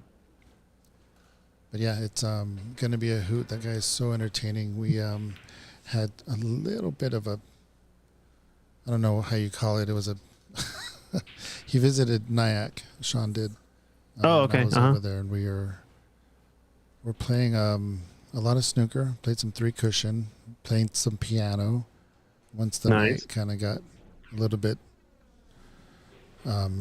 Once we were well lubricated, we started messing around with the pianos, and he's an incredible talent on the piano. That's awesome. And his buddy is Philip Fisher, the world renowned pianist that lives in New York, and Philip was there, and they were both kind of just going crazy. And he's such an entertaining guy on the table, and then he has skills off the table. And then you were there, yeah, with Selby. Well, Selby and Oh yeah, he had a little moment played the piano after Luca won. after last year's event. They had a little in the lobby piano, and he was playing some events at the end of the night or early morning, I guess you could say. He's a hoot. Yeah, the sun's coming up, and they're cooking eggs in the background. Yeah. It's gonna be fun then having Sean in town. It will be nonstop. I mean, the guy is, first of all, an incredible talent. He had a really good season, and I think we were all hoping he would have gone further in the tournament. But, still a phenomenal talent. Yeah, I was kind of halfway rooting for him. Like, man, what if we were to perfectly guess the world champion this year? We got to just start a streak of inviting a tour professional, right before they actually go on to win the national or the world championship. But alas, it wasn't Sean's year this year. But nonetheless, is he what, top 4 still, or top? He's definitely top 16. Been playing really well. Well, we talked to Taylor last off season. We met Taylor at Luca's championship, talking about Tyler, for goodness sake. Yeah. And talking to Kyron about visiting the States, and then lo and behold, he wins it this year, and so hopefully our luck will rub off on Sean, and Sean will take it next year. Yeah, that'd be pretty cool to watch. Of course, we're joking. It's not about us. We're not like a club that's going to post a championship post and say, that's because of our club that he won the championship. No. That's cool. It's just happy coincidence. No, tons of work these people put into it. Oh, yeah. Speaking of work, though, Frances putting in the work here. She's on it's like a 15 break, picking up where she left off in the last frame. CC with a missed pot there, and she had an opening and knocking them in now. Don't know if pink and blue are really tied up. One of them pots into the middle pocket. She's kind of looking at the angle. My guess is they don't go, but it's always hard. Like I said, hard to tell on these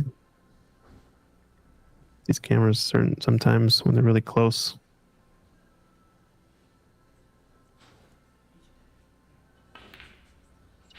She's playing for black there, so it tells me that he's don't really go into either middle pocket. At least not into the left middle pocket. It's a little steep on this black, but definitely potable. So this is a moment where maybe you play safe. Who knows? Yeah, or play kind of Or two you ways. just better make it. Don't necessarily play for the cannon to get another red. Just maybe play for a long pot. You know, depending on the percentages. I guess it depends, but I've heard a few different, you know, ideas as to when you take a pot and when you don't. Some people say, I think 7 out of 10. If you're a 7 out of 10 to make this, then you should definitely take it on no matter what. But if you're anything less than that, maybe think about playing it two ways or playing a safety instead. That's interesting. So your mentality is much more aggressive than mine. Mine's 80. Yeah, I mean, it depends. That's what I've heard people say. But maybe that's, you know, if you're talking professional players, maybe they play at that level because they think they're 70, but they're actually 90 or something. So That's true. Yeah. But yeah, I think as long as you have some sort of like compass to go by, you know, some sort of rule to go by, it helps simplify the game for you, right? Yeah, absolutely. Makes your decisions a little bit faster because, you know, okay, that's a 50-50, move on, let's do something else. Nope, yes. Play safe, screw it. There's nothing there. It's over. It's over, Johnny. Yeah, take your medicine when you have to, right? I think there's a lot to that, but oftentimes we don't always know our percentages, right? And I think there's something to that to be able to practice to the point where you know that you're a 5 out of 10 on this shot or you're a 2 out of 10 on this shot because you've actually practiced it 10 times back to back and know exactly you've missed it these many times yesterday, right? Like, it makes a big difference when you have that type of practice in. Yeah.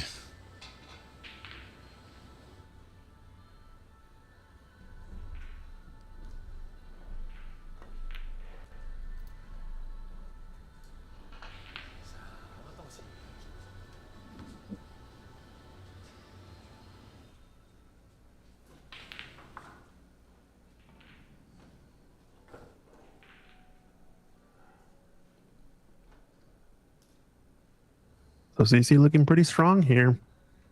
Another nice angle on this black, but he's going to be running out of loose reds.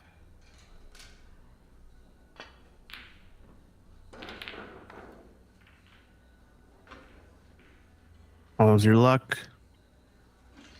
Think he's on one.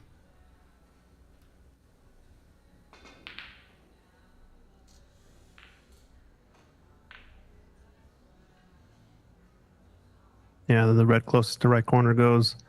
You can just float in for black next.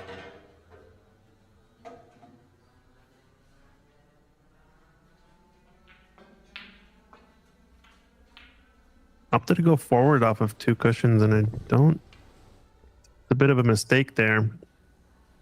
I know he probably shoots that at that pace to guarantee the pot, but it's the type of shot where I think he had to play it dead weight to hold for the black. Does have it into middle pocket. Not ideal, but doesn't mean the break is over yet.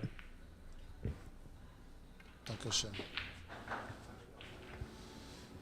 And he knocks it in. And he's on the red to the right middle.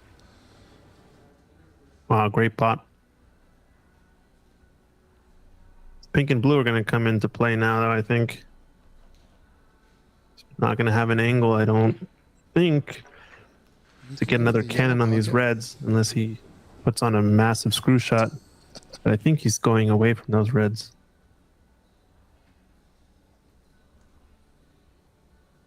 Might have to see pink up into the yellow pocket.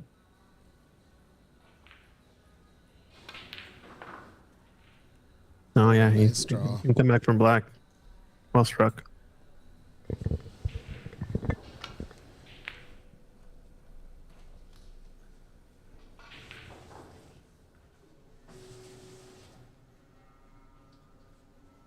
It's going to be going towards the top cushion. Might be able to go forward off of 2 cushions and run into the stack.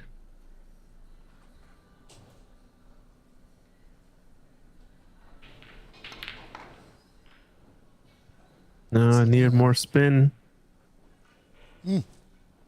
Really close. On a break of 40, though. All reds and blacks.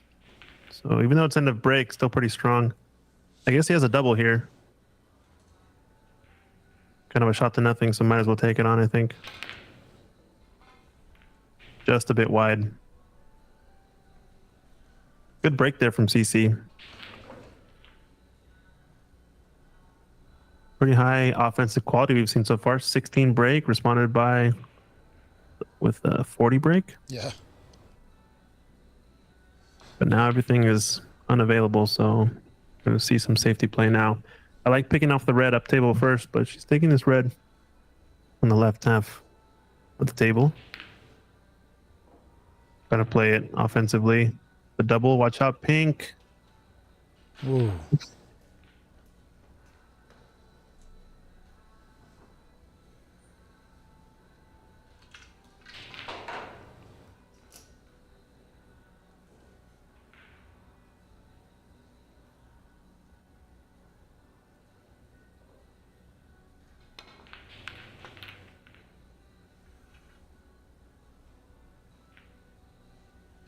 Yeah, good shot just to get the red closest to blue covered.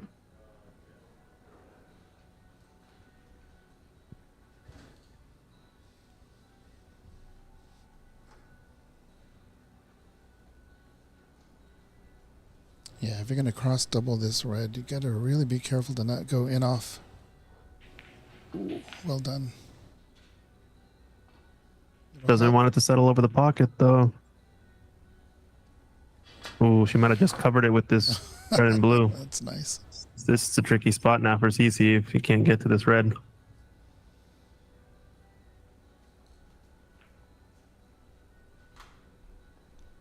Is he snookered by everything? Is everything? No, he can see this, yeah. Yeah, but he might have to kick at it. Oh, no, he can... No, he's going to kick at it. He's going to go in off. Pocket. Yeah. It's not a miss. Wow.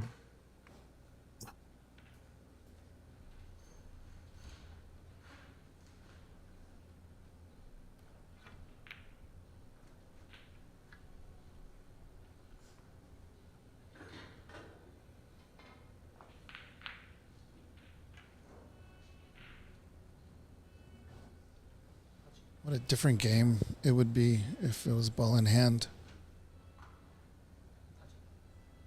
Anywhere on the table, just like the shootout. Yeah, that would be wild. Or Could be a game changer. It'd make this shot a lot easier, that's for sure. Yeah, you almost want to put him back, right?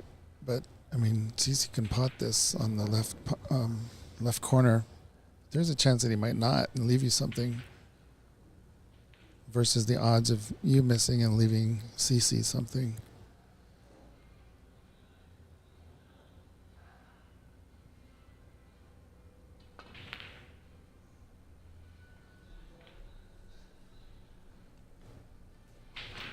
This red is on now.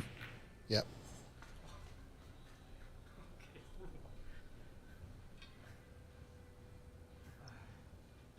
The risky shot, but Francis kind of had to take that to right corner. I guess she could have put CC back in if she wanted to. Might have taken this red on from the D even. Oh, he misses it. Watch out, pink. Hit the pink. Oh, he almost potted that pink. He counts. Would have been double trouble. Shakes his head. She's still gonna have an easy pink, I think, unless she runs into the pack. In which case she'll have to take black next. But yeah, this cue ball is gonna just fly off that cushion like a rocket. So you don't need too much pace. Last thing you want to do is get snookered by the pack if you're going for the pink. yeah, I think I like playing for black here if it leads to the next red.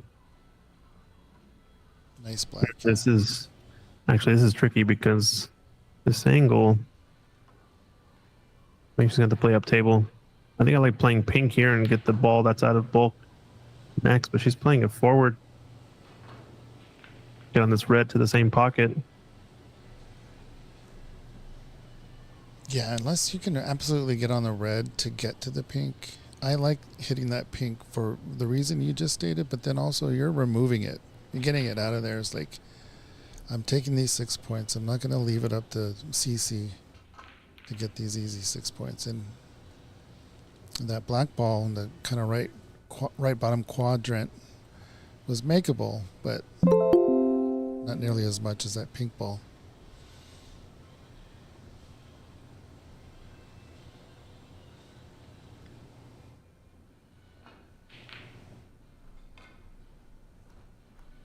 But still anybody's match, anybody's frame.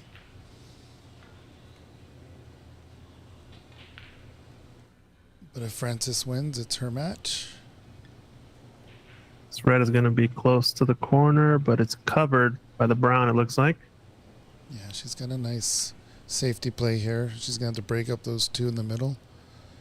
Try to get the cue ball to hit the cushion before the pink on the way back up.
Nice break All right. on here.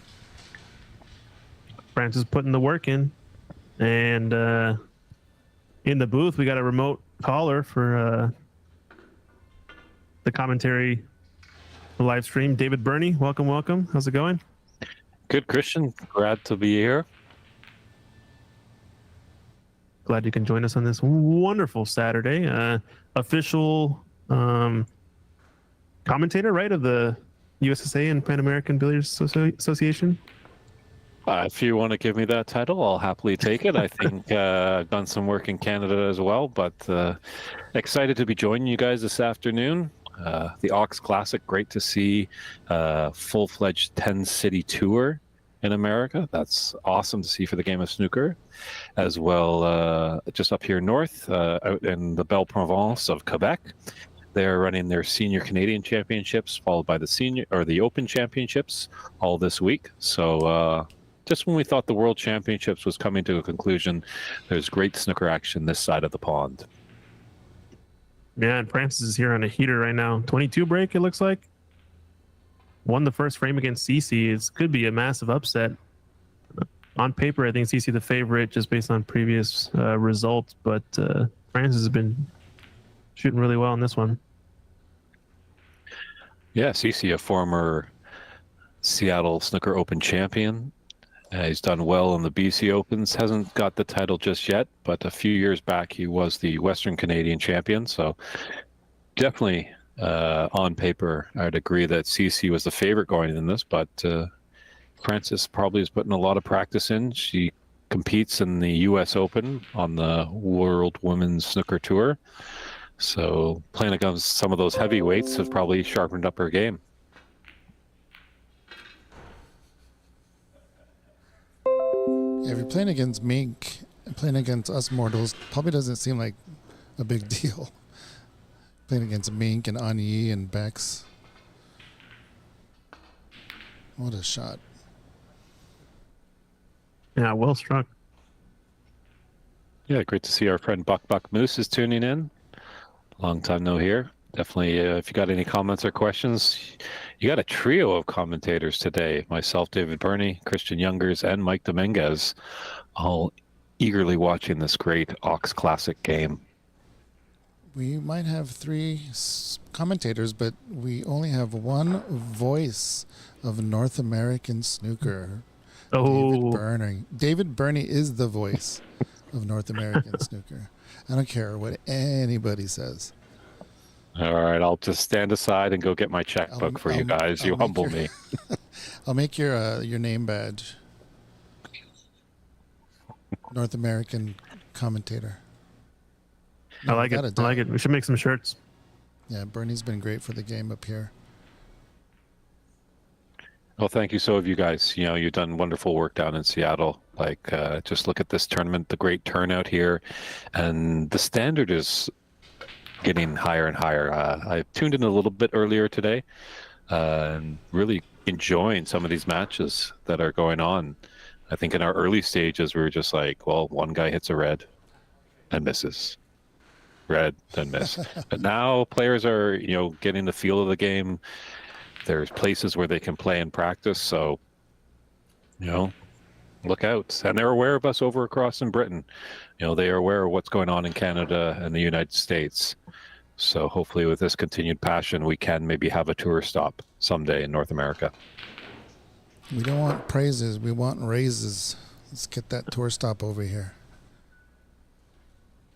So CC, back to the frame, I guess. CC's opting to take this green on just because looks like the yellow doesn't pot into this left corner pocket. So smart shot to take here. He doesn't need the points, but alas, it causes him to miss. He was perfect on the black to get points, but wanting to close out the frame really is what was intention there, I think.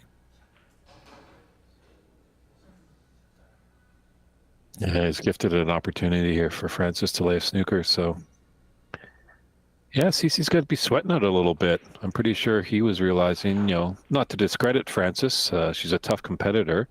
But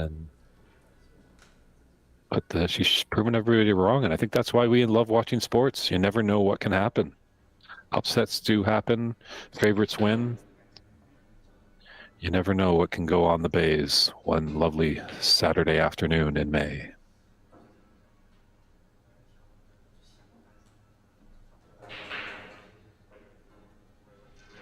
Looks like she might be going for the pot here.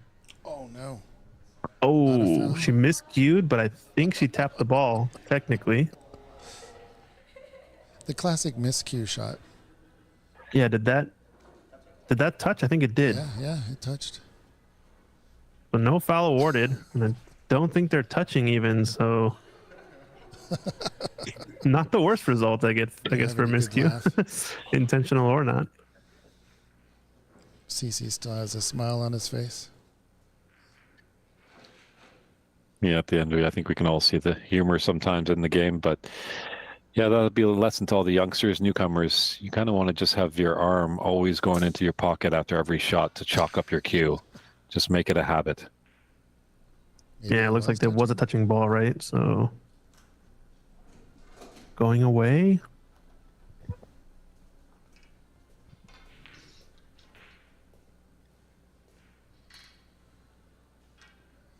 Yeah, tough from this angle if there's a path. I think full ball is on. I don't know about the potting angle. If we can see the full face of it, so a safety at least will be on. Oh, yeah, my apologies.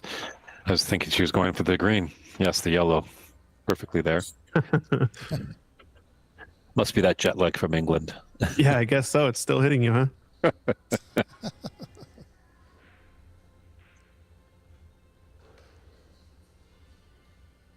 Got to be careful with this right middle pocket here.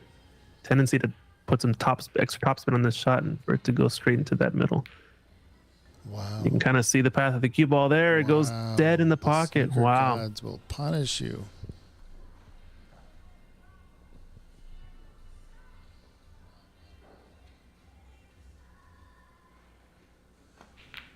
Might be the first time I actually called an in off there. Wow. So I wouldn't mind putting CC in here, but if you have a plan, I do like the 3 cushion middle, or I do like a cross double trying to get in behind brown or blue. Just gotta make sure you have a plan with either one. Likes the cross middle. It's gonna tap the brown. It's almost at the same shot for CC. Yeah, fortunate she's got a decent cue ball because that looks like it's tight to the bulk cushion. Yeah, that last shot that Francis said, if she put a lot of check side on, she might have been able to come behind the pink. But that's a very difficult shot.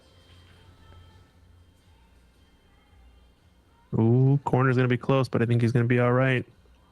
Nicely on the green, but he's a little bit flat, so we might see him pot this in a little bit higher pace.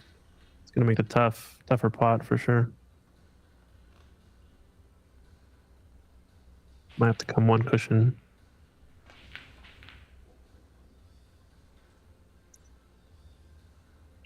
This is a chance now. Half ball away from it.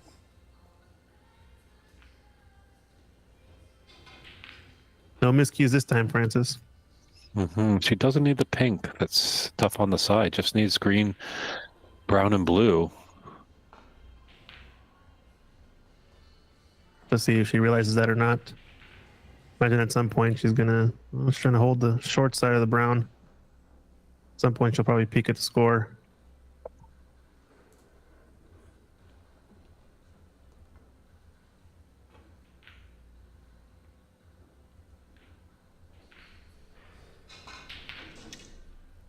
This also has a natural line of running into the pink.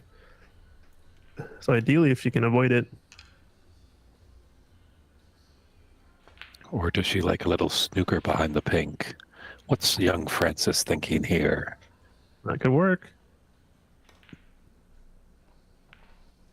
Or just heart of the pockets. Nice cannon. Spun straight on the blue. What a shot.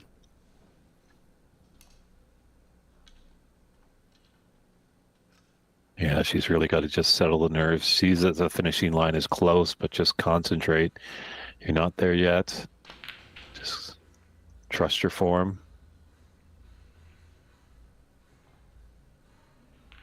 Yeah, ignore position here. This is frame ball.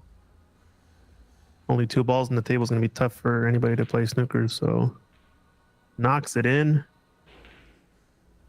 It was pink for frame and match, because I think CC definitely will come back to the table if she is to miss. This is a roll it in or over the pocket situation, I think. Just roll it up. Don't get fancy.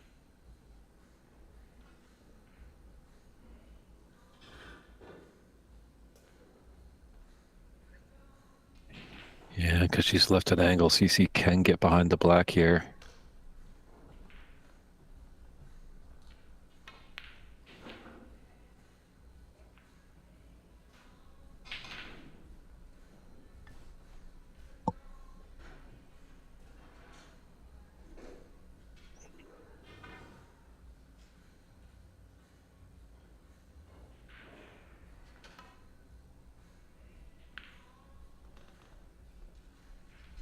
Maybe a little bit too thin on that one. I wonder if her heart skipped a beat. But good result nonetheless. It's going to leave CC in a tough spot. Probably is going to try to separate the balls here in the 2 long cushions.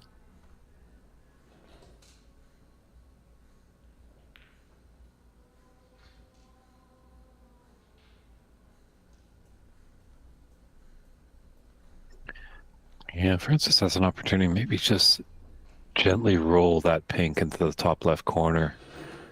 It goes in, the frame and matches yours, but at least if it's left in the jaws, it's going to be tough for CC to get the snooker. And it's in, knocks it in, takes the frame and the match. So, ladies and gentlemen, we have a tie, I think, in this group. It turns out, right? I think Mike is gonna have to do some tie-breaking situation over there, but congratulations to Francis. True. What a victory that was. Very impressive. CC is, no walk in the park. He's a tough competitor, but Francis whitewashed him unbelievably. So that will definitely help her momentum in this tournament. And do we have the bracket up anywhere, Christian, that viewers can take a look at of how the pools are faring? No bracket as far as I can tell. So I think some players canceled short notice, but I think total I can just dictate it to you. We've got a total of 8 players, 2 groups. I believe group 1 is CC, Francis, Kevin, and another player. I forgot his name. He played in the very first match. Is that Angus? CC. Not Angus, no. One second, let me check. Ethan. So Ethan Huang, CCU, Francis Cho, and Kevin Kui. And I believe it's a 3-way tie between Kevin, Francis, and CC. Each of those players have 2-1 victories against each other in a circle. And all of them have beaten Ethan. So Ethan is unfortunately going to be out of the tournament after the group stage, but we're going to have a 3-way tie for the top 2 spots in the group. And then the other group that we're watching, I think, is a bit more you could call it the group of death. It's got Prathamesh Savant, Angus Liu, Dave Daly, and Chris Lamb. So as far as I know in that group, there's still an opportunity for there to also be a 3-way tie, but Prathamesh so far tops the group with 2 wins. Dave Daly has won 1 and lost 1. He lost his match to Prathamesh. Angus also lost his match to Prathamesh.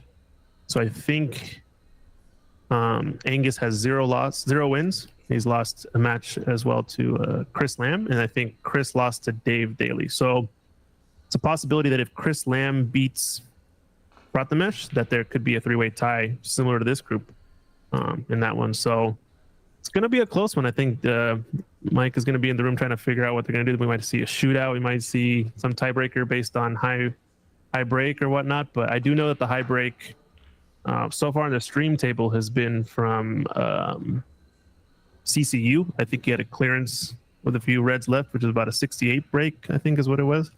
So if they're using high break in any capacity, that's probably going to go towards CC. But yeah, big match win here for Francis to really shake things up in the group. I think nothing says a tiebreaker like the blue ball off the spots. Let's warm it up. Come on, Mike. Let's do it. I love it. Mm-hmm. That'd be sweet. That'd be fun. But yeah, coming up also, we've got a lot of action. This is looks like the 4th stop on the tour. This is going to be the Ox Classic, and we're going to be back here at Ox Billiards in about 2 months' time for another USSA tour stop, the Washington State Championship, which I think Mike rumored we might make that a single elimination longer race format, kind of, a la Masters type style, or, just single elimination as opposed to group stage, just to kind of reduce maybe reduce the amount of play time for the players, but let the stars shine a little bit more as well. And then maybe have a second chance tournament starting later that day. And we are going to have the Seattle Open coming up next month, June 22nd through 24th. Make sure you guys tune into that. It's independent from the USA National Tour. And what else we have coming up? Chicago Open, I think, is the next event on the calendar. June 8th, in a few weeks' time. Northwest Regional Championship is going to be a lot of fun. It's down at In the Pocket Snooker Club. Carl Hancock, shout out to them, down in Rochester, Washington, a few hours drive south of Seattle. I'm interested in seeing Georgia State Championship. We'll see if they're going to plan on live streaming anything or not. And over at Arizona Snooker Academy, Arizona Open is going to be a banger. I think that's home of the reigning U.S. national champion, Darren Taylor. He frequents Arizona Snooker Academy, so that should be a good tournament to watch if they're streaming it. And then to wrap up the year, Houston Open. It's going to be cue ball, snooker, and pool over in Houston, Texas. San Jose Open, I believe, is going to be moved slightly on those dates. The dates are not exact. I'm pretty sure it conflicts with something else, so we might be moving those to a different date. But that one, I think, will be streamed as far as I know.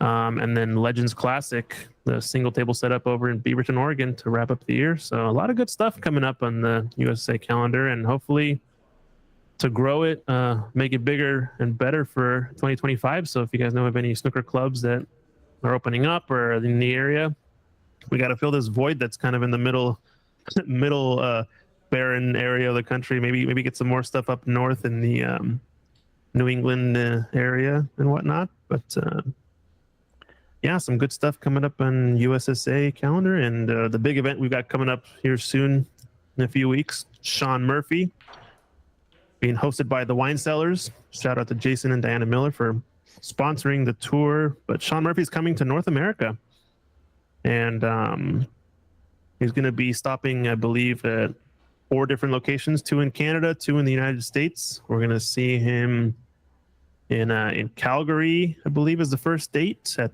the Ranchman's Club on June 11th. So reach out to the Ranchman's if you're in the area for tickets to that.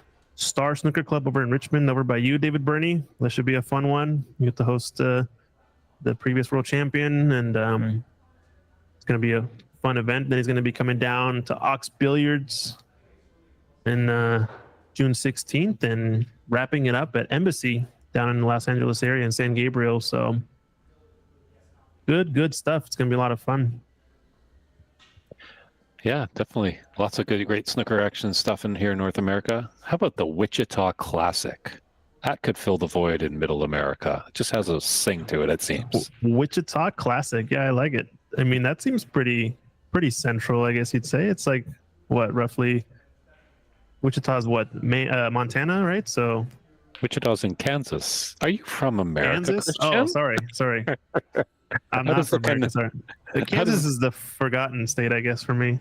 Oh, Yeah, that's about smack dab in the middle of the USSA logo on the map, I guess. mm-hmm. Yeah, maybe it's not bad. I'm thinking also Colorado has some opportunity. The Dakotas, maybe something in Minnesota. But yeah, it's just a matter of where we have clubs, I guess.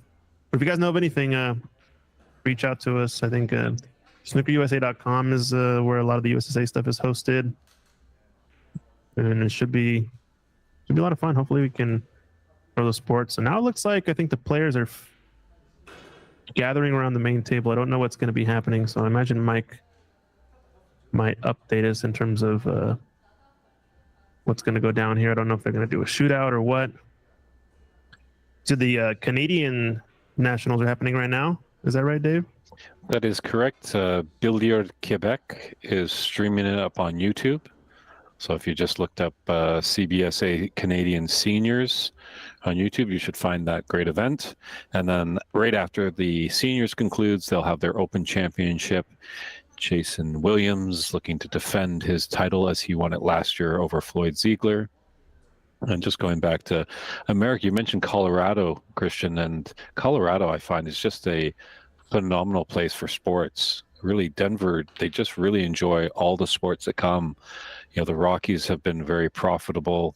They even got the Avalanche. Unfortunately, that hurts our friends in Quebec because that's where the Nordiques travel to. And even lacrosse, the National Lacrosse League has set up camp with the Colorado Mammoth, and they've been experiencing great crowds over, I think, almost 20 years in the league there. So I think Denver could be a good spot to go to get into that middle part of America that we looked at, which looked a little barren, shall we say. Yeah, I think it's definitely a good idea. We'll have to check it out. Sounds like a great spot to start setting some stuff up. And it's like we got SC Manhattan tuning into the YouTube channel saying, way to go, Francis. I think he's one of the Francis fans, as far as I can tell on the chat from past events. He's at your place near Marysville this weekend. Might drop by Sunday if it's still running. I think there's only a few players. I think it's only 8 players in this event, so I'm pretty sure Mike is planning to try to wrap it up by the end of today. So I think we should be close to the semifinals starting soon. We have to figure out this situation, I think, with the three-way tie Yep. in the first group. But other than Gotta figure it that, out. I think we should be getting underway with semifinals soon. So I don't know if it's going to go until tomorrow. We got Mike back. Is he here? Yeah, we got everything figured out on the tiebreaker. It was quite a doozy. Although Frances won this match, she's the odd person out due to a high break. So the head-to-head ties is the first tiebreaker, the head-to-head record, and they all kind of beat each other. So that went out the window. And then the high break was the next.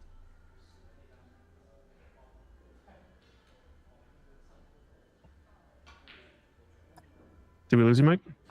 Oh, Sorry about that. Someone had a question. Okay.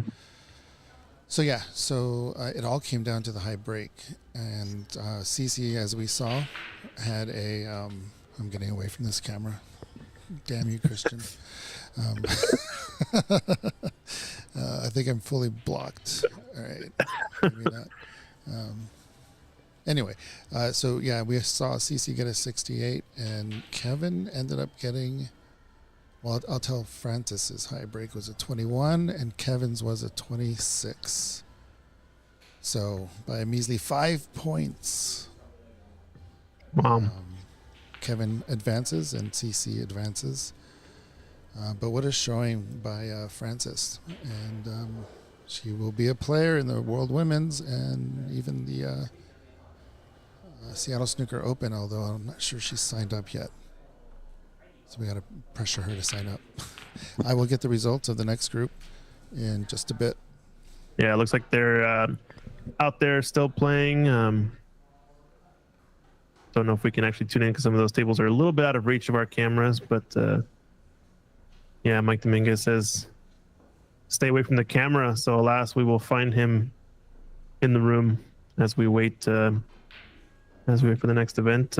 But I think we might just take this time to take a quick break, and we'll be back with some more action once we figure out who's going to be winning this next group and going to be playing in the semifinals. So thanks for tuning in, folks. Don't go anywhere. We'll be back in a bit.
What's going on here? What is wrong with you guys?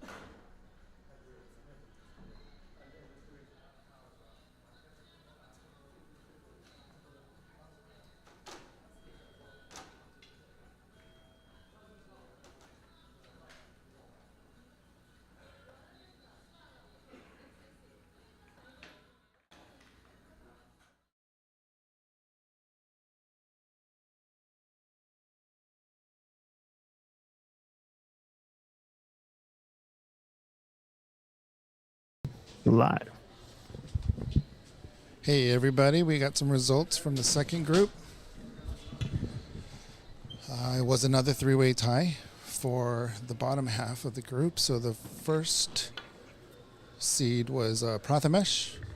It was pretty clear, and then everyone else kind of just beat up on each other. So they had their matches were all tied. The head-to-heads were all tied, and once again it came down to a high break, which was Chris Lamb with a 38, which is not too shabby for Chris, especially having a little bit of a pause there, having to take a break. So Chris, I know that he's having a rough day, trying to catch his breath, but he's still in it, so hopefully he can get some more energy to play CC in the semifinals. And then Kevin will play Prathamesh on the other semifinal match. Any particular choice you guys want to see on the stream? Anybody in the chat or you two as my partners in the booth? Interesting. It all sounds like great matches. It's tough to select who. Well, we've seen a match from CC and from Prathamesh, right? Yes. Or two matches on the stream from CC, one from Prathamesh. Actually, no, they played each other, I guess, in the first one. So it doesn't really matter in terms of those two. We haven't seen any of Kevin or Chris, right? Exactly. So we can put Kevin up against Prathamesh or Chris up against CC.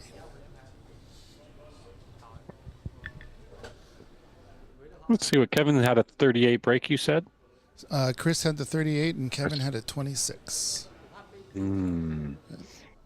Okay. I mean, if Chris is not feeling well, maybe we don't put him on the stream if he doesn't want to. Yeah. Maybe if we ask him. But yeah, let's try out Kevin, I think. Just put Kevin on. Yeah. Yeah. He does well on camera. Yeah. Kevin Cooey. Put him under some more pressure. I think it'd be fun. So with that said, we are taking a lunch break and we'll be back for the matches at 4:15. That's 4:15 Seattle time, you East Coasters. All right, cool. So we got about 45 minutes, so we'll just shut down the stream and restart it right before. Yeah, we'll see you guys back at 4:15, and yeah, stay tuned. We'll finish today. Awesome. So you heard it, folks. We'll be back on the live stream in about 45 minutes. We'll go live a little bit beforehand, but 4:15 Pacific Coast time will be the time to start the live stream once again. This is the Ox Classic. Back at the semifinals in about 45 minutes, folks. See you soon.